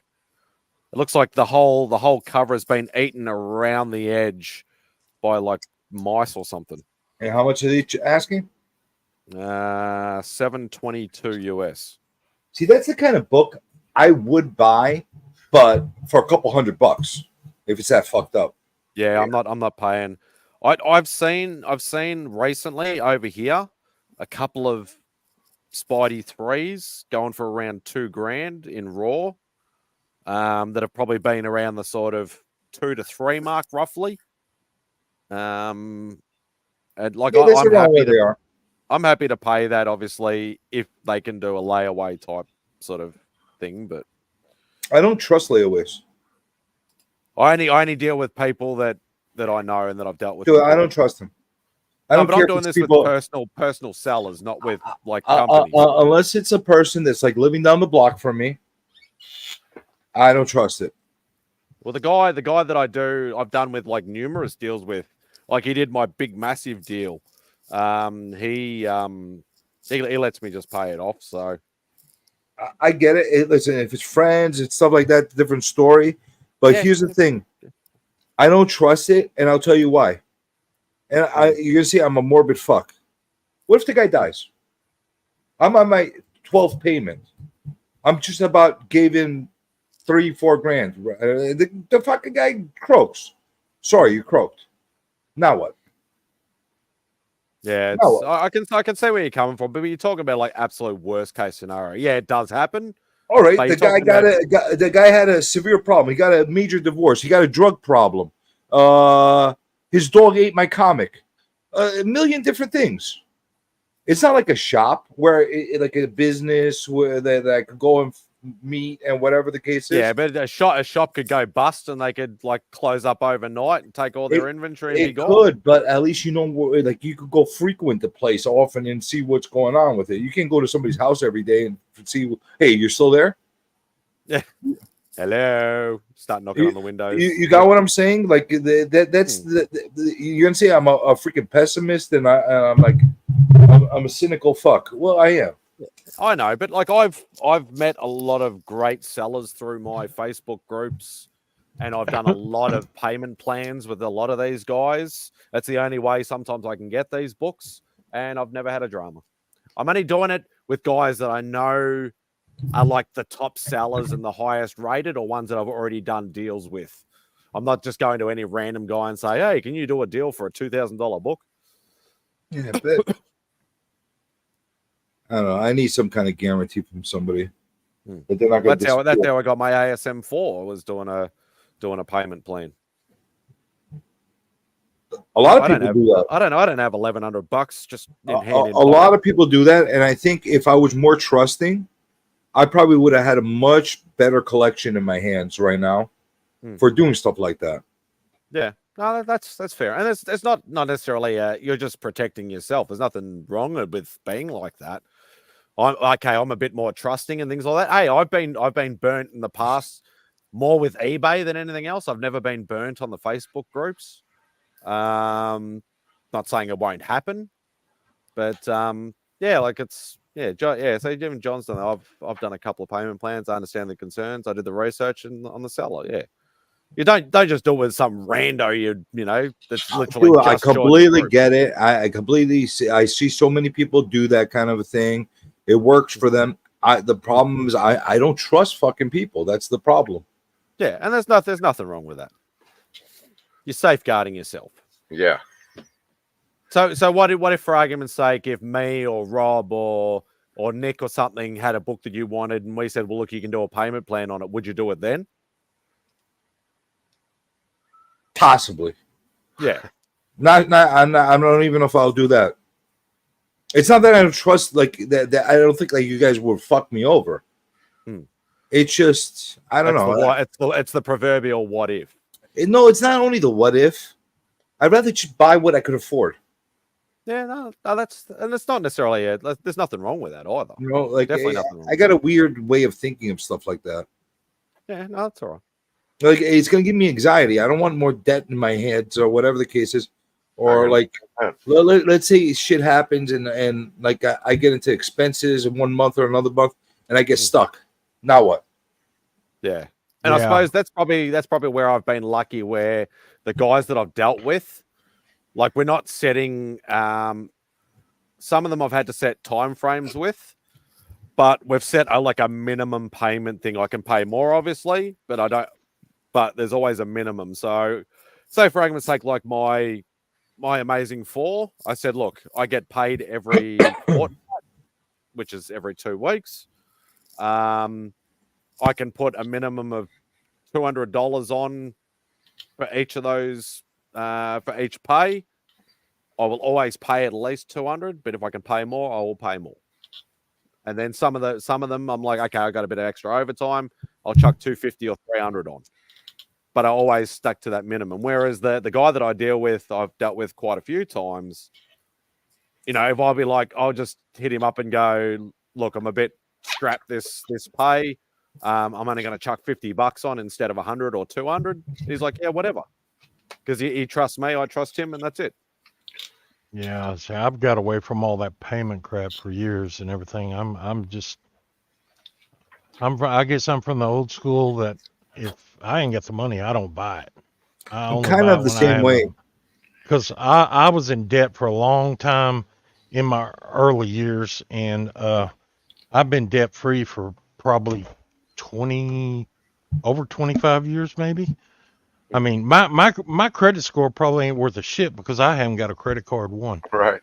I mean, I don't give a shit because number one, the credit card company's going to rip you off anyway. Oh God, yeah. I mean, who in the hell is going to give you a bad credit rating if you don't owe nobody no money, and you make a good wage, but they say, oh, your credit's rating low because you're not making us money. No, that's not the reason. There is a little bit of a logic to it. I understand, like a little bit, but if you ain't making them money, they're not going to give you a high score. They want to be able to know that you can prove that you could pay back a loan. That's basically what they want to know. So the thing I tell everybody, you don't have to have debt. You don't have to have like a little small credit card that you charge your gas on or something like that, and pay it off every month, and that's it. Yeah, and then you build up a good history, and if you ever do need credit for any reason, you have an excellent record. Yeah. Well, like I understand where you're coming from, Monty, because I was always the same sort of mindset as well. Whereas if I don't have it to pay for it right now, then I won't get it. But I realized that once I started going over that threshold of buying, $100 books, $1,000 books, things like that, that I need another way because I never have the opportunity and the cash at the same time. I only ever have one or the other. Yeah, I'm more of a put money in a jar kind of guy.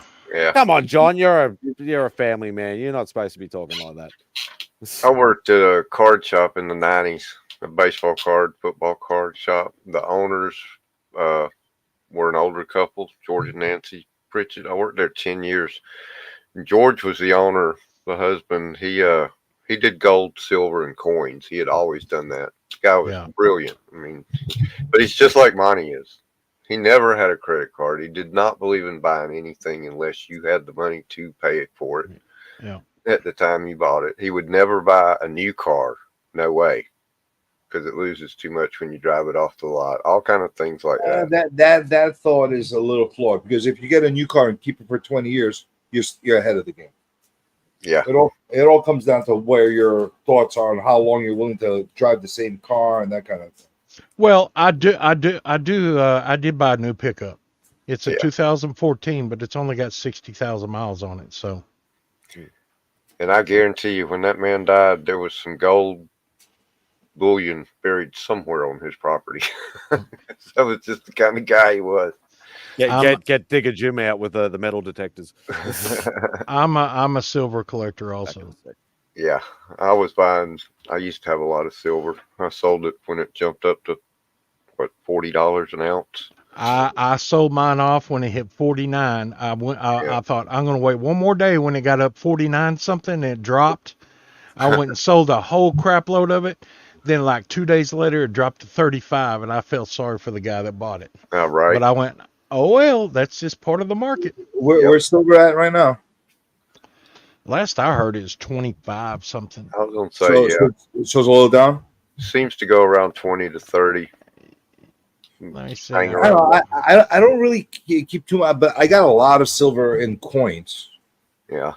You know, I got a shit ton of Mercury dimes and quarters and 50-cent pieces, all silver. Yeah, those are That's good where to hold on to. That's pretty much where I keep my as far as my speculation in silver or gold and that. I got gold in jewelry. That's where my investment is. Because you can buy that scrap jewelry cheaper than anything, and it's gold. It's worth just as much. Realistically, you could melt it down, and there you go. Yep, exactly.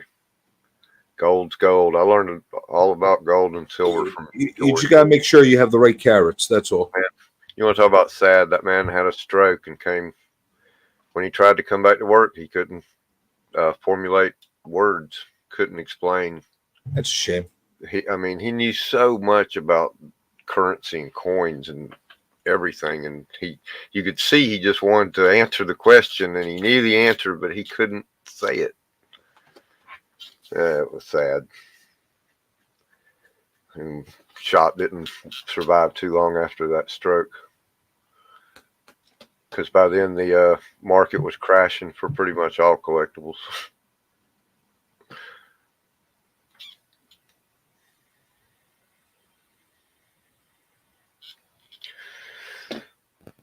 Boy, I just wish one person that I worked at that shop with was alive when the big couple years ago when it all took off because of the pandemic. I think last I checked, every Mercury dime, because they're not exactly 100%. I think it's 9.95, 94, something like that. I think the equivalent of one dime from those eras is $1.50 or $1.75. I know a quarter goes for about $5 last time I checked. Well, you got more surface on it. Yeah, so a dime is probably you're probably about right, about $1.50. Yeah, maybe $2 at most, right around that range. I hit the wrong button. Silver's at 30.71. Oh, it's actually good. It's a good number. Yeah, it's gone up. My sell off for my silver is at $40. It's good if you buy silver, you need to figure out a sell price you're going to sell it for, and you're going to set on silver maybe 5, 6, 8, 10 years before it gets to your sell price. But you need to be disciplined enough to where it reaches that, sell it, then wait. Then when it gets cheap again, start taking that money and buy a bunch more of it. Right. And I paid for a roof, windows, a vehicle, all sorts of shit with all that silver that I sold. Nice. So let me ask you, why is it you're not attached to your silver, but you're attached to your comics more than your silver. Silver is intrinsically more valuable. Yeah, it is, but it doesn't tell a story. Yeah, it doesn't tell a story. It doesn't. If you buy in coin form, in the coinage form, it does tell you. I got a bunch of coins. I've never sold any of those. None of those Silver Eagles. None of my Morgans. None of them. You just buy bullion scrap to sell. So I buy if it's the in 10 block ounce form, bars. If it's in block form, It's money, dude. It's money. Yeah, that's what it is. It's an investment. It's an investment to be sold. These comics are a long-term investment, but it's not ready to sell yet. I got you. I mean, if the market crashed right now, I still make a profit off these books I got because I bought them for a lot of them for cover price or a couple of dollars. Yeah. I'm still trying to figure out how you're wired. Well, where you're willing to zig or zag with your collecting. It's not much zigging, not much zagging. It's pretty well a straight line. I'll either not sell it or give it away. Okay. Let somebody else sell it. That's too much of a hassle for me to start doing. I'll tell you something. You're definitely right about that because right now, what I'm doing right now is such a pain in the ass, and that's why I don't do it very often. Yeah. It legitimately is a pain in the ass.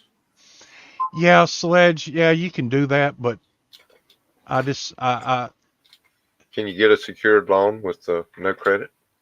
Oh yeah, I can go through the credit union right now and get whatever I want through my company and everything. And plus, my bank up here has been owned by the same family ever since it opened, and I can go up there and they know me, and I can get loans whatever I want up there.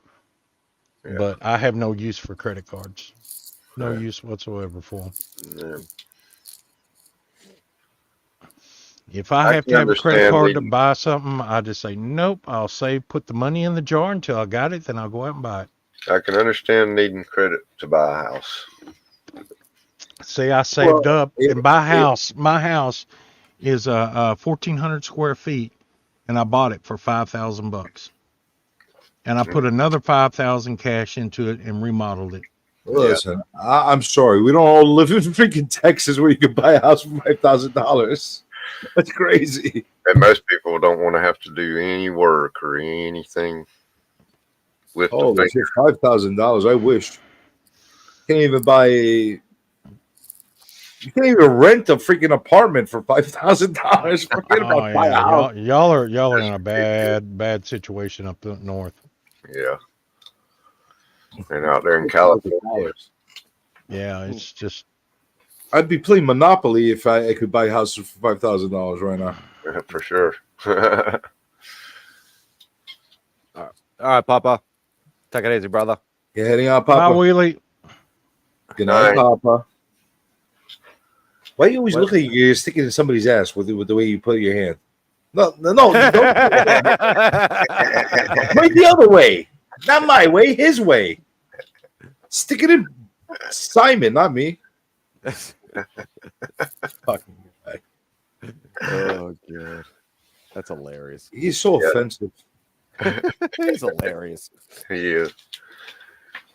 Papa can say 1,000 words without saying anything. Yeah, just the facial expressions and the fingers say a million. Right, things. that's awesome. Fingers of 1,000 words. Yeah, that's right, man. Let's go Powerball. I'd love to win Powerball or some sort of lotto and see all you handsome and ugly fuckers in real life. Oh man, if there was ever any time for me to be wishing I could win a Powerball, now would have been the time. Oh yeah, yeah. Tell me about it. I could use that to cover some fucking bills right now. I would just pay people to come to me. I wouldn't fucking, if I was rich, I wouldn't come. Holy shit, where did you come from? I said hello to B. He popped in like 5 minutes ago. You just scared the shit out of me, man. Biggie. Yeah, I just saw Brian McClay was reviewing my rap. Of course, he like Pussy rap. Was he nice to you, or did he fucking get into you? No, he was a lot nicer to Sticky. As far as him liking the rap, or he kept pausing it, going, "Oh my God, he could actually rap." And it's like, okay, I see where this is going. Well, I think that's what it is. Everybody was pretty shocked that he could rap. Mm-hmm.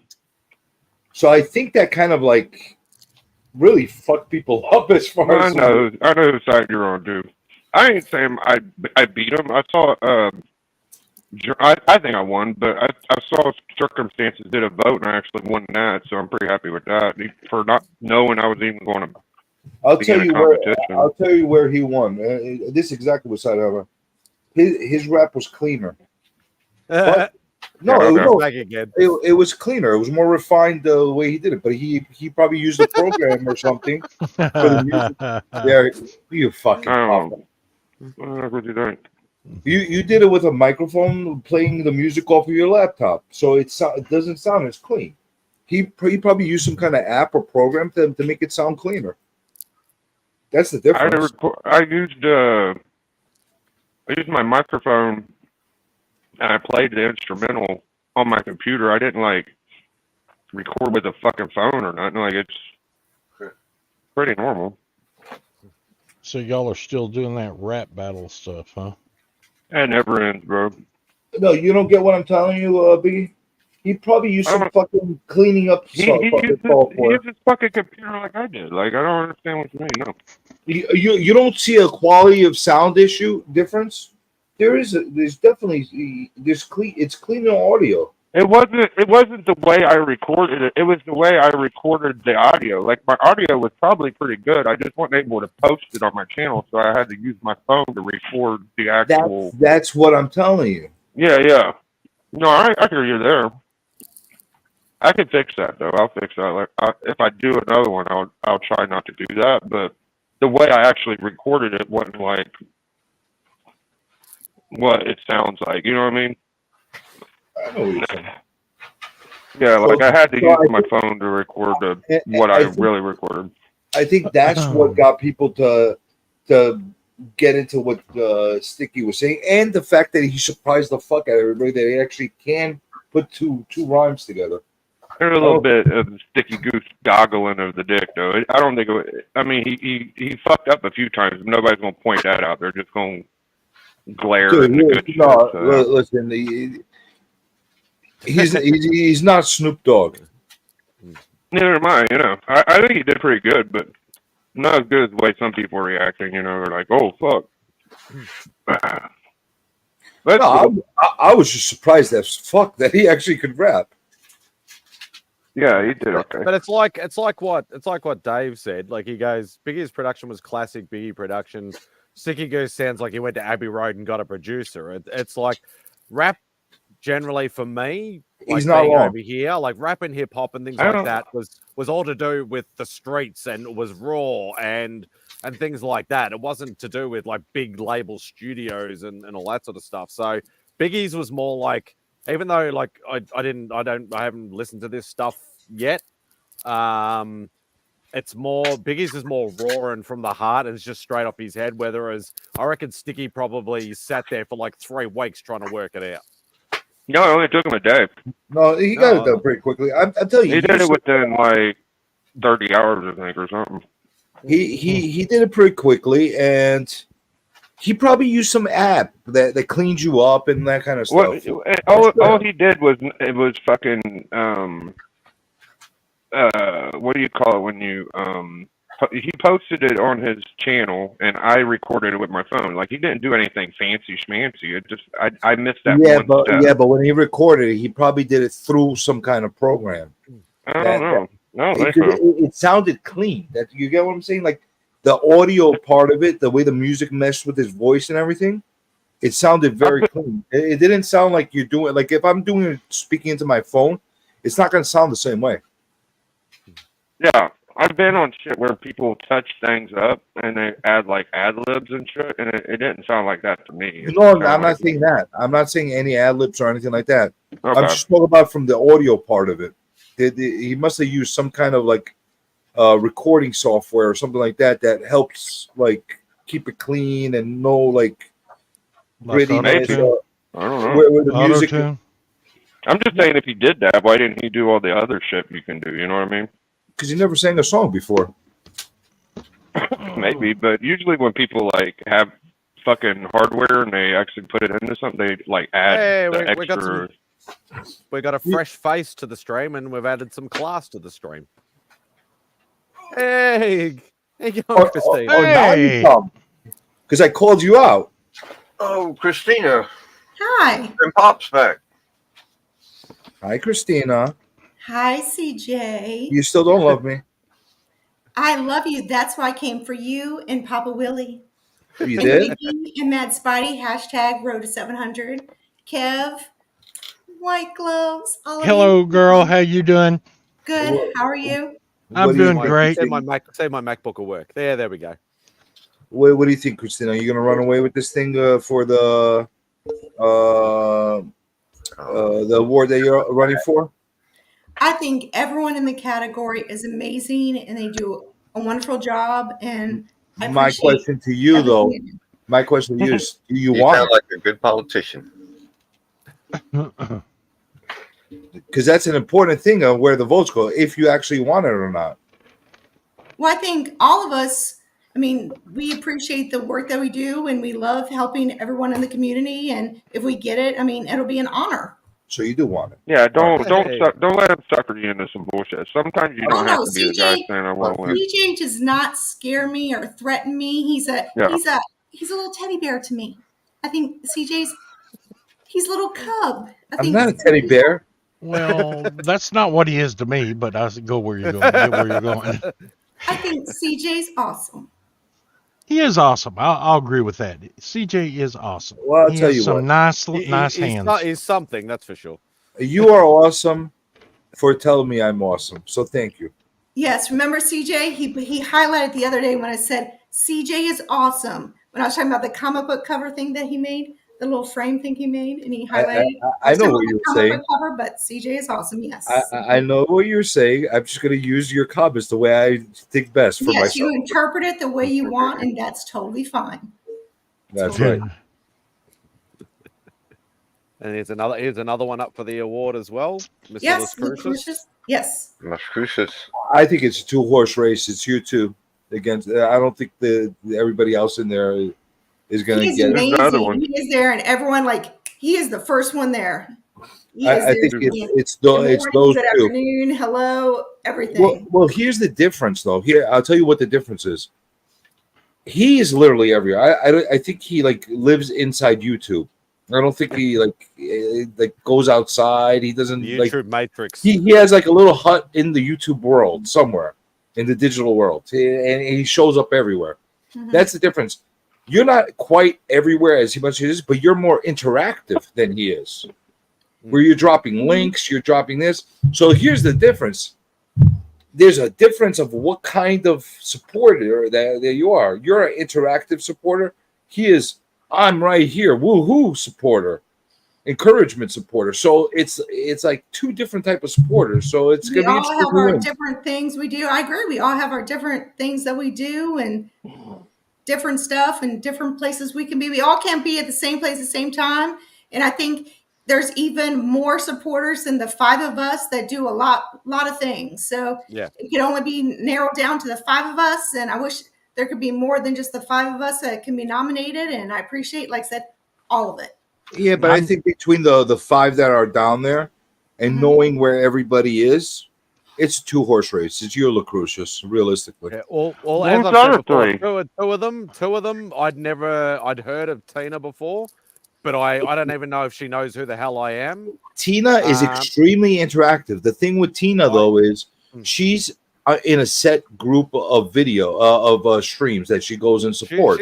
She's in the big boy channels, isn't she? No, she's not. She's in. She used to be in Reggie's all the time. She's in Anachronic. She goes by. She's a supporter of Trev, and I believe Gary's channel. Those are the channels she really like in that little cluster. But the difference is, like Christina, she expands past that. Like it's not just a little clique of channels that she supports. She goes well past that. Like Lisa does the same thing. Lucretius does the same thing. Chop and Shop. He used to freaking be everywhere. Remember Chop and Shop where he was like everywhere. And like I cannot speak for any it sounds political, but I cannot speak for anyone else but myself. Yes, And you can, but you choose not to. I've been because around since you're a like nice woman. 2015, 2016. I started with the Funkos. I go to cards, comics, all different places. I go to a lot of different channels and I spread the love. I do my thing. Lucretius does his thing. Pedro, Tina, Mike, we all do Again, hey, Pedro's another guy. Yeah, I never even heard of him. I don't even know who he is. So he's supportive, but in only like a handful of channels. He's like super supportive in those channels, but that's where he is. And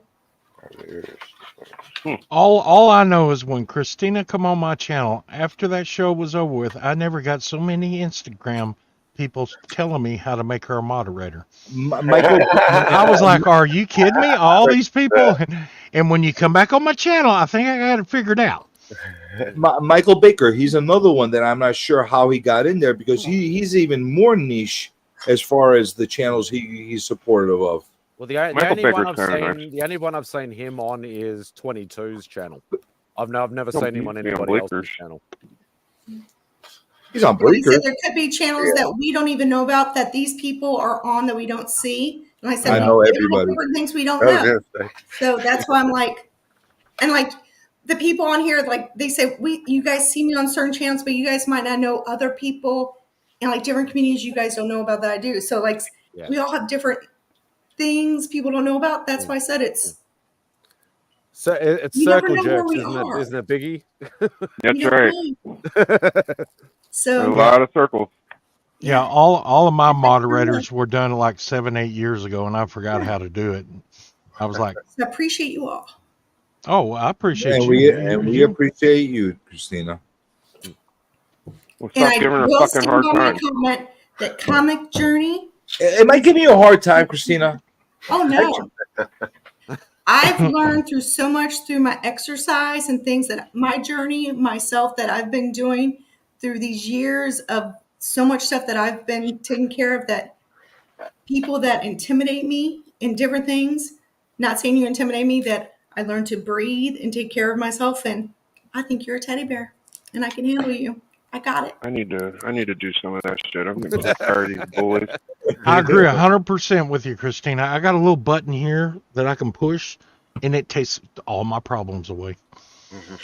And I'm the type of person where I just don't care no more. If people want to give me a hard time, I'm like, my way of showing I like you is giving you a hard time. The worst thing that you could ever get from me is ignoring you. That means you're insignificant. So there you go. Yes. And Mr. White Gloves, I'm sending in my contest thing. Oh, cool. I don't know if I did it right, but you know what?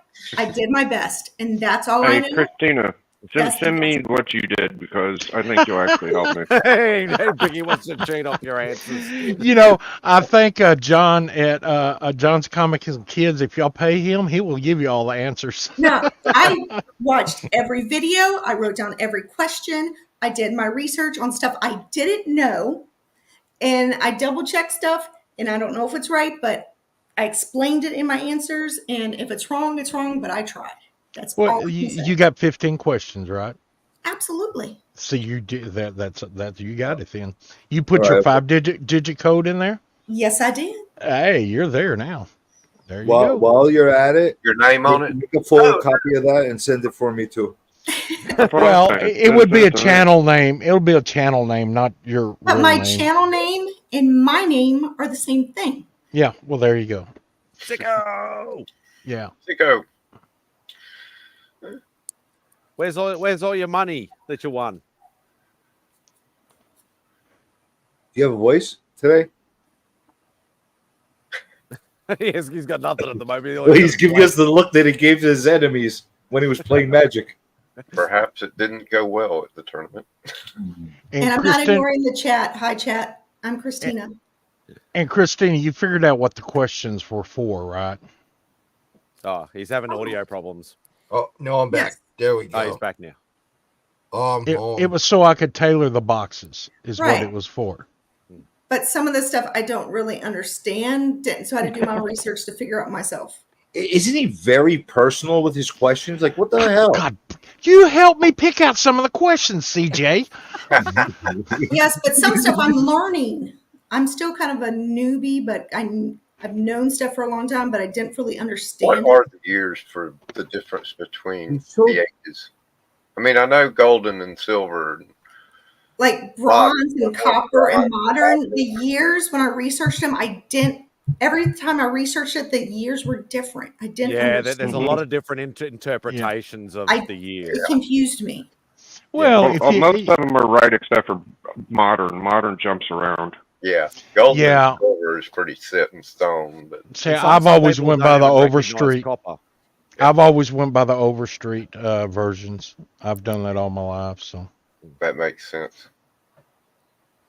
it's Yeah, there's kind of about I've 15 known different Matthew for a descriptions to very, modern. very long time. I've dealt I with cut that. it off at 90. Oh, that was not going to sound right. I was going to say I've dealt with that finger for a long time, but that was not going to sound right. But you know what I meant. See, I think modern should be anything in my lifetime. So 85 to 90 is around come where. on, Kevin. Wait, who said that? Professor Wizard? From the time I started buying comics, that should just be modern. Well, I know we don't like saying that we're up there in the years, but come on, dude. Come on. You're from the year of Gandalf, and you want it to be from your lifetime? What the hell? I'm just wondering when we're going to add Iron Age in there. Yeah, right. Oh, modern is way too spread out. Yeah, and that's like a lot of what I said before. Like a lot of people don't even recognize Copper Age; they just go Bronze Age and then Modern Age. You know what the problem is? Well, see, when I started collecting, it was just gold and silver, and that's all I can remember. That's why I said I Well, got confused. Silver Coppers and in there. now. Yeah, Mine was gold, silver, and bronze. Yeah. They need to change like the modern to like I don't know media age or something like that. Change the whole Yeah, right. naming of it. It's a better description. Or We lost crap somebody. it. But Did we lose what, somebody? modern Yeah, started Biggie must have about dropped 90. out. Biggie. Okay. Or the modern, the new books coming out, they could just name it, crap age. Yeah, right. Yeah, so I'd classify like Copper Age, like Bronze Age up to about say 85, 86, maybe even up to 90, then 90 to 2000 for Copper, and then Modern from 2000 upwards. But that's just me personally. So Yeah. Here's And then my you're only question, giving 10 years to copper. and I really do mean this. Why does It it was a matter? pretty awful 10 years.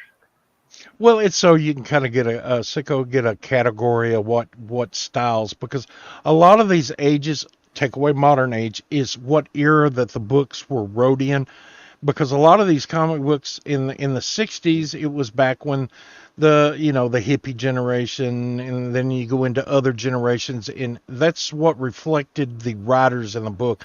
They were writing about like they do today's stuff. It also helps you know what bag and board to get.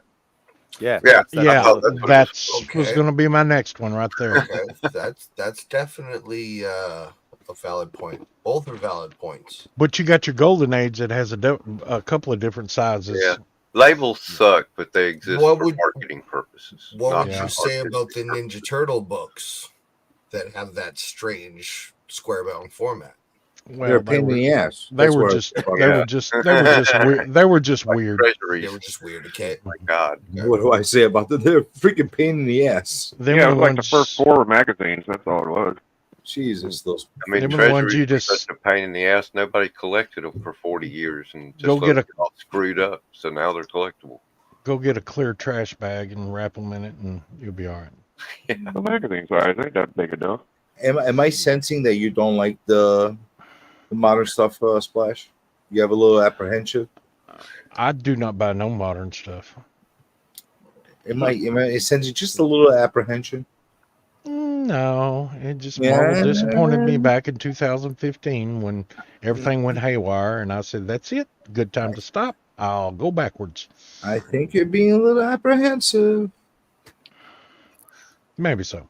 That's a great thing about comics is that you look at all the collectors and there's some guys with some big books, but nobody has everything, bro. Like you usually got something Monty's somebody pretty don't have. close, but yeah.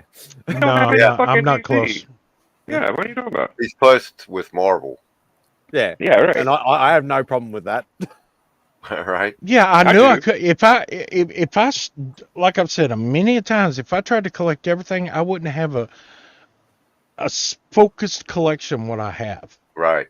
Now I could sit there and say I got a huge part of Marvel, but I wouldn't have a huge part of Marvel if I started collecting DC back then too. That's really fucking impossible. It's really hard to have Yeah, everything. it's real impossible to get all the Marvels. I mean, that's a big task And on then even if its you get all own. the Marvel, you could get all the Marvel and DC big keys, but then What do you what about the mean? Golden Age? Hey, Barry. Well, that's why I'm going backwards. Barry, what do you mean? So the question that I have, and it's for Christina because we've never been on a stream before. What is your vice, or what do you like to collect? When I was younger, I collected Garfield and Archie. Okay, cool. That's what got me into comics. Love I probably have a huge collection and probably a majority of the Garfield, the rectangle books. I have some of those. I remember those. I Yeah. have huge collection of those downstairs that I collected, like starting. 50 of them now. Yes, and that was my into gateway. Yes. Did you get some of them off of a little magazine like when you was in elementary school and everything? They put out a magazine that you could buy and give the teacher money, and yeah, because they sold a lot of those in. Oh, yeah, when you're in the library. Yeah, they had them that little book paper day. mag. Yeah. When you went in and you The could. Scholastic Fair. Yes. Yeah, that's it. Oh yeah, I did like that type of stuff, and then but I remember when I'd go into the bookstore, and every week I'd go in and I'd make sure I had to get the new Garfield book and the new Archie book, and I made sure I got them because I was really big into that. And my cat that I have that's named Mango Lego, that's my cat's name, Mango Lego. That's cool. That it's an orange tabby cat, boy tabby cat that I have. Yeah, I had to get orange tabby cat. I just love Garfield so much that I had to continue that collection. But I love Harley Quinn and Joker and Suicide Squad, especially Margot Robbie with the bat. That's a big thing for me. I love that. Yeah. So Suicide Squad with the bat, and with my working out, She-Hulk, really into that type of stuff. So She-Hulk, that type of stuff. I do have an 8-foot Spider-Man in the basement. Oh. So Blockbuster, when they had that big. You have one of those? Oh yeah, I have that in the basement. Oh, see, I almost bought the Batman so I could sell it and get the Don't ever let me Spider-Man. know where you live. Don't ever let me know Yeah. where you live. So the father of my children, he worked at a Blockbuster, so I had gotten one of those. So I went and I What got one else of does that those, go for? and so I have that, and and I have a Spider-Man web tattoo on my leg. Oh, cool. Wow. So so Spider-Man's been a big thing for me because if you know when he does his webbing, what does it do? He does this, which is He what does whatever a spider can. because it's love. Ah, very nice. So That was yeah, always so when he something does I the did web. at a Ronnie James Dio concert. So I like that with the Green Goblin, which is a He big thing. spindle web any size. So yeah. So No, I remember because even over here we had those rectangular Garfield books, Mhm. and there was also a I think it might have originated in New Zealand, but I think we sort of adopted it as our own. They had the rectangular foot rot flats ones as well, which a lot of Americans have never heard of foot rot flats, but it was a lot of those same sort of comic strip type sort of things that would quite often in newspapers and things like that. Yeah. And but I used to love that stuff as a kid. So I And the still got Peanuts? a lot of my original The books. Peanuts, I yeah. like the peanut ones. Yeah. Oh, I Yeah, got Snoopy, Peanuts. I got a reading those things. hmm See, on that Scholastic Fair, I always ordered the Dynamite magazine. Remember the I did. Dynamite? I got about 20 issues of that. Yeah, I got a bunch of that. Then I always ordered when I was real young. I ordered the what was it called? Rascal Flatts. Oh crap! You see them every. Child Pack or No, they had games in there, and it was sort of like what's different Play. in the. I can't remember what the magazine's called. Gosh, I had it too. There was a children's digest. Yeah, it was sort of That like had that, but it was a magazine sized, and I got a Mm. bunch of those. And they had the dots where you connect the dots. Then they had what's different in the pictures, and it was a book. And I got a subscription to that. I can't remember. It'll come to me Called here Highlight. eventually. Highlights, yes, highlights. Highlight. Oh, I love Highlights. highlights. Thank When you. you can search for the pictures. Yes, I Love have those. tons of those. In the doctor's office, I love when I go there and try to find it. Those things, yeah. You know, Matthew it's knows funny me you so said well. that. I Like, love Jared Leto and I Dean wa- King as Superman. Do they still have the highlights? Does highlights still come out? I think yeah, I so. think so. Do they? Wow, they got to have a long run of them.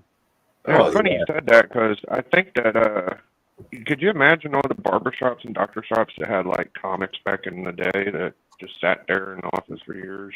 I know. Well, come to say that, I had a barber shop when I was little. The barber used to give me the books I think out you of told his me that. rack. Yeah. Yeah. And he said if you went next door, which is Robin's newsstand, he Yeah, said I you can also have put those that old in ones, class. but you got to go next door and replace them with new ones.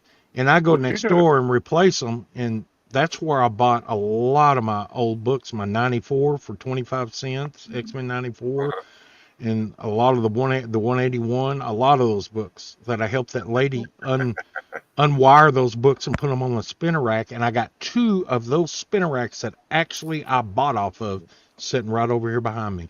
For the younger generations, what do you mean unwire the packs? The books come in stacks, and they were wrapped in brown paper sacks, and they had baling wire, which eventually went to twine, and they were tied up on 4 sides, and you'd have to bring them and carry them to the front, unwire them, and take the brown paper wrapping around them. They were just stacks and put them on the spinner racks. Yep. And Folks, she this couldn't is do why that you because she wanna- was like 80 years old when I was over there, and she would give me books if I did that for her. And I'd stock her store for her and get a whole bunch of comics for free. That's awesome. This is why you don't want to just only talk to comic book collectors of your generation, because there's a lot of history that you just miss out on. Yeah. And Always when, talk to when the you older work in when you work in a comic book store, these are the stories that make it look like you know what you're talking about. Yeah, right. Well, see, those I've always described this, and this is the best thing I can really to define the way I feel when I find an old book in the era when I was young, and I see it. It reminds me. You ever been somewhere in a car and you hear a song that you haven't heard since you was in high school, or elementary, and it just brings back that feeling in your soul of being young and what you experienced back then? That's the way the old comics get me when I see them. It's just this feeling in my soul comes up, and it just takes me back to that time to when I was young and riding a bicycle, listening to an AM radio, or trucking bottles up to the grocery store to sell them for comic book money. It just brings all that back when I see it, and it's just you're like, wow, this song, I remember the last time I heard this song, I was doing this and that and the other. Same with comics, same way. See, I don't have those moments yet because I'm only 4 years into my comic book journey. You will. But yeah, I really Hey, don't. Jigs, what's up? Hey, what's up, Chigs? Hey, Bugs. I try not to take any week for granted because I know you're Hello, gonna be looking Jigs. back at all this stuff, Well, Sicko, what you will have is 40, 50 years from now, you'll say, oh, yeah, I used to be on YouTube and doing all this and that and this and others. And you'll have that experience in your old age to talk about. And lucky you'll have videos to go back and watch to remember. Exactly. I wish I Exactly. had with the old days. That's very true. I had a buddy, me and my cousin. Oh man, this brings back memories. Way back when we was probably in, he was in 5th grade and I was in 6th grade. We had no, it was later in that when cassettes first come out. We bought a boom box, and we would sit there and play tapes and act like we was DJs and had a microphone, and we'd record a whole show over these cassettes playing rock and roll music and everything, us talking in between the songs and everything.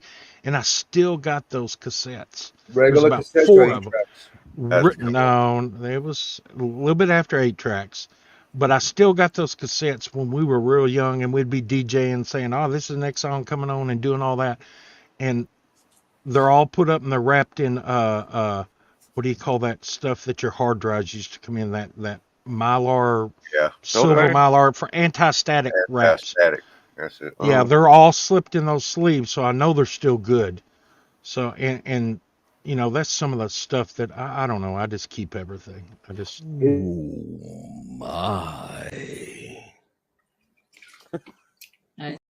We never did that. Oh my God, that He-Man. Everything. Look at my room. That is Hello, an introduction. Turbo. Hey. I like how she refers to me as Turbo, like from Breaking and Breaking 2, Electric Boogaloo. That's hey, Christina. Nice to finally meet you here. What are we looking at on Journeys? What is going on over there? Well, What are you talking about? Kevin's trying to sort some books. What's Oh, CJ looking at over there? I'm looking at your fucking square changed. I'm sorry. I didn't know if y'all. I didn't think I'd shown y'all my bedroom, but yeah, I got lots of books, like you were talking about, that bring back those feelings. Like Kevin, isn't it a great feeling when you get that feeling run through your body, man? Man, when I completed that Hardy Boys book collection after reading all of them when I was young. Did you see the Hardy's Boy foot collection? Yeah. Oh yeah, I know what he's talking about. I got the first appearance I of got comics last week. I got some of the red editions. You got the older editions. I got the red editions of Hardy Boy Nancy Drew. Like the ones up here. Yeah, you got the older ones. I got. See, I'm with Sicko. Like, I don't have that nostalgic feeling about comics. Like, I just started collecting again, like in 2013. Yeah, but how hard did in you the collect 90s. when you were a kid? I didn't start collecting really until like 91 when Image launched, and even at that time it was just Image. Yeah, there's your answer why you're not nostalgic about it. Yeah, and I know why. I totally know why. It's the main thing is that I knew that there was a lot of lore behind like all the Marvel and DC books. I felt like I was being a poser, like just jumping What in, is it, Hardy Boys? jumping in Oh, on wow. Image like at #1 for me made sense because I could start at the beginning. Those are some awesome stories that Kevin is showing you. I got like over at my mom and dad's. There's like 30 issues, red hardbound books of the Hardy Boy Nancy Red Drew ones mysteries. are the pre-1959 when they Yes. rewrote them in 1959. So the pre-59s are better. Although there's some things in there you might find a little offensive by today's standards. Yeah, those are awesome stories, man. They were like, I loved them when I was a kid. That's an This is awesome one I collection, found Kevin. that's came from Australia. That's what the Australia editions look like. Yeah, I was going to say it looked vaguely familiar. I don't guess y'all had the blue, because those blue ones I was just showing to American kids, those are iconic. They know. I never collected them, but I do remember when I used to go hunting, like pre-internet days, before like only the rich people had internet. Excuse me. I used to go into a lot of antique bookstores and things like that, actually trying to search to see if anybody had any like old boxes of comics and things like that, and you would see a lot of that sort of books and that like on the shelves and that, you know, trying to sell for $1, $2, things like that. And there just aren't enough old bookstores anymore. They all drove out of business by the big chain. I we remember still have a few scattered around, but because of the internet, they never have comics or anything like that because everybody knows now. people take it to comic book stores or, you know, and things like that, and everybody knows what everything's, you know, roughly worth these days. So it's very hard to just And like I said, with my biggest score of my life was walking into an antique bookstore about 15 years ago and finding an ASM 129 for $5. Yeah, it's a pretty big score. That's awesome. Yeah. Yeah, even back then, like it might have been a couple of $100 book or a $500 book or whatever, but just to find that in a box of just rough comics just sitting there, and I'm like, how much is it? And they're like, I don't know, $5 will do, and I just gave them a $5 note, and away I walked with it. I didn't even know the value of it back then. I just saw it as it's a Spider-Man book I don't have. I liked Punisher, so I bought it, and then I found out significance a little bit later. Wow.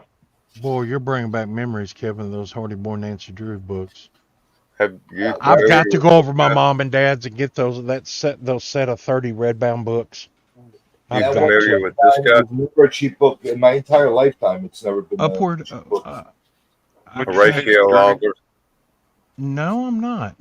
He was one of the first ones to write children's books of this type, chapter books in America. Nickel books they would sell them to kids. This one right here is 1892. I believe. Wow. Can I show off what I found? That needs to be put in Mylar, Kevin. That's my oldest book. They printed so many of them, they're really not valuable. Oops. I mean, that's No, like that's weird, dude. $20 book. Like the shirt, by the way, Sicko. Thank you. So I was looking for this one, and I got it. I got that for $15. Oh, that's a good one. That's the first xenomorph venom. What's his name? Sicko. Yeah. Is that it? What year is that? I'm spacing Haunt. on it. It's Haunt. Yeah. Yep. I just got it too. I got this for a good price. Damn, bro. Nice. Look at you. That's a Oh, that's a good one. That was a hot book for a minute too. Well, you were looking for that one too, right? Oh yeah. That's a fucking pool, dude. How much you pay for it? Those are dollar bins. Get the fuck out of here. You get that Carnage USA for $1? Yeah. Gee, That's crazy. man, they don't have dollar bins like that around here. Not Carnage USA. Oh, I thought that was the real thing. That I was like gonna a say, real it's a deal. Marvel No, Tale. this is a reprint. It's Yeah, still yeah. They don't That's one have, of the. Go ahead, they don't Sicko. I'm have sorry.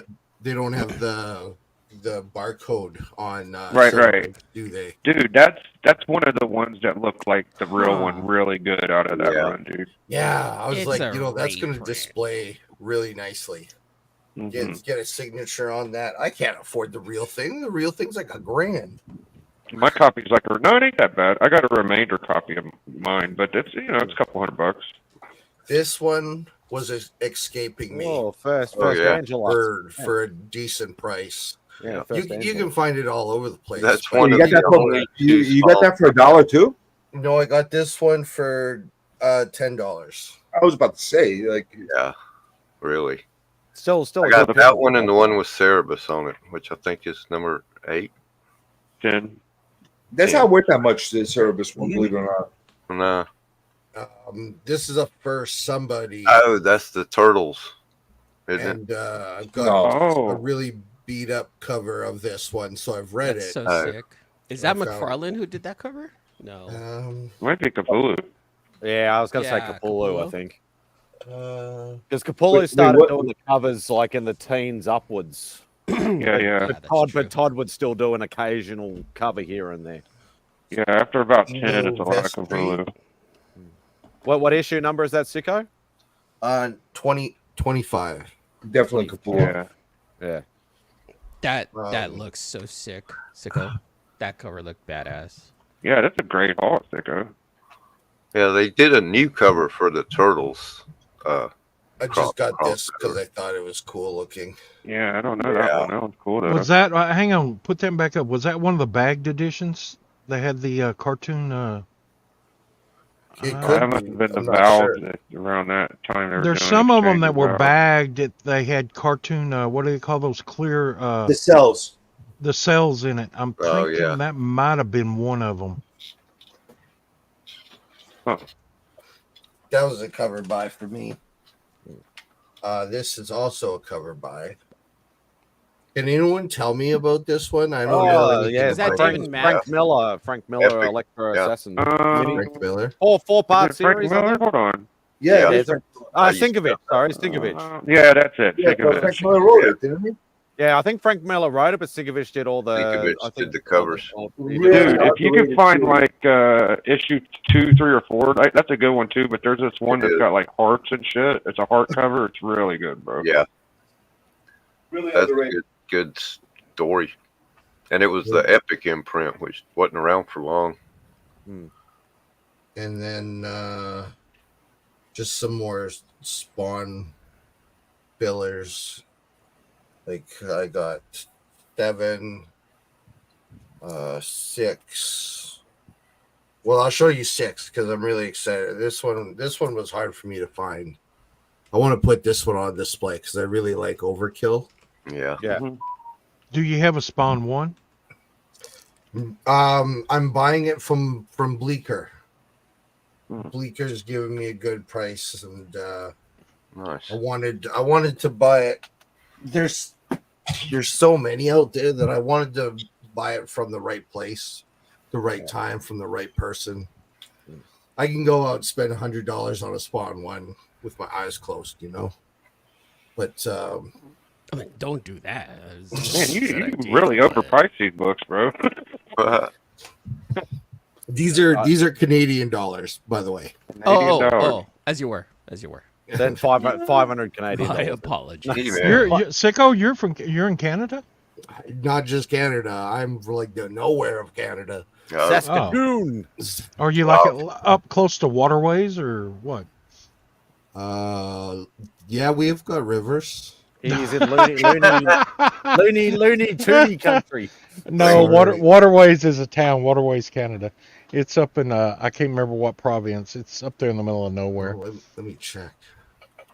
Because I haven't got around to a lot of that stuff, Papa. I'm lazy when it comes to that. It's been years. I used to talk on a CB radio when the skip was right, and we could, from Texas, we could talk clear to Canada, and I talked to some people up in Waterways, Canada. At least that's what they told me they were from. Sounds like some bullshit to me. I'm just kidding. It could be. It could be. I was like, what, 12, 10? Yeah, there were 2 houses down the street. Do you guys remember the first superhero or supervillain you dressed up for Halloween when you were a kid? Oh gosh. Does Casper count as Is Casper a superhero? I don't. Christine, I can't remember that far back. I think it was Superman, actually. I had a Superman pajamas. I was She-Ra. I love She-Ra. Remember that? I can't. Sorry. I can't remember. She-Ra. I like She-Ra. I like Tila better though. Yeah, Comic Tom didn't know who She-Ra was. That was a big, like... You know who She-Ra was? Yeah. Yeah, that was like a thing like 3 or 4 years ago. He's like, I don't know who She-Ra is. I don't know who Probably anybody because, that's because of his age, man. He's so young. You can get to Waterways half an hour by plane from where I am. Okay, so you found it. What province is it in? Alberta. Alberta. So that's where Okay. it came from.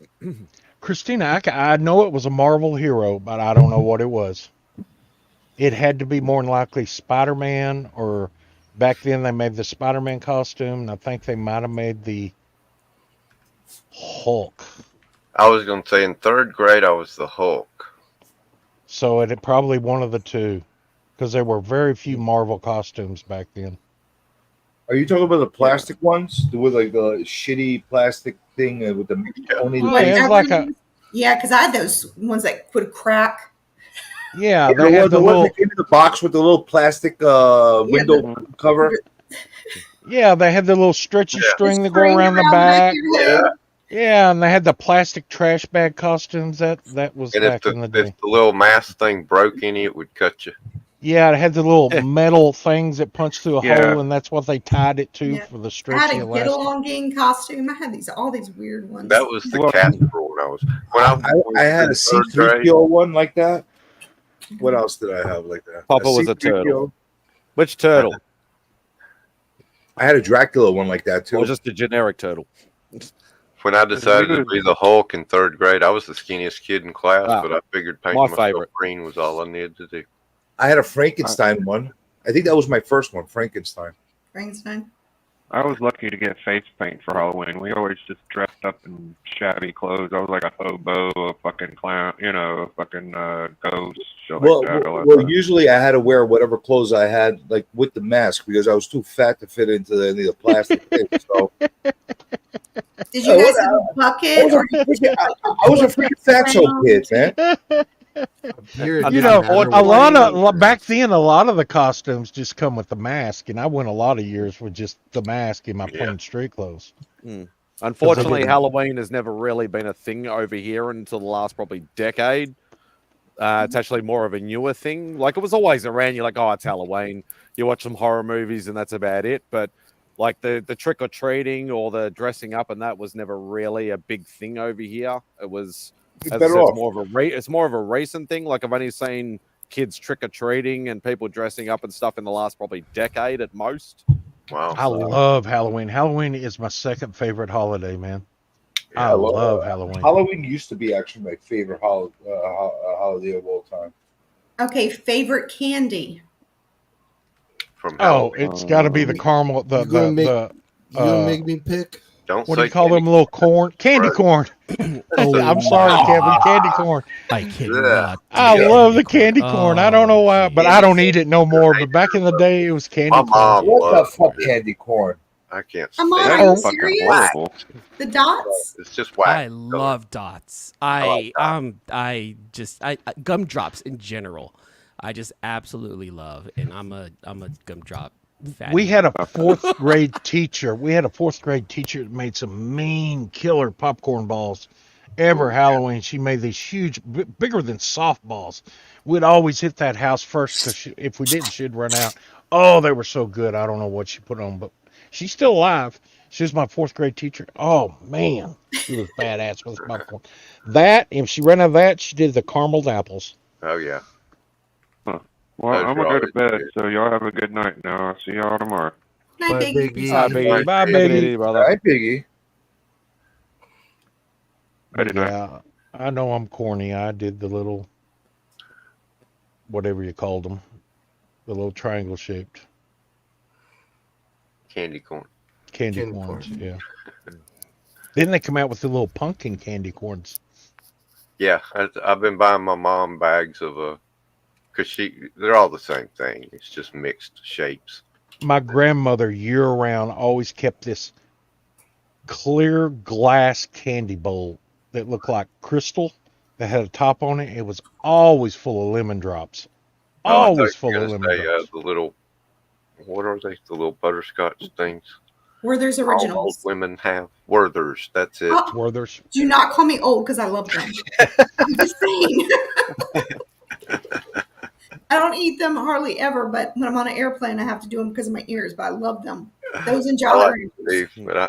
But that grandma's always had them in their purse at church. When I was little, quiet. Put something in their mouth so they ain't talking all the time. my grandmother used to when I stayed with her. She always went to the store and she always bought me. I don't even know if they still make it. It's called a Powerhouse Power Bar, and it was a chocolate bar called Powerhouse, and I haven't heard of them in years, but I love those. Honestly, I liked a lot of this shit. That's why I was so fat. I ate all that shit.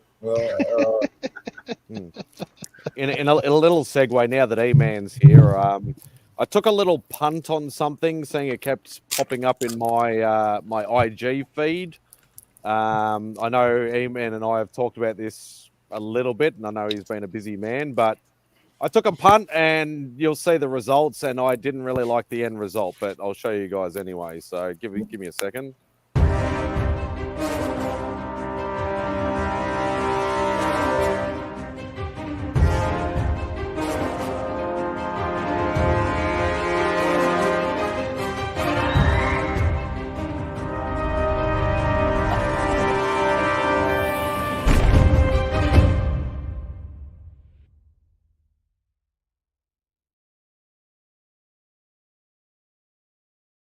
I You're not happy with the fucking results? Wait, show that again. No, What the hell? it's the yellowing of the logo. Like it's so yellow. It looks like I've got jaundice. Show it again. I wasn't paying attention. Hold on. I'm trying to find this that movie slaps. trailer online right quick. I'm trying to buy my movie tickets right now to whatever this is. I'm all about it. I'm not sure if AMC Show it again. has. I wasn't paying attention. You know, okay, I'll play it one more time.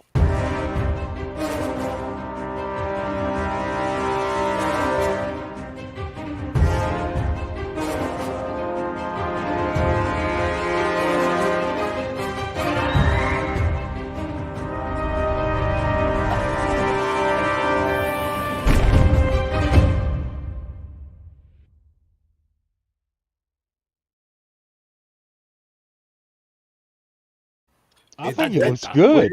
That is pretty epic looking. Like off Wait, of a torch. I just heard Robert Downey Jr. and Pedro Pascal is coming to the premiere. Yeah. That's good. Okay. All right, Epic thank you. looking. I like it, Spidey. I like it. Like I like it, but it's just I don't know. It's just that the yellowing of the logo is just annoying. No, it's the old look of the paper and everything. That actually looks really good. If Yeah. you can add like flames or it burning away towards the end, I think that would be pretty sick. Or like some ambers. It clearly looks like I emailed them and they tunnel reckon they're going to over the try torch. and get it towards the more of my actual logo, and I'll see what it comes back. Wait, with. who But made that for you? E-Man made that for you? No. I actually I've been looking because I've been talking about this for ages. That I want intros for my pre-recorded video, my intro and outros, and I want an outro for Spidey's Outback as well. So, but getting somebody at the right time and trying to work out how to Google how to do it. I'm not a computer whiz. Everybody knows that.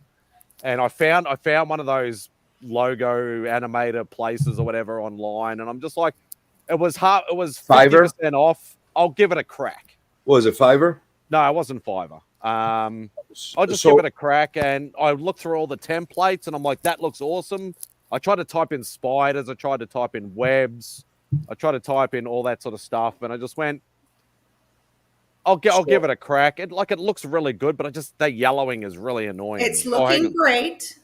Hang on, I got one more thing to play before. So before you go to that, Spidey, let me just give you some feedback. I'm sure E-Man could give you a lot better feedback than I can. But do you have the options to ask them to edit it a little bit for you?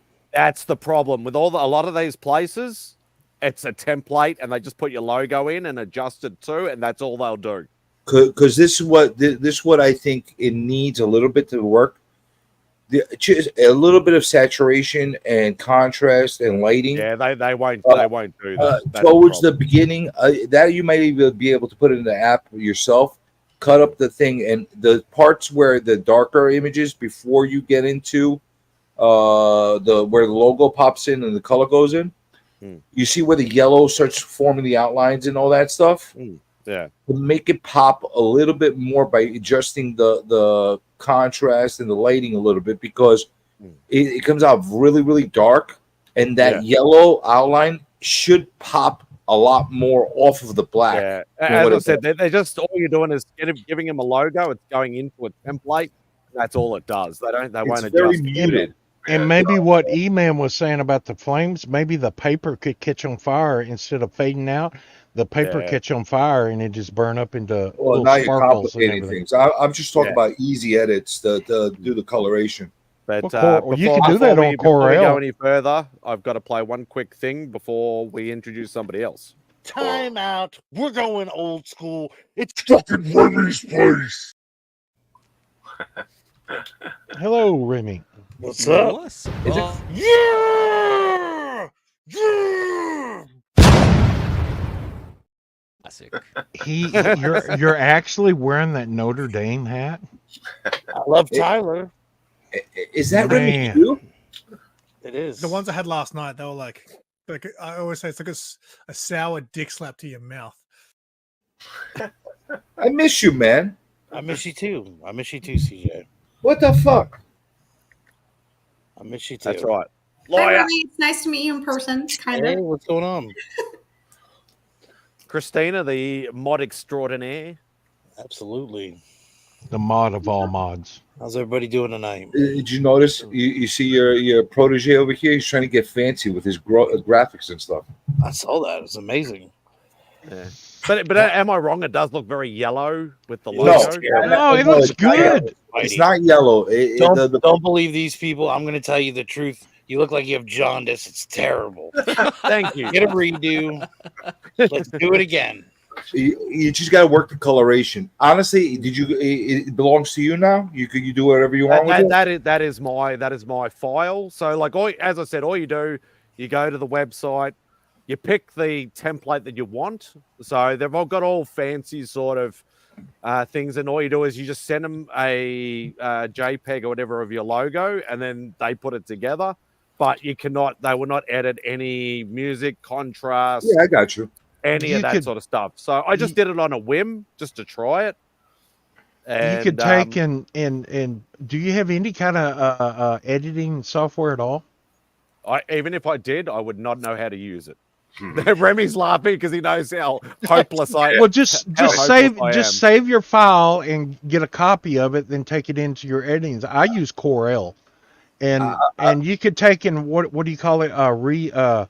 Reverse it, because what they did is I can't remember what's called, render. You can unrender it and it'll split it all up on Corel, and you can change anything you want in there. Because what they did is they rendered it and they sent it to you as a finished product. Bonnie Mike could change anything he wants in there. I'm not so sure that anybody that hasn't ever used Corel or any other editing software can figure it out too quick. It's not too bad. I'm having to relearn it because Simon, how big is the file? Is it an extremely big file, or it's pretty condensed? I would say you can shoot it to me, and I can rip it apart in my editing software and see what I can do. What do you use, perfect. Kevin? I was gonna offer that too, but since you offered it first, go ahead, do it. Kevin, what software do you use? He could probably do it better, but Since you're the one who said it, you go ahead and do it. No, thank God. I was about to offer it. He said, "Oh, this guy, you go fix it." Kevin, what software do you use? DaVinci Resolve. Yeah, DaVinci's awesome. Oh, okay. Let's have a look. So it's an MP4 and it's 55.8 meg. That's not bad. No, that's not bad at all. Can you mail something that big? I don't know. Haven't tried mailing. I don't know. Probably. I have to put it on the cloud. Yeah, you're talking to an absolute novice when it comes to computer. Only when they find out attach. If it attaches, you could only email as big as I think 30 megs, like on I Gmail. was thinking it was about that. Yeah, but if you put it in like a Google zip file, no, not a zip file. If you put it like in a Google Drive or like Google Drive, yeah, and then send someone the link and then make it shareable. Exactly, yeah.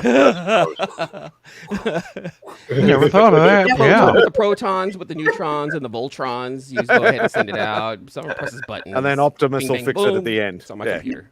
You realize you're speaking different languages to Spidey right now, right? Yeah, Optimum Pride will fix it. I never thought of that, man. That's good. Good idea. Yeah. That's something we used to do when I was in school, and we couldn't mail big enough files. We would put them on the school server and give them the password. Go get it. I was, there's a cricket. Someone got him with. Hey, Bo. Did worked with Google Docs, so I was like, okay, fine, we'll use it.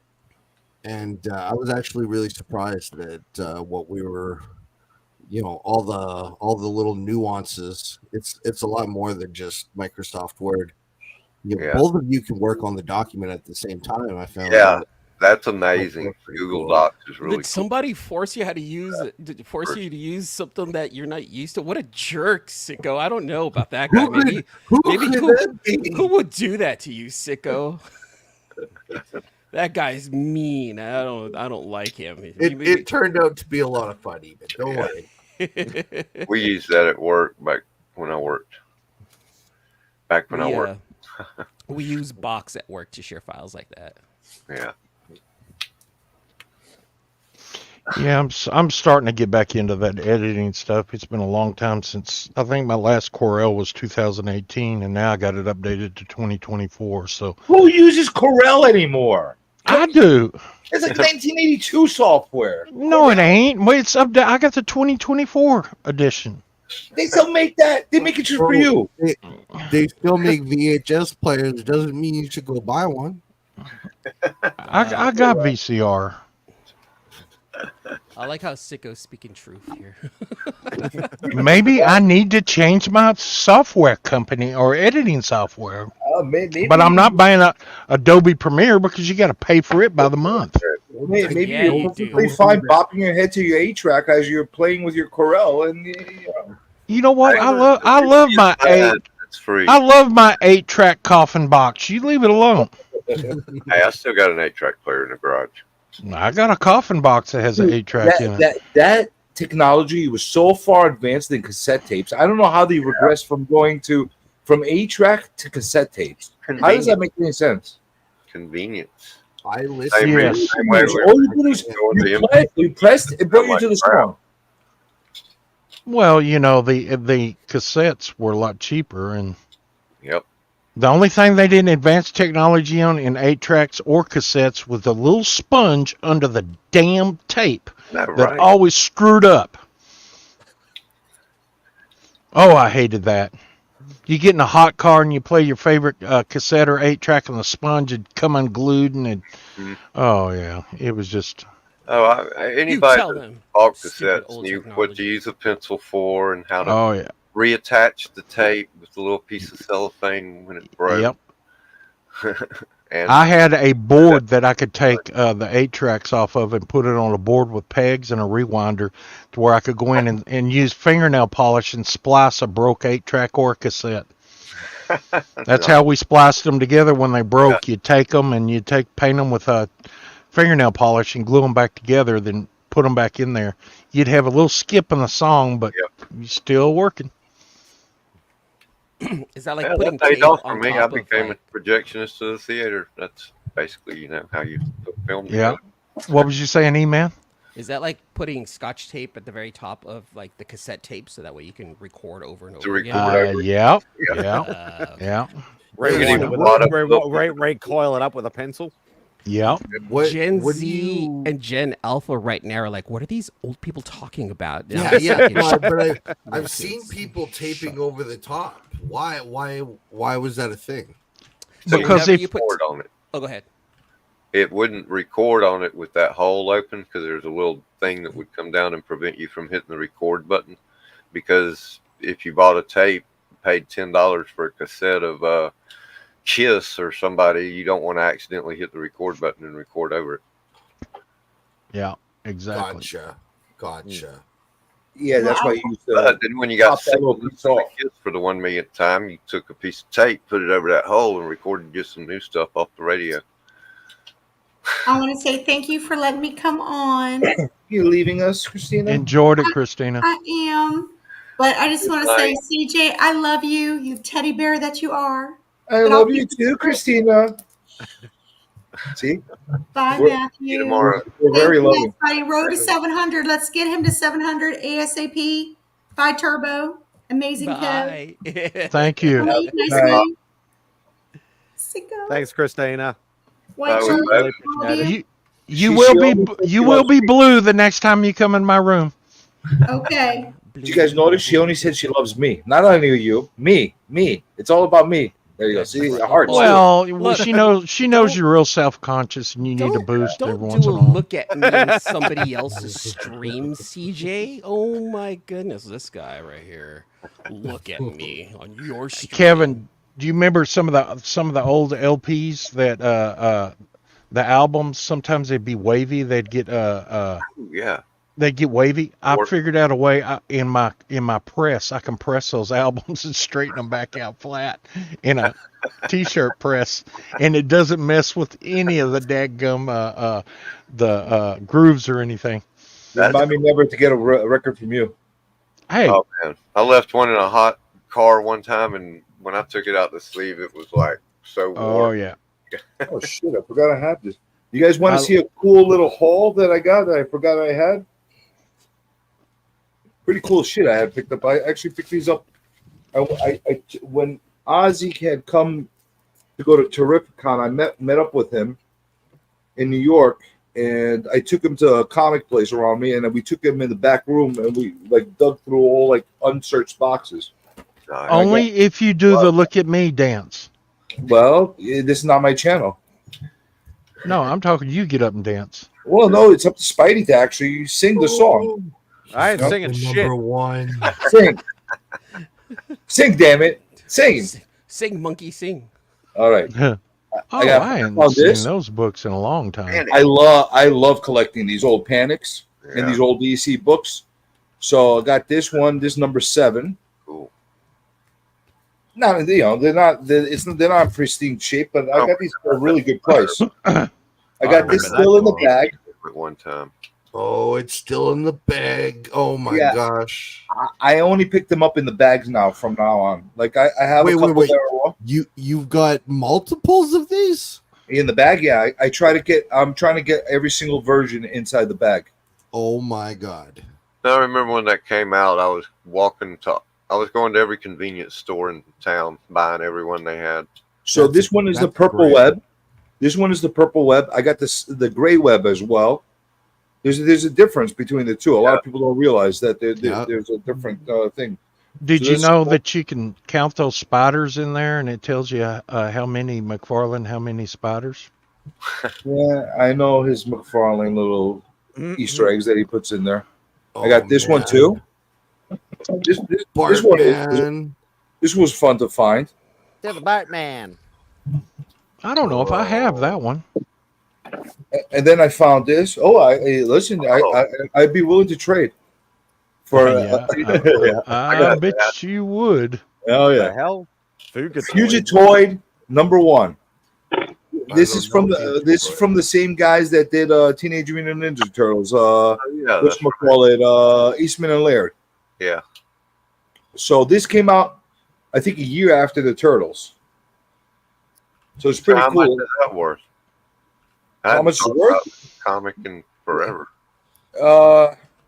Depending on the grade that you find it in, you can get $30-$40. And if you start going to high grades, then you could start going into higher numbers. You know, Yeah. they're not too cheap. I figured it was $1 box. Is that how that works? No, this is Higher not grades, in a higher dollar. numbers? This is not in a dollar box. No, you won't find that. I wish. Yeah. First of all, it's magazine size. You might find this mixed up in magazines, but people don't know what the fuck it is. Yeah. Next. With the old Warp Elf Quest. I got all of the Elf Quest stuff. This is one of my favorite covers that Dave Stevens ever made. Yeah. By far. I love the whole was showing all the different action sequences. I know everybody wants the booby covers and the ass covers that she does. But he does and listen, he draws a beautiful woman, but he does everything nicely. So I like this like montage thing. This was super cool as fuck that I found. Look at this. This is all Neil Adams. Oh wow. From the 70s. The art on the inside is Neil Adams. This cover is Neil Adams. I've never seen this before. I hadn't either. It's wild. This is like only very few sold on eBay. I was looking this up, trying to find some information on it. Really tough book. I was really, really happy to find. And it's look how nice the shape of it is. Yeah. With these black borders, like she has a real nice shape. Oh, she definitely does. This is like as good as it gets when you look at Neil Adams, like a drawing of a female figure. This is a classic female Neil Adams and Aliens. I love this. This was the time when he was doing the Batmans and the Supermans, and the Atlas. Don't forget the Atlas. And then these were cool as fuck that I found. Look at it. Oh wow. Underground Comics number 1, the preliminary edition. And I found not only one, but 2 of them. Oh wow. This was a really, really nice find. Yeah.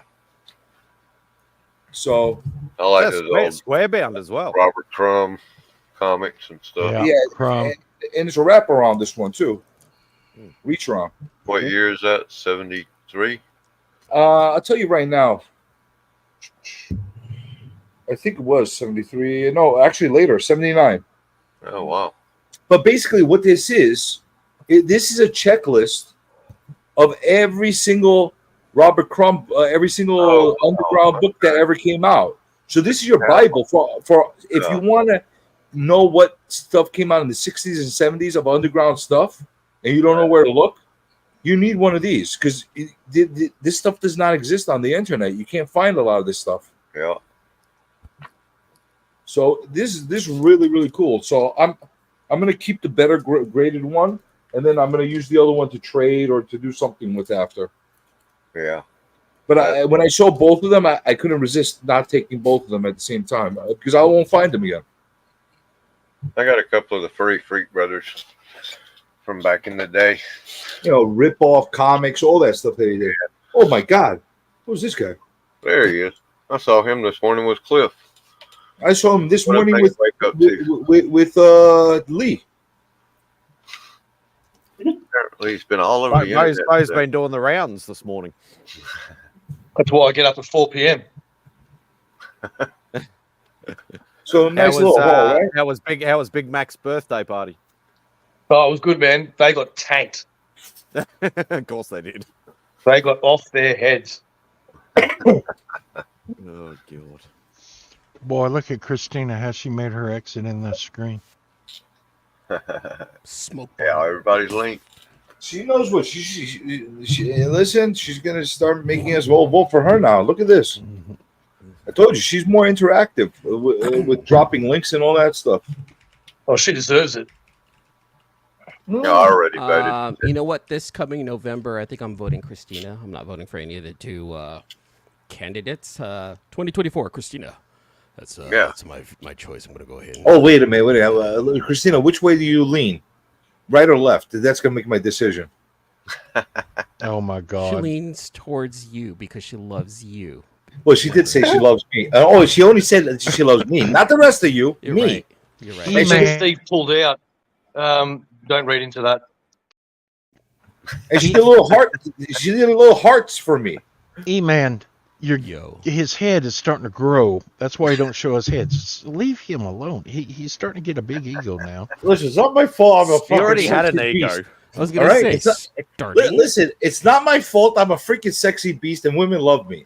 All right? Yes, it is. It's all your fault. Sorry. You're a beast, all right.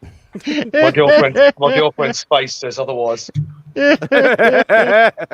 Oh, is she there? Oh, we're Hey, going Claudia. to have some fun. Hi, Claudia. That was the best Sorry, I've had in hi, a long Cindy. time, I forgot. CJ. Hi, Cindy. This Hey, CJ's definitely a beast, but just don't think he knows that it's the beast. No, that no, he I'm a thinks he is. sexy beast. There's a difference. I'm not just a beast. Yeah. Well, if there's a sexy beast in this chat, I dare say it's freaking Ahmad, mate. How do you feel being sexualized, CJ? You know what? I got used to it. My entire life, I've been subjugated to being sexualized. So Is it you get used to it after a while.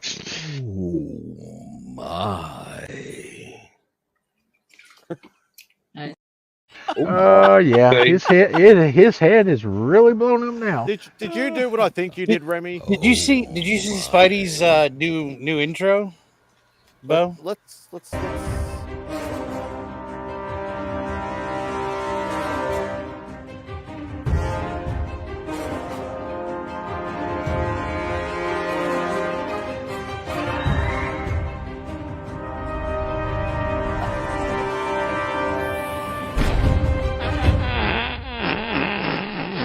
The word jaundice comes from the French word jaune, which means yellow.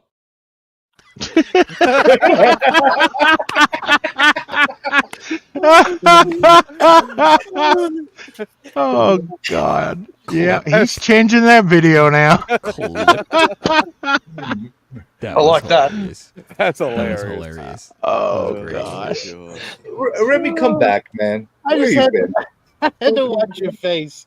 I was like waiting to see the anticipation that it was fixed. Yeah, it's like, right.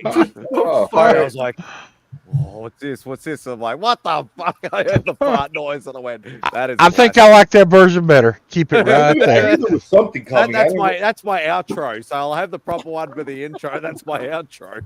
How'd you find that Jandris guy so quickly? Oh, Oh, God. it's classic, I classic. can't say anything weird around Remy because he will capitalize the second I do it. Oh, last week's was good. I haven't gotten a chance to go through last week, but there was a Oh, lot last of good week's stuff was from last like week. so full of clippable moments. It was not funny. Yeah.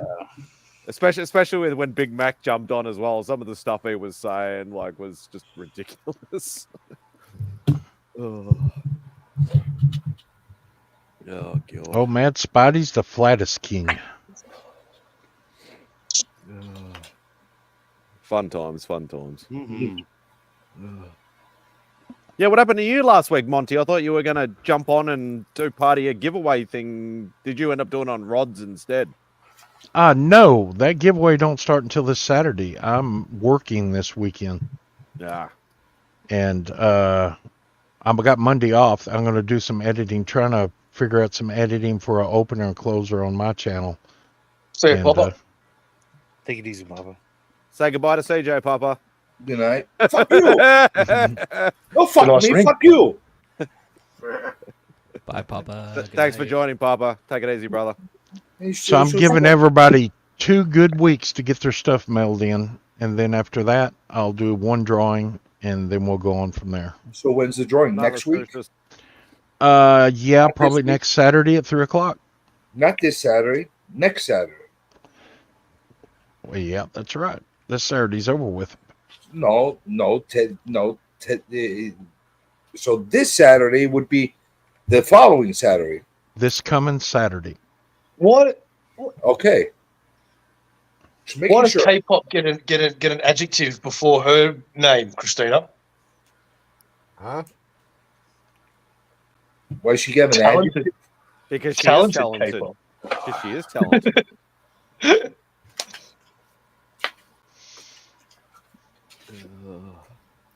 Personally, I like the punch of just sicko. Bo, you couldn't keep Leon longer? Yeah, I wanted to. Why do you think I kept the show going? But he's like, You offended him at the end with your love of his favorite writer. Fuck, I thought he. Yeah, I've only watched about the first 20 minutes so far. I still got to watch the rest. Oh, I listened to the whole thing. It was funny. I'm at the point where you took over and Lee, went because Well, after he that happened a couple of times because of his stinky ass feet cancelling himself. Yeah, that was hilarious. Sticky Steve, Stinky Lee. Remy, how was your water situation going down in the dungeon? It's dried up now. It's pretty good. Got it all dried up? Yeah. Well, you got flooded? Yeah, we had a flood situation a few weeks back. Did you lose anything major? Or? No, nothing too bad. Was she okay There's after? still some stuff we have to throw out. Like I got some. There's a couple like bags and boxes of stuff that like I'm still finding, but nothing like major. No collectibles or anything. So. Well, that's was good. it because of weather, or was it because of like, busted pipes or something? No, it was weather. Ah, fuck. Did you have a hurricane go through or a bad It thunderstorm was or something what like was that. it? Yeah, it was when all the storms were coming through. We got hit pretty bad with some rain.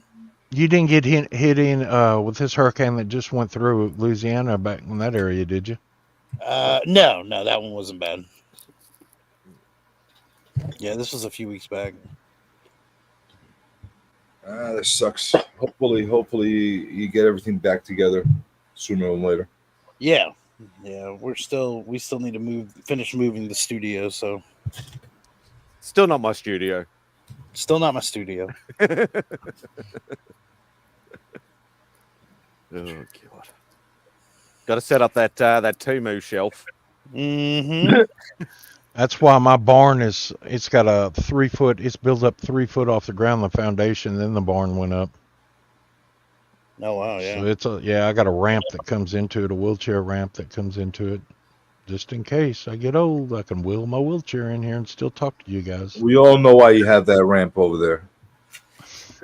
Okay, why?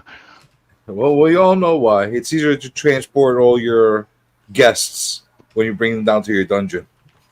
Oh, tell me more about Well, this I can roll dungeon and bringing guests down there because it's so fantastic. Yeah, my other half is weirded out with this talk of a dungeon. I don't have a dungeon. He has got a dungeon, trust me. And it has no dragons, but if How do you you want a dragon in know what there- your legs are thinking? It's a fallout. It's a fallout shelter. Not only does he have a dungeon, he wants to give me a permanent residency over there. I'm not going in. I was trying to. You was wanting to get into the relocation program. I was going to relocate you down there for a little bit. I didn't get McFarlane's autograph on it, but I got Dave Sims. Oh, that's cool. I don't know why I didn't get McFarlane's. I met I like him how one that has time and nothing to. didn't Can we think go back about to the dungeon talk? I'm really interested in this dungeon talk. Yeah, sure you go. Yeah, me too. Sorry, Biggie, but It's not a dungeon. It's a fallout shelter. It's a dungeon. No, it's a dungeon. Trust me. Don't listen to him. He's dangerous. I'm a big prepper. He's a Where's scary, Mr. scary man. Whitebox? Sounds a bit like another person we know. Hey, Remy, you're I going can to be heading appreciate there that. at Doomsday. I guess that's what the military did to me. Always prepared. If that's all the military did to you, then I think you're winning. Well, that's not all, but that was being prepared. They just put clothes on me and threw me in a pool. That's pretty funny. I was going to say This is how you know if you're going to make it or not. that was swimming lessons for me at like 6. That's the Spartan style. They just throw you in, and hey, if he dies, he dies. Well, I was thrown in the field with a full ruck. Did we have the same father, Spidey?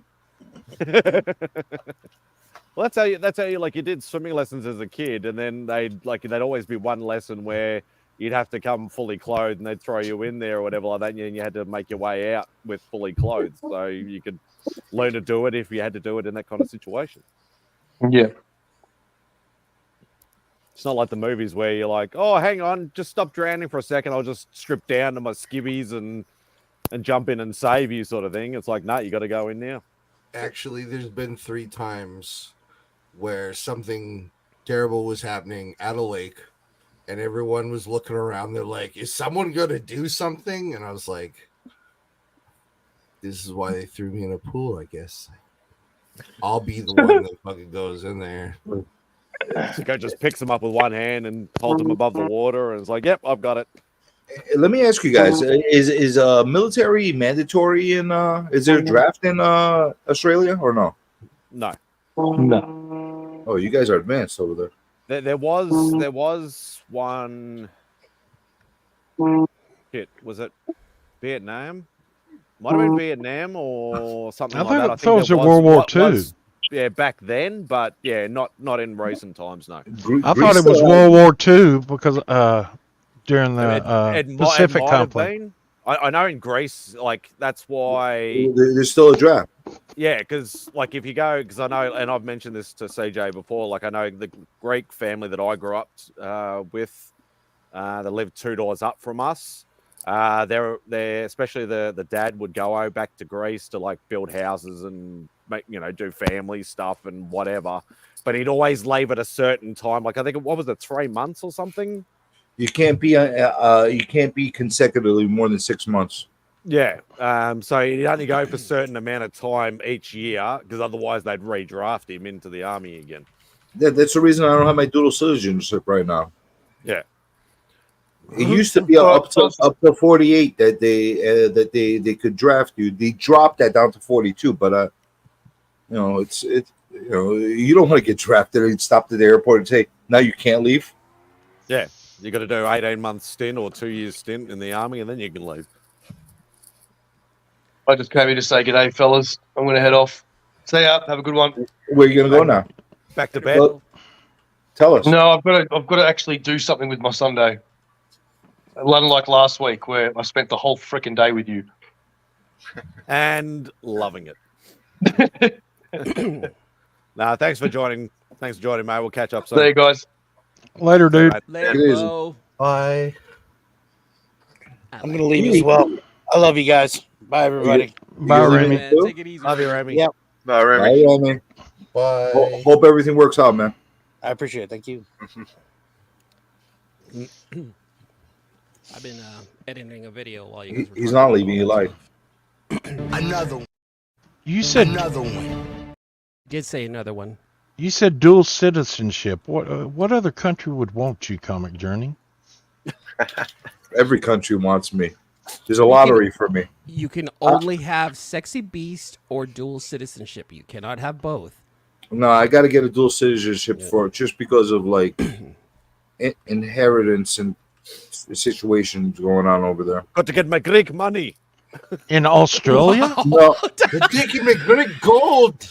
no, I call it like I have a property over there that was left over from my family. Is it in Australia or Canada? No, in Greece, dude. Oh, That's- Greece. Hold Yeah. on. Hold on. I think we all need to do a stream where he attempts Greek, CJ and I attempt Cockney, and everyone else picks an accent. And we can be as racist as we want to be because it's just for funsies. Resident Asian, resident Latino here. I'm allowed to tell you guys that it's okay to go that far. I want to hear this. We need to do a whole stream of really bad accents. Listen, I'm allowed to do whatever I want because the Greeks gave everybody everything. So you owe me. So calm I down, calm I down, could because teach the you. Mexicans give you your fruit, good I could sir, teach you. from California. I could teach you. No, I don't want you Mexican avocado fruits. That's for the Californians. Avocado. I love avocados. I will take your chili That peppers. fucked me up. This man is avocado. Can I explain now that I have a microphone what went through? So like I just found out about this dude. And I'm like, yeah, I've seen him before. Who? I know who he is. The mukbang Nikocado avocado. I'm not recapping more than that. It's just not necessary. He's just a famous face that most of us have seen, but I don't know. I'd about never Mr. even heard of him White until that stream the other night. So he does these mukbang where he just eats a lot of food, and he got really popular on the internet. And over 5 years, he supposedly made millions of dollars off these videos where he became 500 pounds. Oh gosh. But what we didn't realize is that he had taken this to such an extreme level that he was able to, in secret, go and lose something like 200 to 300 pounds. While having some 500-pound dude in a small red t-shirt drive around in his scooter for like 2 years. He just secretly worked out. Yeah, but he also had pre-recorded like 2 years worth of and he stuff. fucking duped us all, and we just Smart. wouldn't have known until Asmongold, one of like the biggest reaction Twitch streamers there is, was like, you know what, I'm really worried about him. If he continues like this, he's gonna die. And it got millions of views. 2 days later, Nikocado Avocado uploads a picture, a video of him wearing this panda head. And he's just like, 2 steps ahead. I have been 2 steps ahead. So, like, this whole time, he was living off a backlog, like That was Comic a good Journey radio said. voice, that. you just fucking mind fucked me in a whole week. I found out who he is, Found out he's morbidly obese. Found out. Didn't we people say are this talking the other about night? it. Yeah. You're so surprised? TM explained it, and then in the same week, I find out he secretly lost 200. This whole thing just hit me within days, and I was just like, everyone else had time to process this. I was just like, man, how can you be famous on the internet and then just like disappear? Like it's like an oxymoron. I can't believe it. And one thing I've got to say to CJ especially, there is, like, this is totally off the conversation, but I'm one of those people, when something pops in my head, I need to say it before I forget it. If you ever get a chance, CJ, there is a low-budget Australian movie called The Wog Boy. The Wog Boy? The Wog Boy.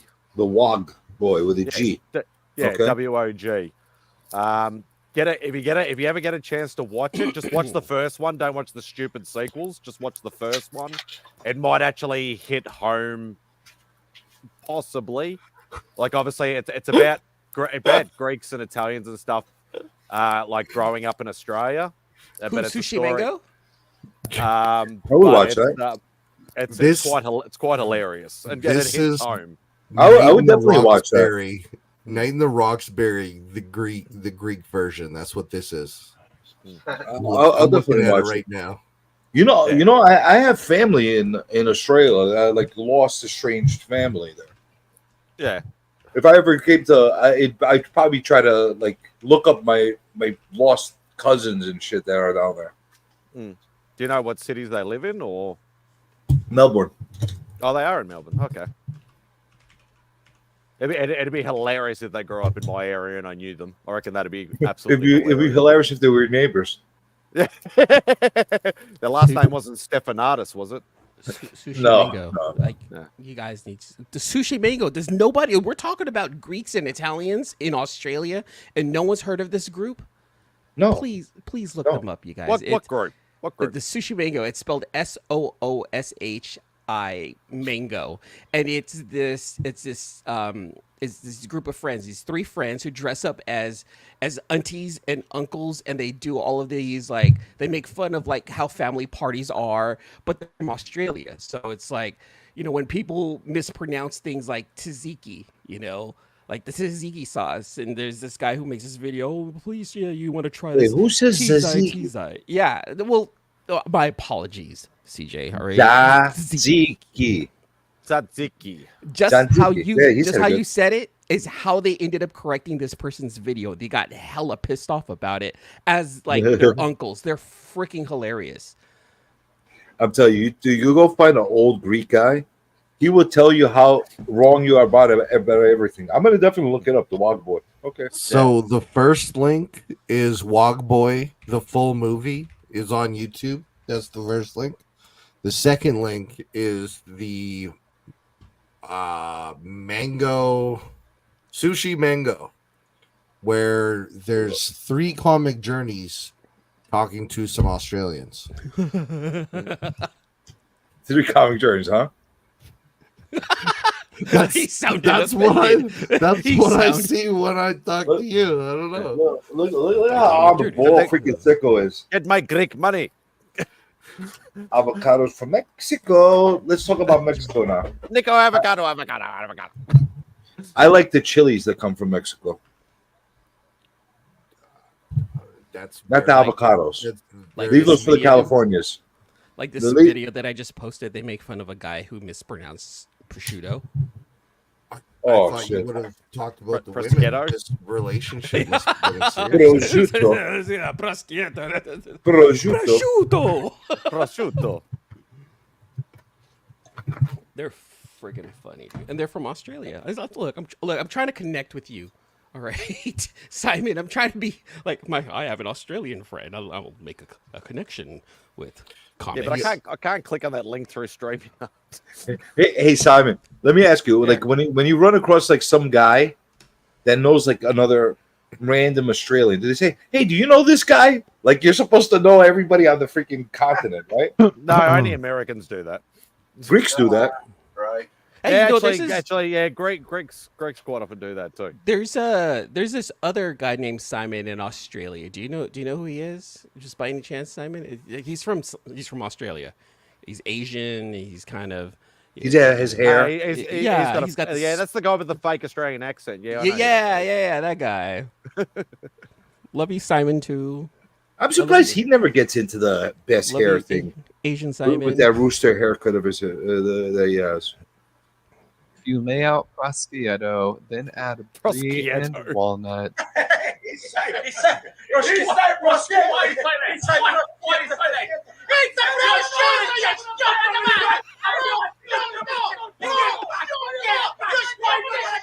Fume. 3 CJs. I told you. He's a prosciutto. Oh god, shit like that is funny. I find stuff like that funny. Have you guys seen the 2 Boston guys that run the deli? Yeah. No, I thought they were New Yorkers and they make fun of people from Boston. Maybe that's it. Yeah, But that's funny. a Bills fan comes in and oh my god, I was like, Yeah, I forgot what their names. I want to follow them because they're pretty funny too. Excuse me. well, we're talking about if we're talking about these, funny guys. Let's see if I can find them. Hang on, I got Leroy. You've just hit government car. Did you say government car? Oh, my leg slip. Oh, my leg slip. Oh, I can't feel my leg slip. Oh, Steve, I'm paralytic, Steve. Shut up, man! Shut up! Get in the car. Well, that was kind of like mean. that's from the Wong boy. Oh, crap. So, in the chat and the insomnia chat, I put Leroy and Leroy. Well, in the private, I'll put it in the private. Yeah, because I can click on links in the private chat. I can't do it in the thing. Leroy and Leroy, those are the biggest comedians from this neck of the woods, where they just take a camera out and point out the dumb things Canadians have done, attempted. I'm not sure what I look at when you'll see. They point out road signs. Let's have a look at the 9,009. Hey, E-Man, like, do you edit and do video stuff for a living, or do you do something else for a living? I do IT for a living, Leroy? but IT. That's Leroy what Jr. I knew it was the IT. That's Leroy behind the camera. There's always something to do. But silly. Shut up. They just drive around and find stupid road signs. Okay. I mean, if you want to get confused about parking, try to park your car in Canada. It'll be like this time to this time, and this time to this time, and this time to this time. And you look at it and you're like, so you telling me, like, in the most roundabout way that I just can't park here at all, ever? That must be a Commonwealth thing. Why don't you just say no parking at all? That's a Commonwealth thing, because that's over here too. I'm sitting there like looking at my watch, counting. I'm like, I don't know. Fuck, it's Sunday. Can't even That park. definitely sounds like New York to me. I think that's everywhere to go, because like over here, especially near hospitals and stuff like that, it'll be like, okay, it's metered parking at this time, it's free parking at this time, but it's a clear zone at this time, and then it's a disabled park at this time, and it's like, it's a lot of that shit's confusing. My buddy, I live near the hospital, and my buddy had to go to the hospital, and he was like, where's the best place to park? I was like, fuck, dude, just come to my house, drop your car off, and I'll take you to there. Hey, have you guys been getting bombarded by shorts from this like Indian rapper guy? 10 toes in, big dog something. I don't know. Every freaking 2 minutes, I'm getting bombarded by this Indian rap guy about 10 toes in and big dogs. You must have watched one clip and then they just start recommending all his stuff to you. I think it's because I think they figured out I'm dating an Indian chick, and I think they're hitting me with the Bollywood stuff. I think that's what happened. The googly eyes and the googly ears are always listening and watching. I bet you that's what's happening. It's like what I said earlier. Like I've been looking for like logo animators and intro things and clip makers and all this sort of stuff to see if there's anything that I could even remotely try and use. And then I forget about it for a couple of days, and then I open up my IG feed, and all it is all these type of things popping up in my IG feed. It's wild, right? Yeah, it trips you out the first time it happens, and then you just like after that you just get used to it. It's like, yeah, they're always listening. Oh, they're listening. I hate cell phones. The googly eyes. The googly eyes are always. So E-Man, what like when you do an IT back in the days? Because I actually have I used to do that part time when I was like in my late teens, early 20s. I used to like do that part time when nobody knew how to fix a computer. I actually used to do networking, and we did network. We had to get like certification for like A++ and the Microsoft certification we had gotten, Cisco as well. A++? Yeah, do they still do that? Yeah, they still do A++ and a lot of those certifications. Certified engineer.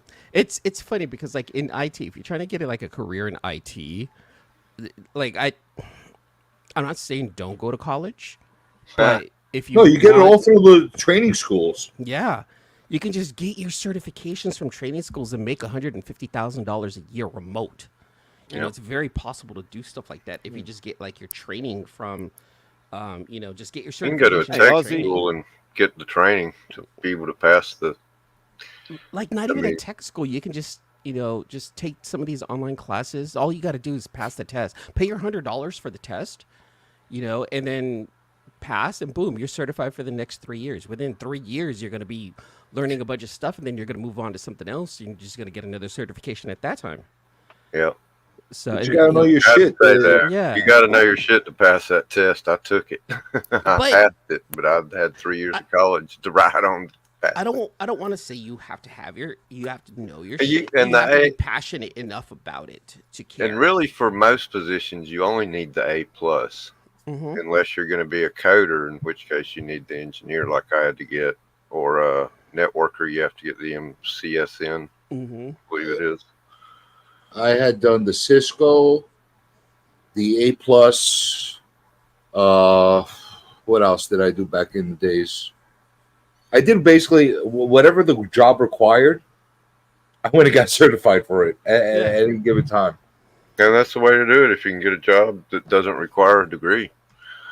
I was lucky enough to do that. I was doing that while I was going through college and doing some other stuff. So, but like it's like when I was like 14, 15 years old. You remember back in the days, it used to cost a lot of money to buy a computer. Well, yeah. I used to build clone computers for everybody. Yeah. I built many a computer and repaired many a computer back then. Sometimes I look back, I'm like, I made more freaking money as a teenager. Yeah. Like, if you think about it, the clean in my pocket because I wasn't paying taxes back then. Right. Than I did now. It's crazy. Yeah, I remember like a guy I used to work with was like heavily into computers. Like, he'd be the IT guy, that you'd always ask the questions and things like that. And he knew everything and anything, but he didn't have any of those like so-called Microsoft certificates that, give you the big dollars sort of thing. But he knew everything. Like he could do that with his eyes closed. But because he was stuck in the middle where he knew everything, but he didn't have those certificates, so he couldn't get the high-paid jobs, but he could still do the work of the high-paid guys, but he couldn't get it because he didn't have those certificates. Back then, they were about like $5,000 or $10,000 per certificate. and it was ridiculous. And obviously, Not for the certificates we're talking about right now. Yeah, that's what I'm saying. Like a lot has changed. Yeah. No, but not for the stuff we're talking about. The stuff the most expensive one would be Cisco. Yeah. And even at that, it's kind of gone And down. even it's not more than a few $100s. Now, if you're trying to get like an architect, like the top guy without being a manager, yeah, that's like $5,000 to get that certification. But you have to have like 15 years of experience. I to was be going able to to get, like, say, those architects. to do that, Yeah. you either have a lot of college or you're a freaking genius or something. Or you went for computer science in school, right? Yeah. Like I know a guy. That's what I started in. That is exactly what I started in and converted into computer graphics. That's what I ended up getting my degree in. Yeah, I just went. And I don't use any of it. I went into real estate after. There you go. I didn't even finish college. I just went into engineering and then got in a special program. They sent us to our junior year, all the important core crap for being able to code. We did in 6 months, 9 of us. See, that's one thing I wish I knew how to do was code, but that's so difficult for me. Like my ADHD brain would not be able to handle that much learning. I could do I could do minor code. I could do a little bit of C. Back then they were pushing us because I was going into graphics. We were doing a lot of JavaScript and stuff like that at that point. A lot of what I did was HTML. Yeah. JavaScript, active server pages, .NET. Let's not bore the normies with this talk because I'm pretty sure everyone's kind of. You want to hear you want to hear them really get bored? Let's talk about coding in Pascal and. Oh yeah, I had to convert old government language from the '60s, which was very close to COBOL, into COBOL. I was going to say COBOL. SQL Server 2000 database. Recently, I was a database administrator. And recently, that was boring. NASA was actually looking for someone who still knew how to code in COBOL, so that way that person can communicate with one of the 2 Voyager satellites that left the solar system. Wow, it was crazy. They can't find anybody that can remember COBOL. they found someone apparently. I could barely remember it. Shit. I'm sure I remember CJ. SQL Server because that's what I really did all the time. SQL. But CJ, going back to, you asked, what else I do? Like other than IT, I actually am starting to edit training videos also because I have, because I do enjoy editing and I'm learning how to edit. And so when the guy who's taking me on, he's like, yeah, I'll teach you some stuff. Like if you know some basics. I was like, well, let me show you some of my videos. And he's like, oh snap, you kind of know what you're doing. I was like, I know how to cut and paste. I took editing and stuff in college. That's very cool. Back in the '90s when it was totally different. YouTube didn't exist, and if you were going to upload to the internet, you had to have your own little server. And to stream a video meant waiting 15 minutes for it to download for 3 seconds. Don't remind me. Don't remind me with the 14.4K and the 28.8. I'm drawing too, CJ. I'm learning how to draw also. Optimum Pride. Ondangina. Oh, putang ina. Si Optimum Pride. You remember the Optimum Pride.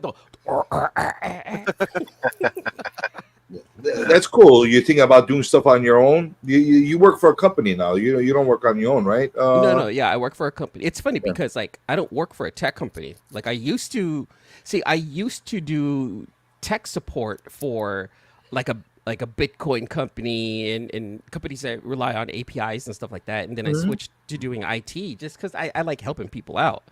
And this company is not even like a tech company. It's a government educational research agency. It's fully funded by the government and by the Bill Gates Foundation. Oh, nice. Government car? Government. Bill Gates scares me.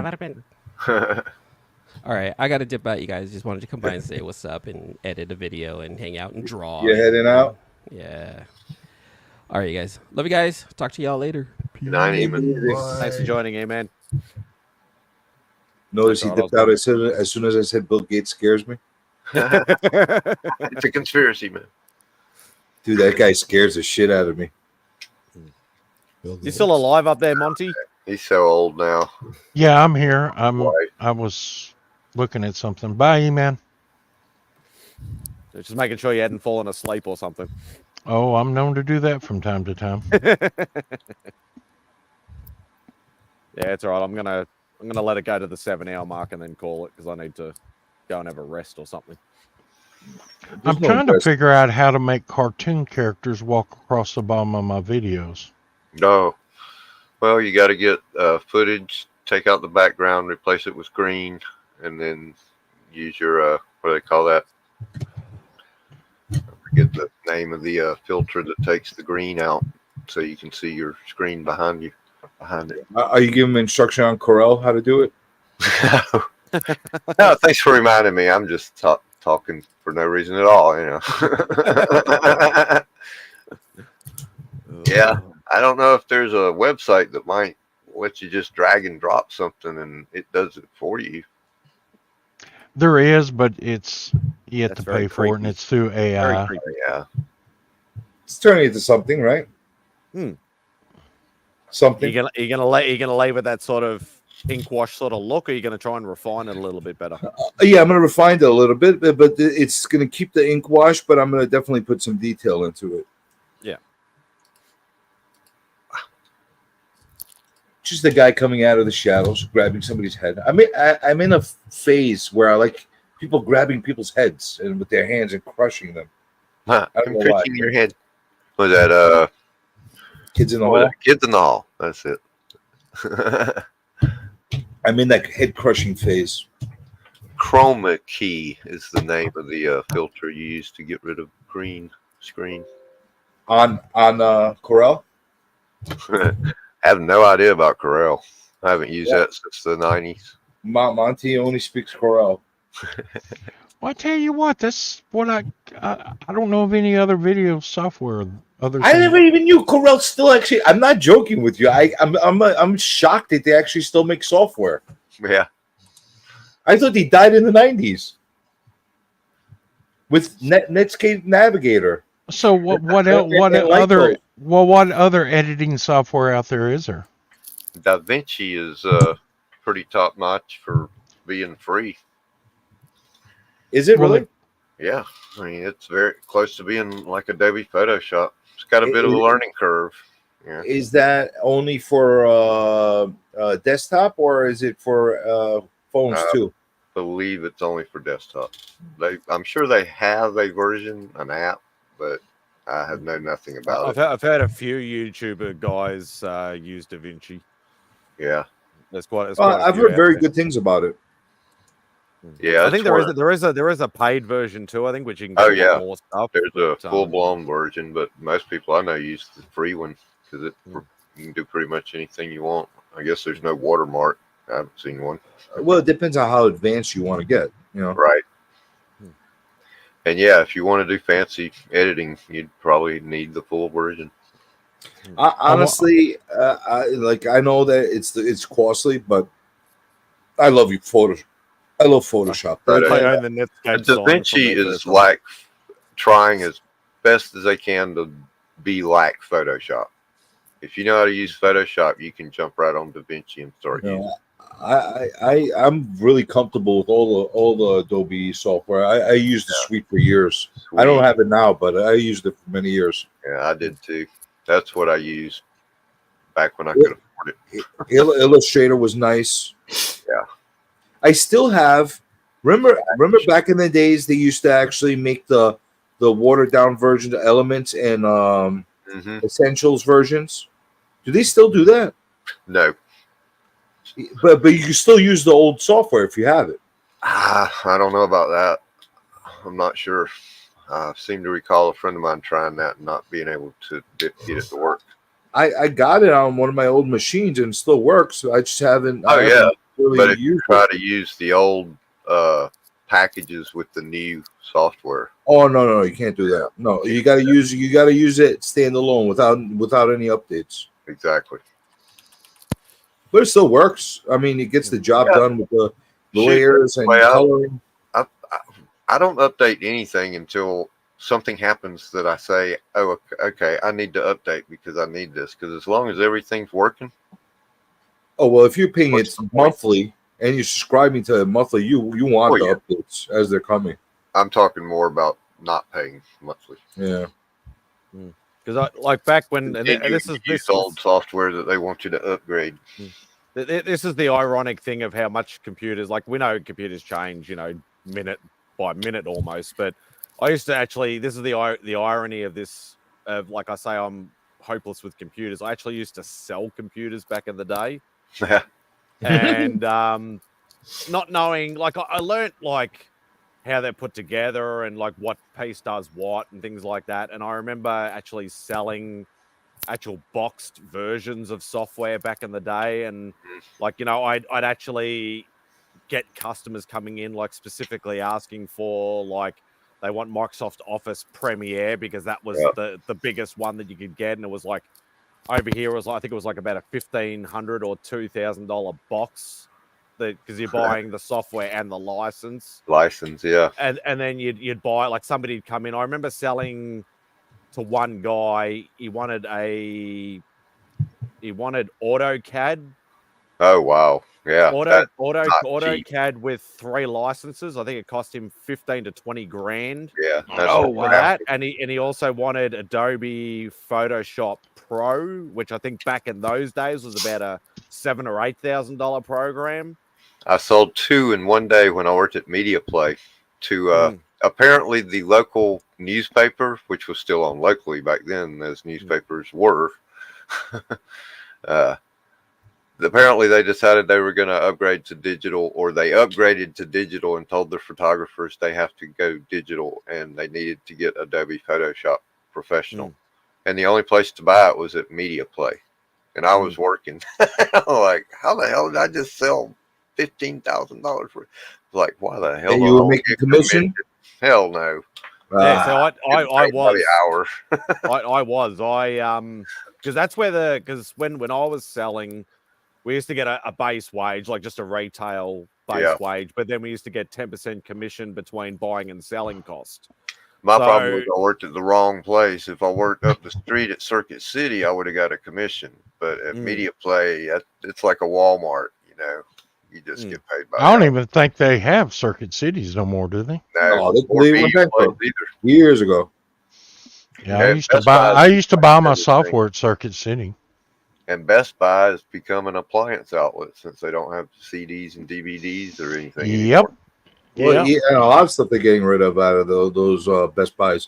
Yeah, it's the way of the world right now. Is that well? Austin in the chat? The last time I went to Best Buy, every shelf was empty. They said, "Oh, you can get it online. Oh, you can get it online." Yeah. And I'm like, "Why you even have a store?" Now you go in there and it's refrigerators and dryers and. Austin, are you drawing this year with us? Are you going to come on the Insomniac stream with me and draw for C3? Well, we all know, like, even though Austin's a really busy man, he does like to try and participate in C3 as much as possible. So that's probably does amazing work. He did a gorgeous piece last year. Have they released the schedule, the show schedule yet? Yeah. I'm on the clock. Katie's on the clock. Midnight shifts. Yeah. Once again, there'll be no Spidey'S Outback, but that's fine. I can always sacrifice for the greater good. Because it's all about raising money. When is the? Let me know, Austin. I will IG October 4th to 6th. Okay. So it's literally about 3 weeks away. First weekend of October. Yeah. So it'll start on Mark's stream on the Friday morning. 4th. On the 4th, and then it'll end. I don't know what show. It'll probably end on the comic book auction. I'm assuming. Probably a Rob's channel. Yeah. But there's going to be a lot of participants throughout the day. It's going to be Legion. After they're going to have a drawing show on Izzy. DJ Lynx is going to do the Friday night. I'm hitting right after is DJ. Then in the morning, I think I'm not 100% sure. John? Brian's doing something in the morning, Hmm. either Saturday morning or Sunday morning. I think it's Saturday morning though. Because usually John's doing his thing as well, and John's I gonna think be doing something. Katie's doing something, and Katie's doing the exact same thing that I'm doing. It's going to be basically one night after the other.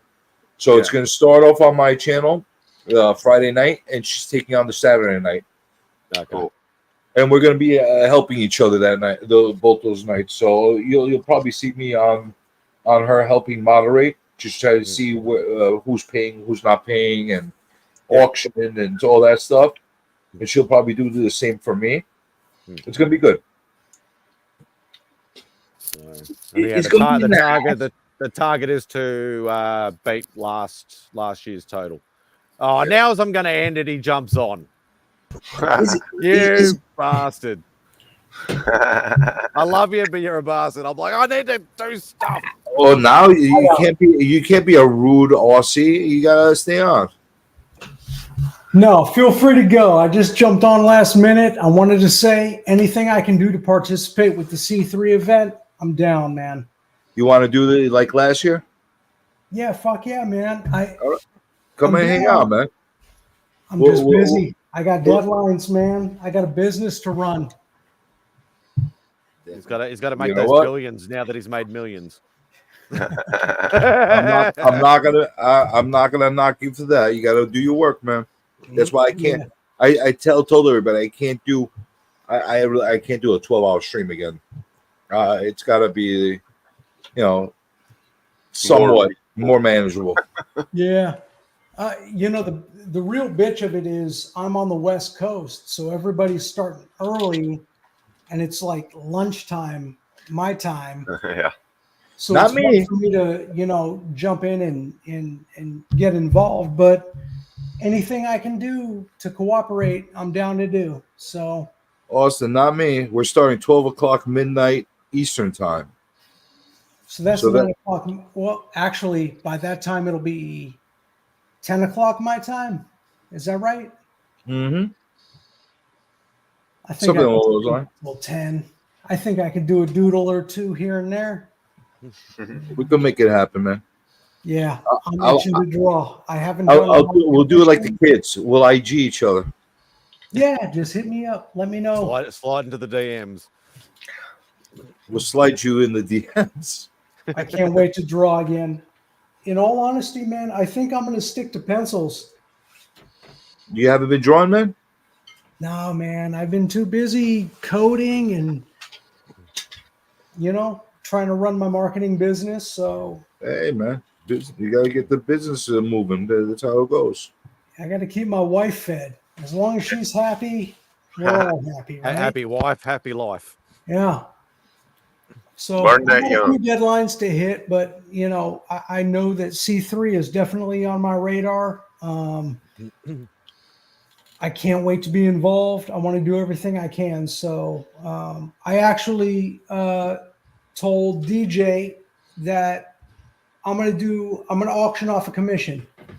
So if somebody wants me to do You're gonna have your commission- cover on the chopping block as well.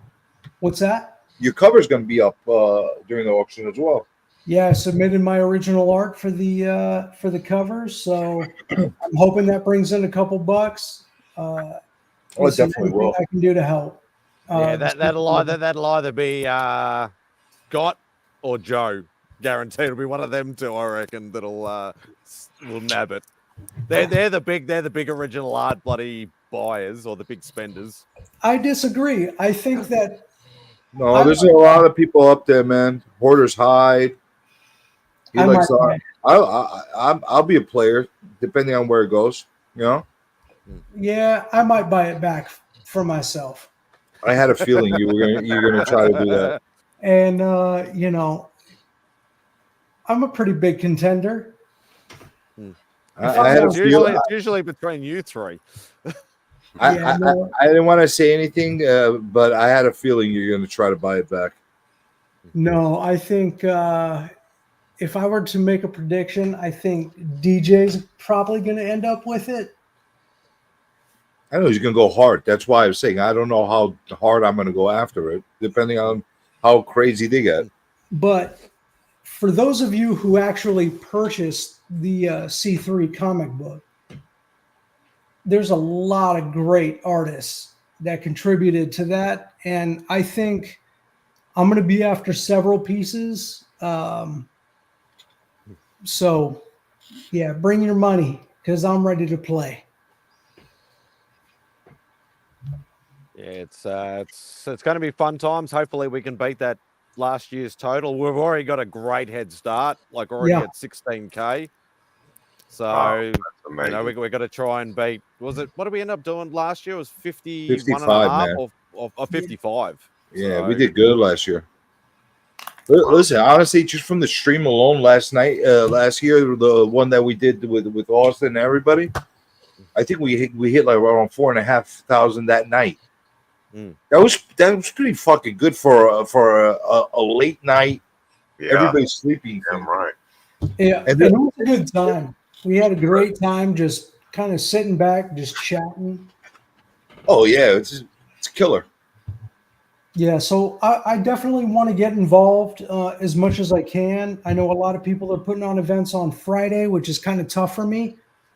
But if I can draw a live stream, you know, and throw up the art, make a few bucks for the cause, I'm down to do it. We'll make it happen. Listen, either Friday night or Saturday night. It starts off Friday night, the midnight at my place, and then midnight at K-Pop's on Saturday. Or you could do both. I'm gonna be on both. So I'm going to try to do both. So hey guys, I'm calling it a night. All right, Kev. I'm here. Well, good night, Professor Thanks for Wizard. having me, man. You guys Thanks for are joining, great. mate. Love being here, man. Take it easy, Kevin. They No. always leave before I say bye. Now I'm getting too much with the shadows. Now I gotta add more white. I've been I've been away for a while, so there's a lot of new faces in the community that I haven't actually met or interacted with. And Chip's made a bit of a resurgence. He's been popping into some chats occasionally now, and it's reminding me of him blaming you, myself, and you for keeping him up on banters all that time. Yeah, yeah. Oh, I miss Chip.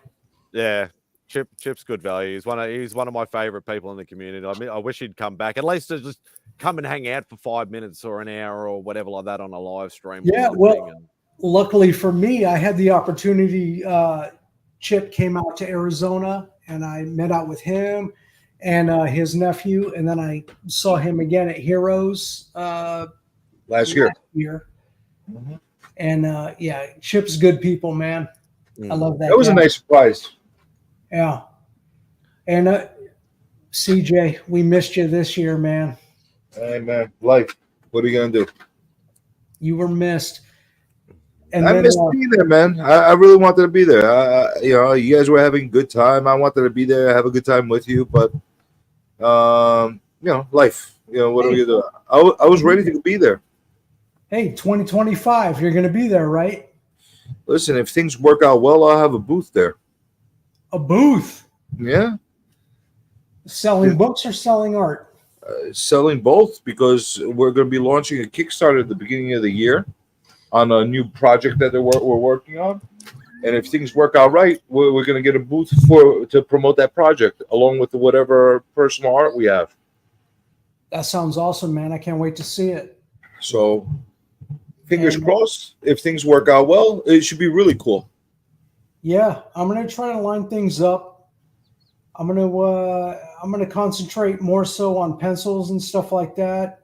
I got a couple prints that I think I'd like to put into production and get some stuff out there, and it's going to be a good time. And then hopefully, Simon, we'll see you out there soon, right? You said you were going to go big or go home, right? Yeah, that's the only way I can do it. Otherwise, it's not worth it. But Yeah. I think, and I've said this before, if they keep pushing the date back, that's going to screw me for trying to get over there. Besides me not saving money and all the other bullshit that, you know, I'm using as excuses, but June is an extremely hard year for me, or hard time for me at work. It's not just like everybody's like, oh, just take time off, and you'd be right. It's like, Yeah, I know everybody has a solution for you. June is almost a no-go zone for me. Honestly, listen, man. Do what you got to do. You get yourself correct the way you need to get yourself correct, and whether it's next year or the year after, whenever it is, they'll keep doing it every year.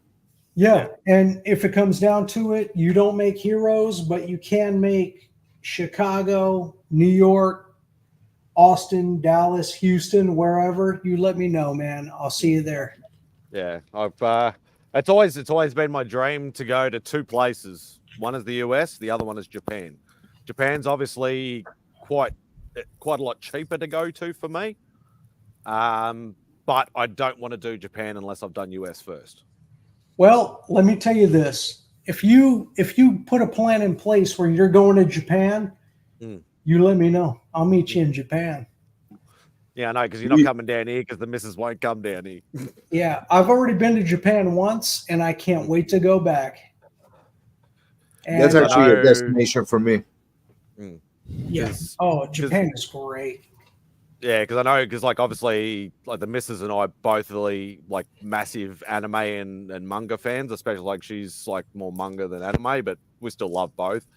But I love, like, I've always loved the old samurai and ninja movies and stuff like that, and martial arts and like all that like Japanese old school stuff. I'd love to go to be able to see like the old feudal, Japan castles and the old samurai armor, and I would love that sort of stuff. It's just a different world altogether, man. It is. It's beautiful. I want to say underwear and vending machines and shit like that as well. I reckon that stuff would be hilarious. I'm really looking forward to start traveling that part of the world. Yeah, it's great. Hey, by the way, Sycotron, White Gloves. Yes. Great to meet you guys. You too, man. Nice to meet you. You too. I've seen you before. I just wasn't. I was in the chat. In the text chat. In the chat's good enough, man. Sometimes that's all you can do. Sicko is hardcore insomniac, man. Yeah, I got to get more on that insomniac stuff, man. You got such a great crowd over there. It's something, isn't it? It's definitely something. Hang on. Let me remove great. You've got a crowd over there. Yeah, that is very accurate. Sometimes they need a little slap with the ruler, but other than that, they're honestly they're okay. They're pretty good. I sit down sometimes. I'm like, sometimes during the streams, I'm just sitting in amazement. Like we're sitting there and we got like a pumped crowd, like 20, 30, 40 people in the middle of the night. I'm like, what the hell's going on? What the hell? Like, what is happening over here? They are saying shit. They're jumping in. Usually they're coming out just to troll me, but regardless, it's enough of a reason for people to come on. So I'm amazed by that. It's funny, CJ, because you had this reputation for quite a while now. And then when I met you 2 years ago, I mean, you're one of the nicest guys I've ever met. Everybody says that. I don't understand where that comes from. I don't either. We're all liars, apparently. Apparently. No, you were a nice guy, man. I had a great time hanging out with you that weekend. And again, you were greatly missed last year, or this year, actually. Yeah, listen, I really miss not being there. And I think you guys all suffered for me not being there because there was no nightlife. Where the hell do you guys? You guys all went, I would go home. It's late. Oh, like, no. Let's go out. In all honesty, this is we're free to speak freely. On this chat, right? Yeah. Oh wait, no, we're not on Insomnia. Yeah. Okay, well, there might have been one or two pussies at Heroes Con last year, but there were a few of us who hung out and stayed out late. So you'd have been proud, CJ. I didn't see any of that from the talks. That was all behind scenes, huh? Well, here's the thing. I was there. I was having a great time.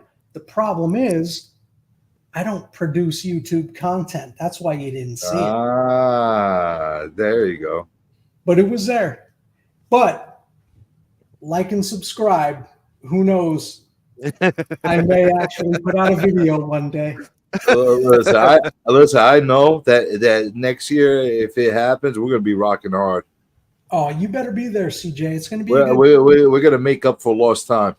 Yeah, for sure. And come on, Simon, you better be there.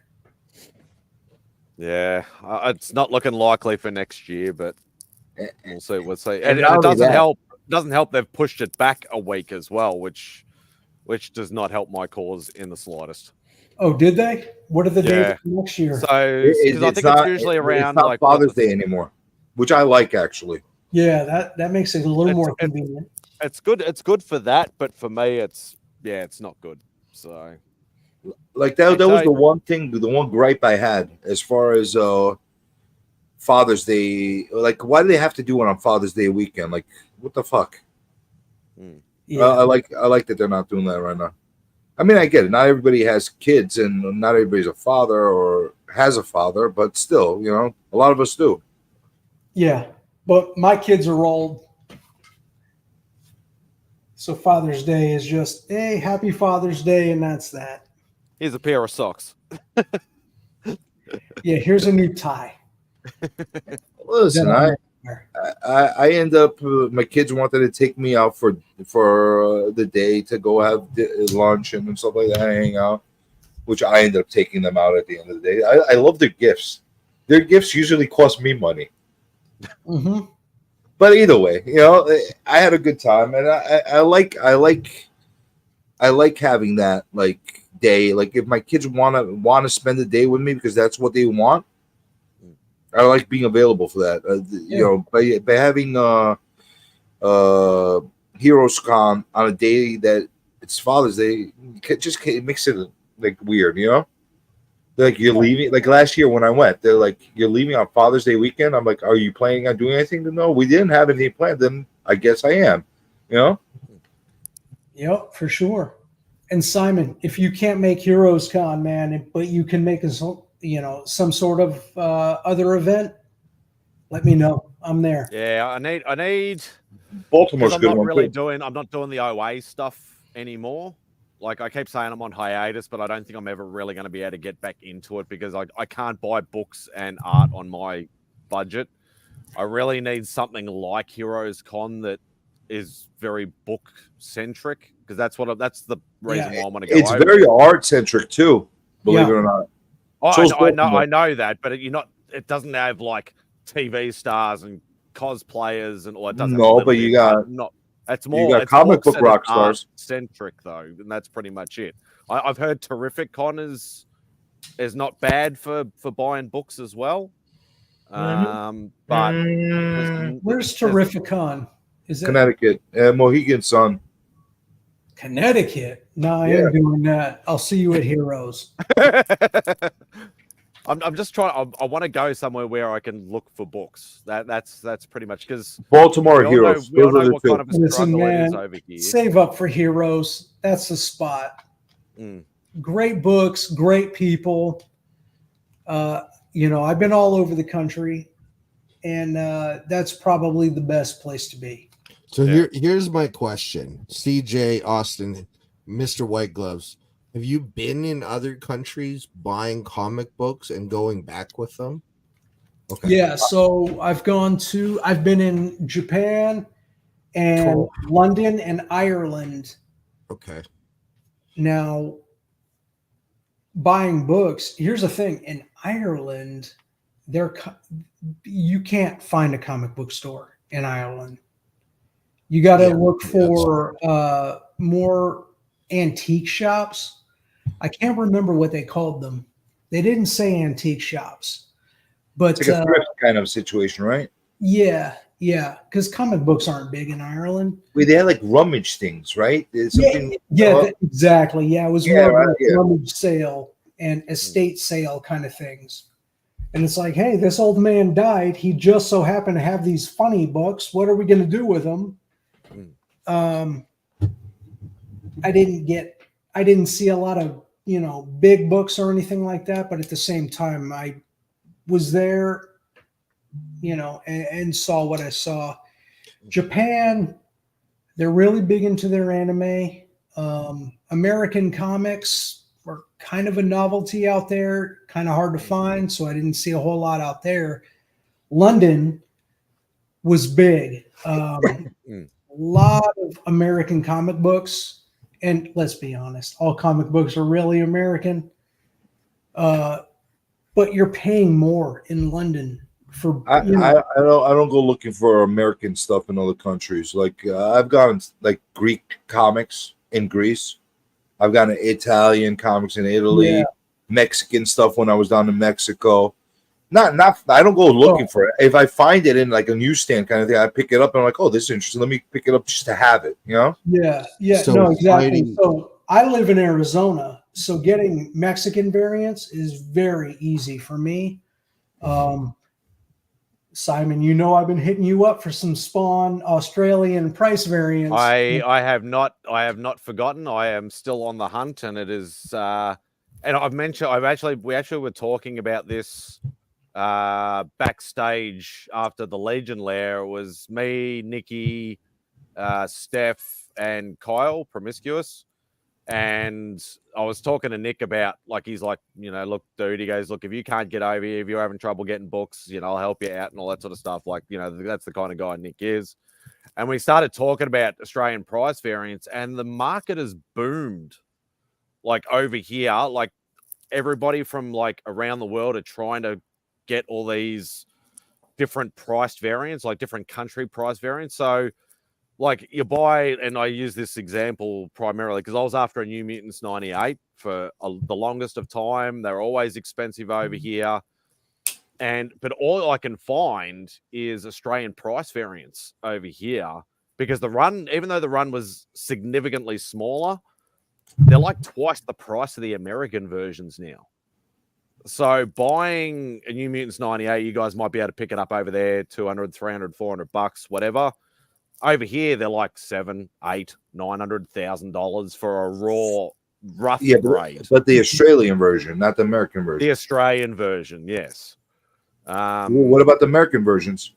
American versions, they're actually a bit rarer at the moment because everybody's focusing. A lot of these sellers are trying to focus on pushing Australian price variants because obviously we have, what's the word I'm looking for? Like access to them quite easily. They're, usually floating around quite a lot, even though the run's only about 200,000 for the Australian version. But Spawn's the same. Like what was Spawn 1 was like, what, about 1 million US copies done or something like that. I think the Australian version was like 50,000, 100,000, something That's still like that. a lot. That's still a lot for an entire different continent and different country to have 50,000 of a independent comic. That's pretty significant.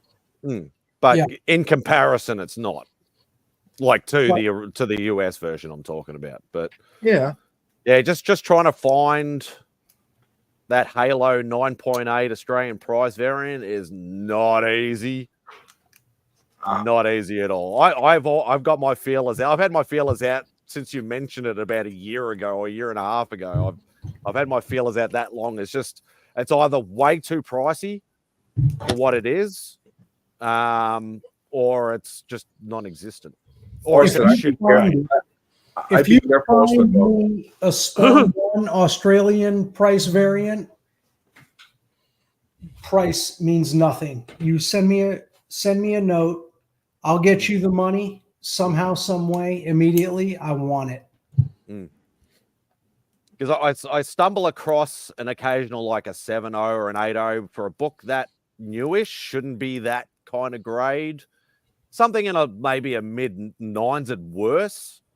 But yeah, I've just been trying to look for that freaking 9.8 because I know you had the set and I just want to complete that set. But if they're going to be asking like $500-$600 Australian, I know it works out better for you because then it's like 300 or 400. It's still pricey, but it's it should be like a $200 book at best. Well, I mean, at this point, because I just can't get my hands on one, if I had the opportunity to at least make an offer, Yeah.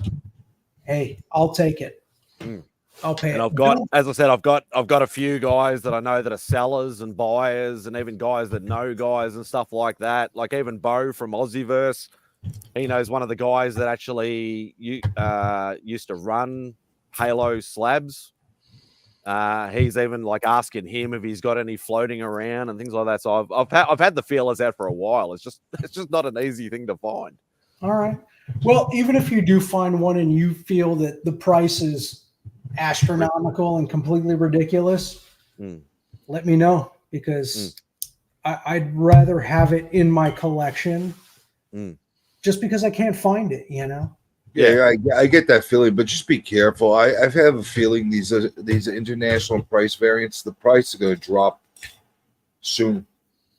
Oh, it's not about value to me. It's about, Well, I know that, but it's never a good feeling if you pay something and then literally a year later it's half the price. That's what I mean.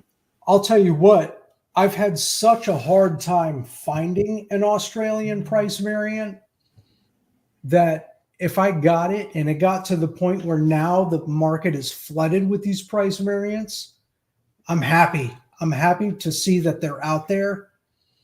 Just get one in one of these boxes. Get one in my collection. That's all I want. Got you, man. What is that? The only one you're missing?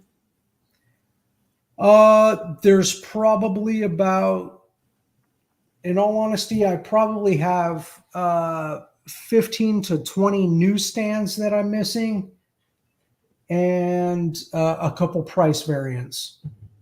And you're not hunting every single country's variant, right? I certainly am, but I've got them already. I've got all all the you have. Australians, the Spanish, the Germans. You got the Greek one? There's the German right there. Boom, in a 9.8. Come on, zoom in. Nah, that's the American one as well. You got the Greek one? No, I don't have the Greek one. Ah. Is that a cover variant, or is that just a price variant? That's the American one. The whole book is a variant. It's wider. That's the American one. It's different. That's an Australian price variant for $285. Nah, they're all American.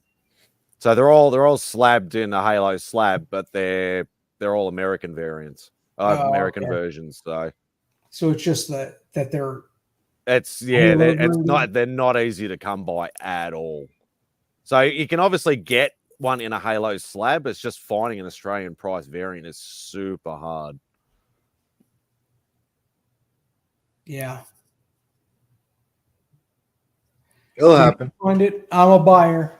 Shoot me a text. You know where to find me on Instagram. I think UK has their own version too. Yeah, but who the fuck wants it? What would you bypass the Halo part and just go just a raw? Or would you prefer it like, cuz I've been looking for it only in a Halo slab. Honestly, I'd prefer the raw. Did you find one? You just want to have one.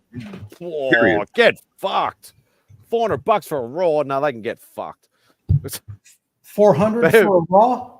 Beck just goes, oh, I found one. It's like $400. I'm like, no way. 400 US? No, Australian. That's still ridiculous. What is that US? 35 cents? You wish it was. That is ridiculous. Oh my god. 400 Australian. Yeah, so that'd be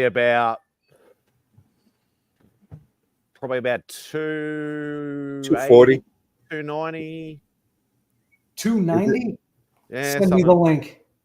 I'll buy it right now. That's a raw, mate. Come on, like once I got to start going back. Are you guys listening to him? Like he just wants the book. I know, but that's just ridiculous for a sport. I need I the know book you in need my one. collection. Just let the feelers do their work. We'll find one for a decent I mean, price. in all honesty, I would put my Spawn collection up to anybody else in the world. I think I have one of the top. Did you find another one? What'd you find now? Honestly, you know what you should do?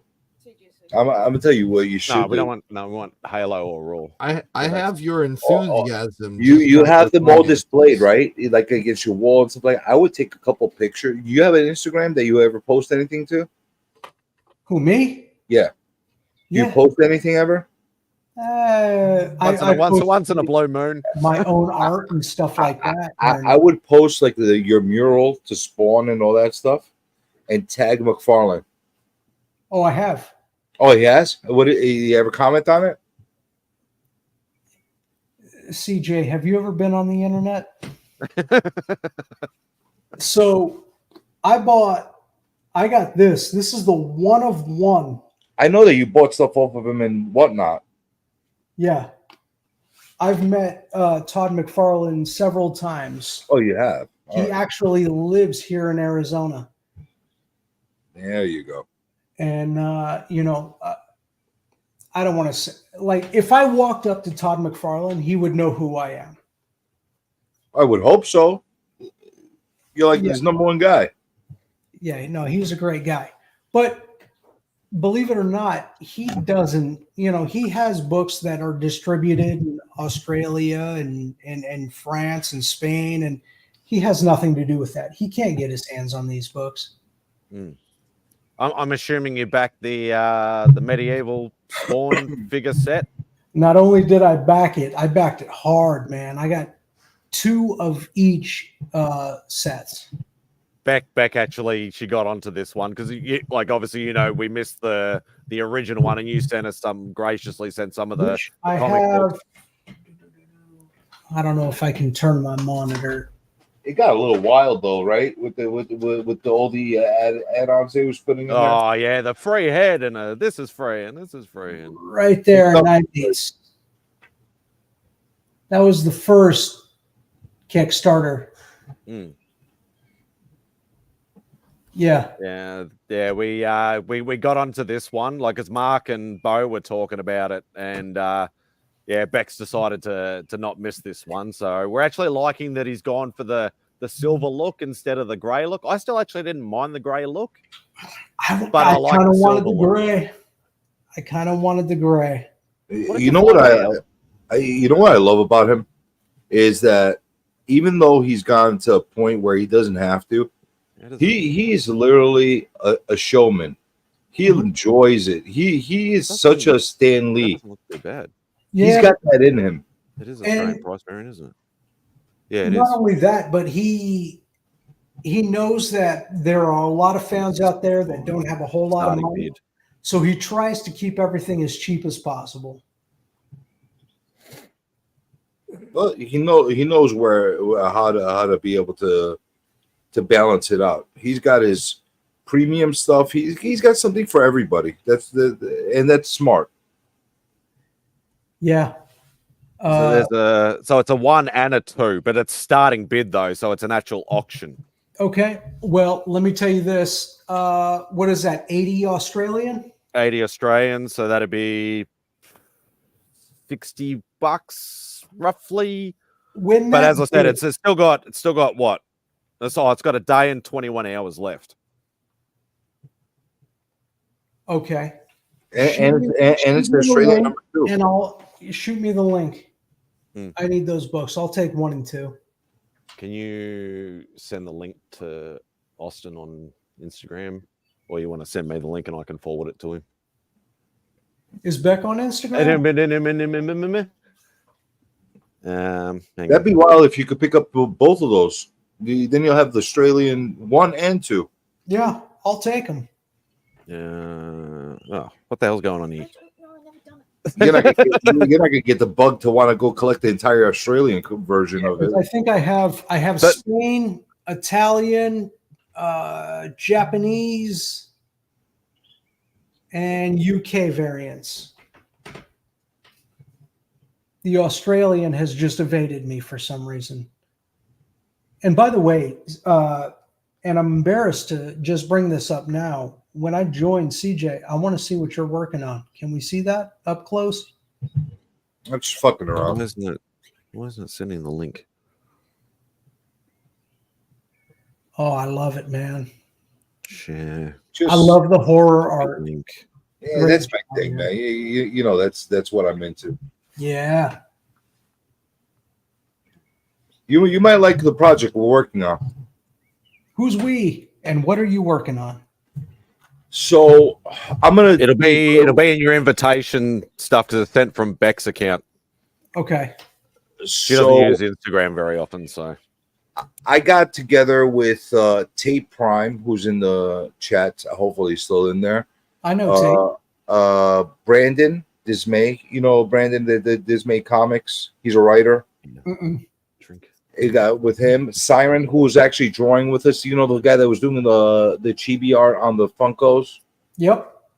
Him and another guy, Ben Frazier, and we all got together to collaborate on a project that. The reason I don't want to go public on this is because there's certain IP restrictions.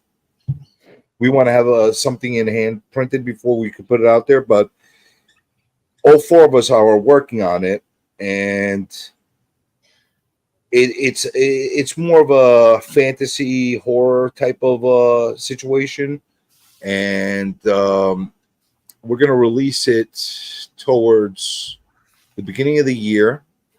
But we're going to have an ash can done by NYCC. So when I'm in New York, I'm going to have a school bag full of ash cans, handing them out to people when we're there. We're going to do a whole big promotion of it. If you want me to get more into it, I'll get more into it off screen, off live, but can't get too much into it right now. It did come through, didn't it, Yeah. Austin? What's that? Did the link come through? On IG? Yeah, just check IG. It'll probably be in your probably the people you don't know section of the messages. Probably be a message request. But what I will tell you, Austin, it's kind of a wild idea, and I'm really like gung ho for it. Because not only the story, not only the characters that we're creating, not only the universe we're creating, the whole concept and idea of how we're doing it is kind of wild. If it works the way we want it to work, it's going to give a lot of opportunities to a lot of artists and writers out there in the future. No, that sounds fucking awesome, man. If I can get involved, I'd love to do it. We'll talk. We'll absolutely talk about that. The other thing you might want to check out, Austin, like if it pops up, I'll keep an eye out. I've got a feeling the first appearance of Cerberus is actually a different numbered edition in Australia. I think in the American it's number 10, but I think in the Australian it's number 8. Yeah, the Cerberus thing got kind of weird because of the it was different countries did them different numbers. It is number 10 in the US. Yeah, it's 10 here in the US. But then some other countries, I think it was like 8 or 9 or something like that. No, I don't think it was 9 because 9 was first Angela, but I think some of them were either 7 or 8. Yeah, but you know what? Like, for example, England has always been notorious for swapping numbers out and changing them up. Okay, hang on. We're going to pause right here. So I clicked on the link that Rebecca sent me, and it says, unfortunately, this item cannot be posted to United States. Oh, he's not doing international shipping. God damn it. Not doing international shipping. Mr. MadSpidey, if you win this auction, what is that, 80 Australian? How much is that?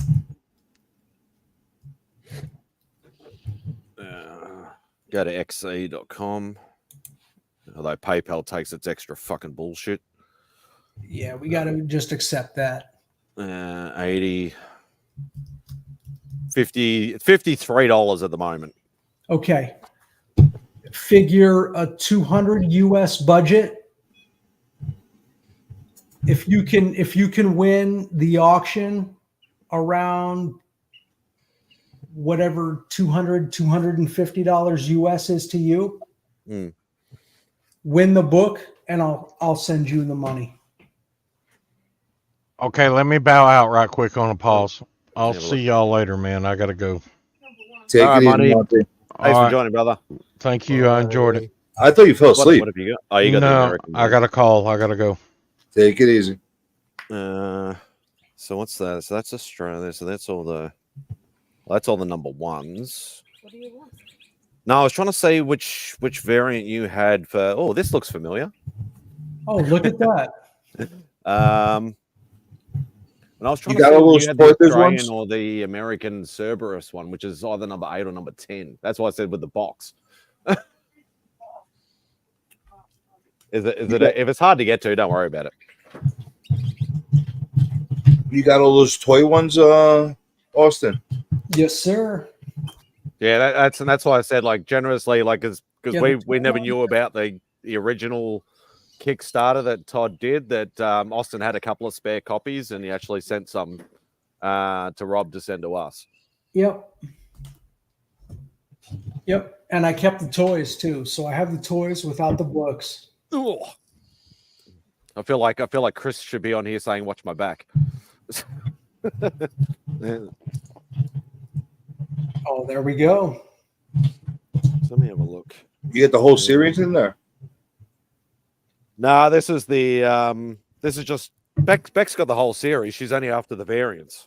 Like she has the full run. Oh, which variants? We've been through this before. I know, but I've acquired quite a few more variants. I've got doubles. But the problem was the last time we sent you the list from CLZ and it said, you do your missing ones. If you have the newsstand, it sends all the directs and all that sort of stuff. We're not worrying about that sort of thing. It's just the variants that we're looking for. So I think she's got all the US stuff. I thought you might have had maybe some of the Aussie stuff in here. That's the cool thing about the Spawns. He doesn't do that many variants of each cover, unless it's like the anniversary covers. So that's it's not as crazy as it is with other books. Yeah, so I'm still trying to close out a few newsstands. The newsstands have I been thought you might have had the kind of the a bitch to Australian get my hands number on. one. The server that color one. Well, when did those end? What issue? 180-ish. Holy shit! They went all the way to 180 in newsstands. All these right here. This is all Spawn. All. I don't know if I can turn them on. Those gotta be super tough to get in the high 100s. So this is all just Spawns. So I have a whole room dedicated to just all my other comics. Probably the two hardest variants that I would love to get back, that I know straight off the top of my head, and they're two of the most expensives, is the black and white number 1. That's a super pricey book and not too easy to find. And the other one is that Kale new bloody the Singapore Comic Con bloody one, which is there was only like 300 copies. So what about the controversial one that they said there was only 200 copies and ended up being like I don't know how many copies in dealers' hands? Singapore? How's it going, MJ? This I one? just realized Beef is Yeah, in there, too. that one's super. That's still really pricey book. And then this one. Yeah, those two are the hardest ones, like dollar wise and rarity wise, to actually find and buy. Luckily, I did before I sold the company I was with to a company in the UK. I made a contact, and he happened to be at the Singapore Comic Con, picked me up a copy, and it went from Singapore to the UK to his house, and then he mailed it to me, and then I sent it into CGC, and luckily it came back in 9.8. So this is a very important book to me. This one, I don't know I know I told this story a great many times, but Pand Awesome 316 won this from what is it? That Spider-Man booth. Mm-hmm. He won this, and I hit him up and I was like, listen, man, what can I do to get that book off of you? I sent him a ton of keys and he sent this to me and I was grateful to him. And he's been a great dear friend of mine ever since. But yeah, to get this book, this one was tough. Yeah. To get this one was great. To get it in a 9.8 was even better. Yeah, and that's the stupid thing. If I had known about it, because one of the art reps that I'm really good friends with, she actually used to work for Scott's Collectibles, and Scott's Collectibles are the ones that rep Kale New. And if I had have known about it, I probably would have asked her to try and get me one. And I didn't find out about it till about a month or two later. And then by that time, they'd all hit eBay. They're all going for like 500 to 1,000 US. And I'm like, not happening. Yeah. It's Yeah, not, and they never come up on eBay anymore. There's only 300 of them and everybody hoards them. Nobody's selling them. Yeah, If no they one do, wants to get rid of them. yeah, it's super, super pricey if they do. It's because those the hardcore collectors are the ones that own them, and they're not gonna let them go. Yeah, and because they're such a in a foreign country, limited print run, you're not going to get those guys in the US going to be like, oh, I know I can make some money off this. I'll buy 20 copies of it. I think it was only limited to one per customer too. I think I'm not 100% sure, but I think those kind of books are not meant for like the casual Spawn collector or McFarlane collector. No, those are the hardcore guys go after those and they keep them. They do not let them go. Yeah, Just like, everybody's got their certain like little niches and things that they're into. When you're into that selective of a group, it's impossible to find them. Yeah. And even like, as I said, like the black and white does pop up from time to time, but they want like $1,000 minimum for it. It's yeah, but here's the thing: they're going to get that money. I've seen the black and white a few times. I've seen it at con. I've seen it in New York lots of But times. here's the thing about the one that I have: there are a lot of black and whites out there, and there are a lot of black and whites out there that are signed, but there's not a lot of black and whites out there signed in green. So you're the distinctive green variant. Just to make mine a little more special. Oh, of course. I have a Comics Curing Cancer art book that's signed in green. Do you now? Yes, I do. You know, the original artwork is up for sale in October. Yeah, not of you, Scott and bloody Joe are going after. I'm not even going to put in my $10 bid. I think DJ is going to end up with that. That might be a possibility too. I think. I really want to get Taylor Winders. That's a nice piece. That was the Mr. Freeze, right? Did the Mr. Freeze? I actually saw it with my own eyes when I was at the booth. Watercolors, right? All watercolors? Yeah. Oh, yeah. Beautiful piece. I'm going to go after that hard this year. There's a couple of pieces that I really have my eyes on for the C3 event. And hey, Christina's back. Well, hello there.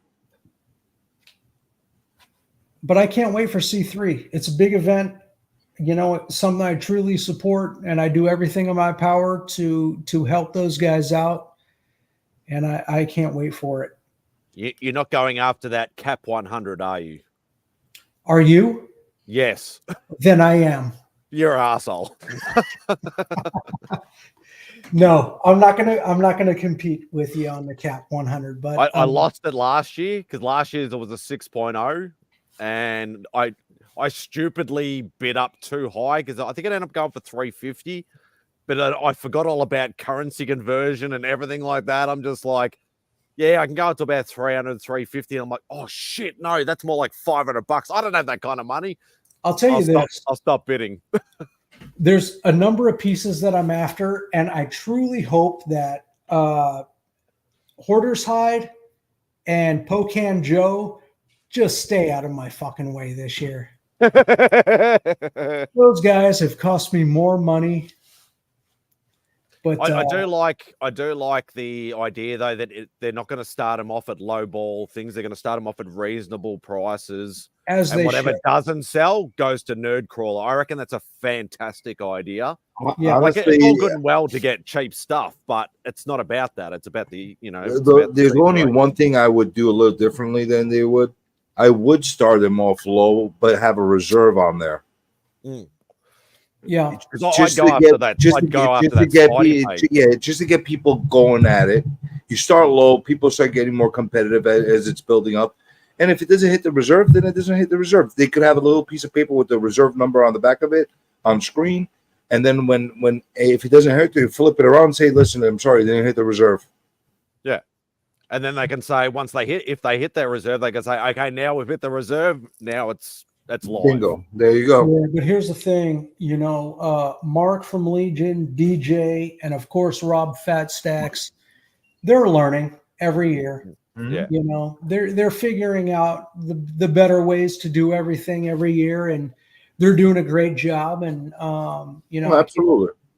I can't do anything more to support those guys. They're great. They're doing a great job, especially for the cause. So, they're going to learn even from last year, they're learning, some of these auctions didn't work out so well. Well, maybe we need to do it this way. They're going to change things up.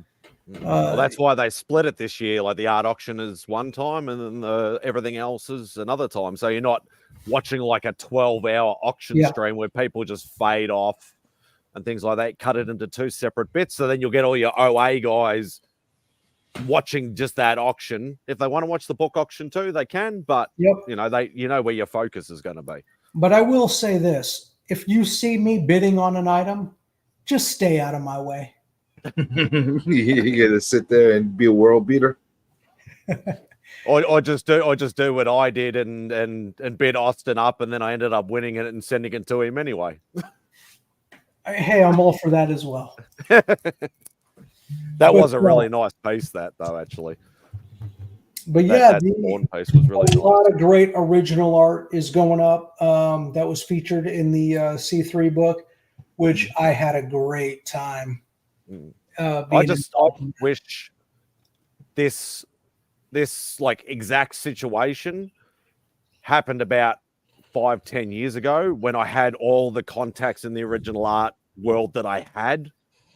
I'd be like Beckerman, like, because I knew all the reps, I knew most of the artists and things like that, and I just like most of those guys would be like, hey, I haven't spoken to you in a while, and they're like, who are you again? Like nobody, like none of that is there anymore, and it's very hard to reach out to somebody you don't know, and and I've tried, and a lot of them are like, yeah, I vaguely remember you, sort of thing, and because obviously, like some of these guys, you only meet them once when they've come to Australia, and it's like they're not going to remember that from thousands and hundreds of thousands of people that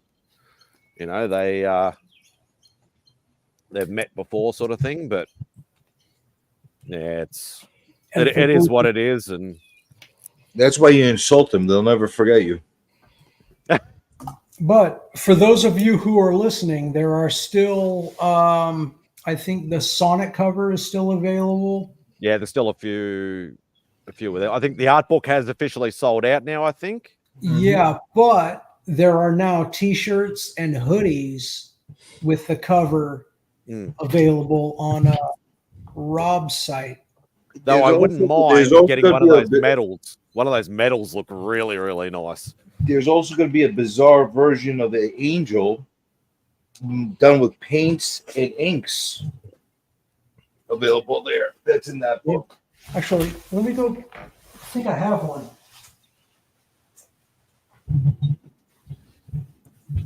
Hey, Rod. I saw you streaming. I saw it. Was he streaming earlier? Trying to compete with my crowd. How rude. Was he it's all streaming? right. Was he streaming earlier? I didn't see it. This is the second week in a row he's done like a late night sort of stream Against your time? Good. against my time. Ugh. Nah, it's all right. It's Rod. Rod is one of the best guys in the community. I love that guy. One of the first guys to give me a shout out. So I got a lot of love for that guy. I gotta go visit him on his channel one day. He told me he's got some words for me. That's all right, Rod. Forget about it. So right before I left, I signed a ton of books, and I think they're all sold out now. All the signed ones? All the signed ones, yeah. So there's those. Yeah, I got And then one luckily. I think DJ is going to make some of these available. There's only like what 10 of those, I think. How many? No, I think there's like only a couple. I don't think it's There's that many. 15. Is it that many? There's 15. However, a lot of them were. I know I have one. Mark from Legion has one. DJ has one. Pretty sure Rob has one. And then the rest will be available. So there'll be 12 available. 11 available. I don't know if they. I think it might be 10. I think it might be 10. For some reason, I thought I Yeah. heard DJ say 10 available. But they're out there. They're going to be available. So definitely stay tuned. Pick one up. Don't worry about it, Rod. I'm being silly. Don't worry about it. I'm do what you want, mate. And there's one more version as well, right? Another negative version. So Austin, did you do the cover art on that? What's happening here right now? Yes. Yeah, this is Yeah, my that's artwork. awesome. I did this cover. And the original pencils that I did on 11 by 17 will also be up for auction during the C3 event in October. October 4th to 6th. And I think I signed it. Yeah. So the original is also signed. Always got to sign your own artwork. So what's on the inside of that book? What if I didn't want a slabbed one? What do I get? It's art from all of us. Let me grab a raw for you. The art book has sold out. You got Naman's art in there. I had a page in there. Taylor Winder's got a Taylor piece in Winder there. had a page in Iggy there. got a piece in there. Izzy as well. What'd you call it, Maggie? It's all community people. Ignacio had the center page. There's a couple of professional guys I think in there. Like Izzy, classify Iggy as a professional. Brian Silverbacks, I think. Yeah, Brian. I love Brian's piece. Who else was in there? Roscoe was in there. Roscoe was in there. So this is Roscoe. my Phil. original copy that I had signed. So here are all of the artists involved. So Matty Freeze, Taylor Winder, all these. Yeah, fantastic. Oh, yeah, Dale as well. Yeah. Yeah, a lot of people you'd probably heard of or recognize. Sicko. Which way am I going? This way. So you can see there's Taylor Winder's piece. I love that piece. I really do. After. You that's Roscoe's for sure. Yeah, it's Roscoe's. Yeah, of course. Look at that. The Worm did a good piece too. What's the Nazi piece there? Who did that? So this one was. That is gorgeous. Who did that piece? It's two different artists. One of them has the same last name as Rob. And I thought it was his son in the beginning. Scott Morse? Scott Morse. Yeah, one of them, Scott Morse. That is gorgeous. This Godzilla piece is outstanding. That is a nice piece. That's gorgeous. Very well done. And then in purple. Oh yeah, I love that Silverback. That's definitely Norn. Yeah, Silverbacks did that one. Is that going to be available? All of the original art for every piece in this book will be available. That's a nice piece to go after. This is That's the Iggy's piece. Iggy's piece, wow. the centerfold. I got a great print of this. I don't know if any prints are available still. Yeah, I'm not sure on that. There's your piece. Whoever did this one, top notch, right? Look at that. Honestly, I was so like when you because when we were doing it in the chat and you dropped that design with the ribbon, I'm like, motherfucker, look at that fucking design. I like, yeah, you probably used the ribbon in the best way out of everybody possible. But you know what? I got a little bit of shit.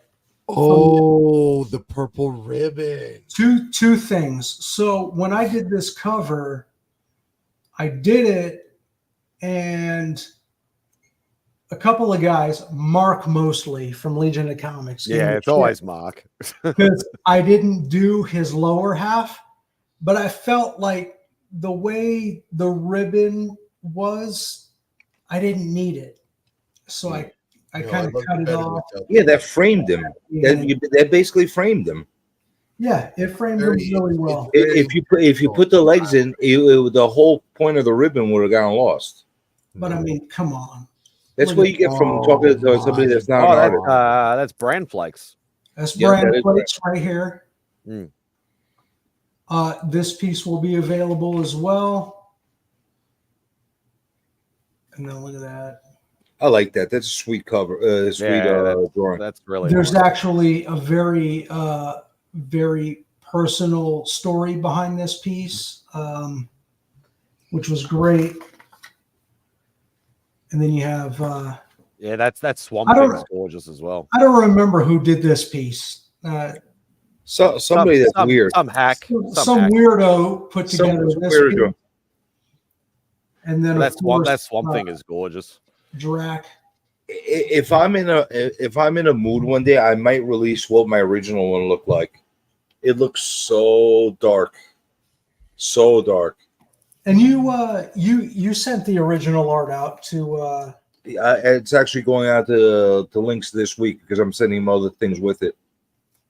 Good. So all those pieces will be up, and it's for a great cause, and I hope everybody contributes. So the one good thing about the piece that people could get from that I did, it's actually all traditional. No digital, no nothing. I didn't even make copies of it. I basically did the pencils and I went over with paint and inks right away, which is probably stupid.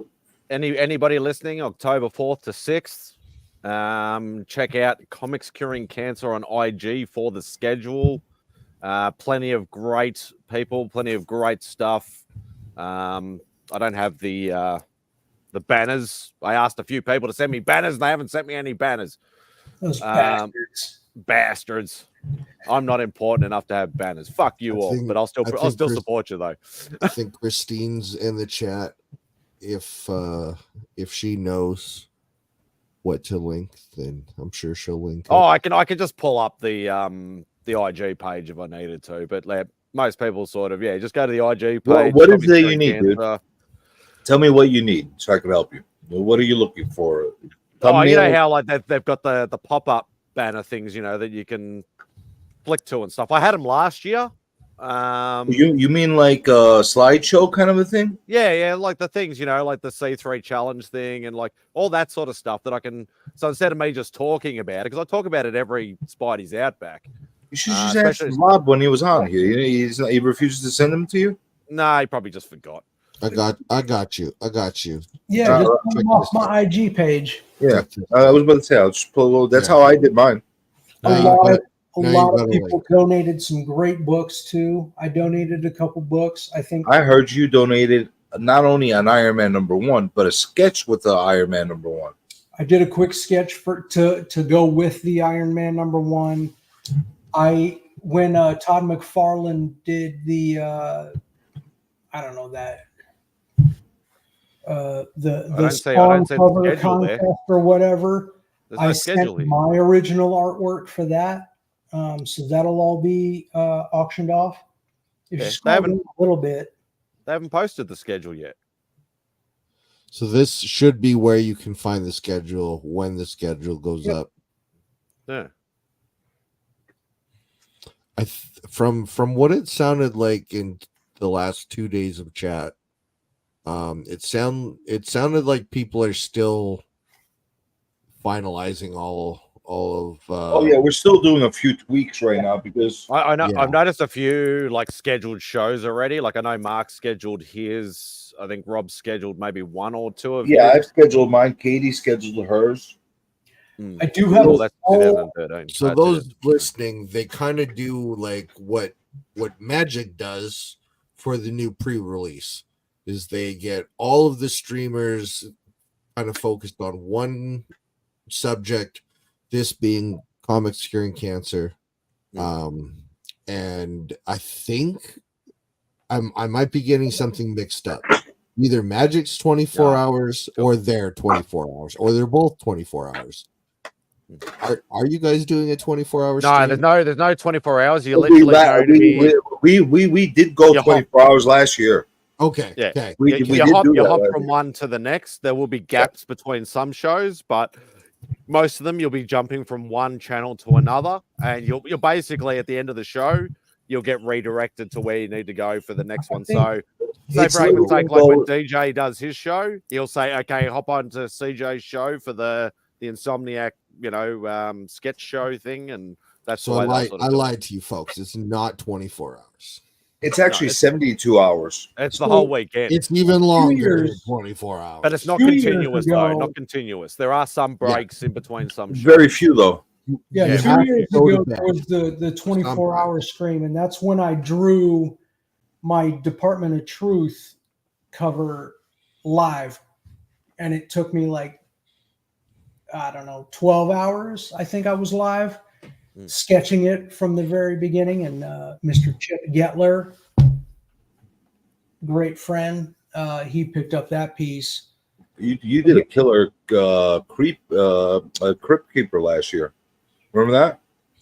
I do remember that. I was actually on your stream doing the Crypt Keeper. Yeah. I think Hoarder's Hide picked that one up. I think so. Wouldn't So, surprise me.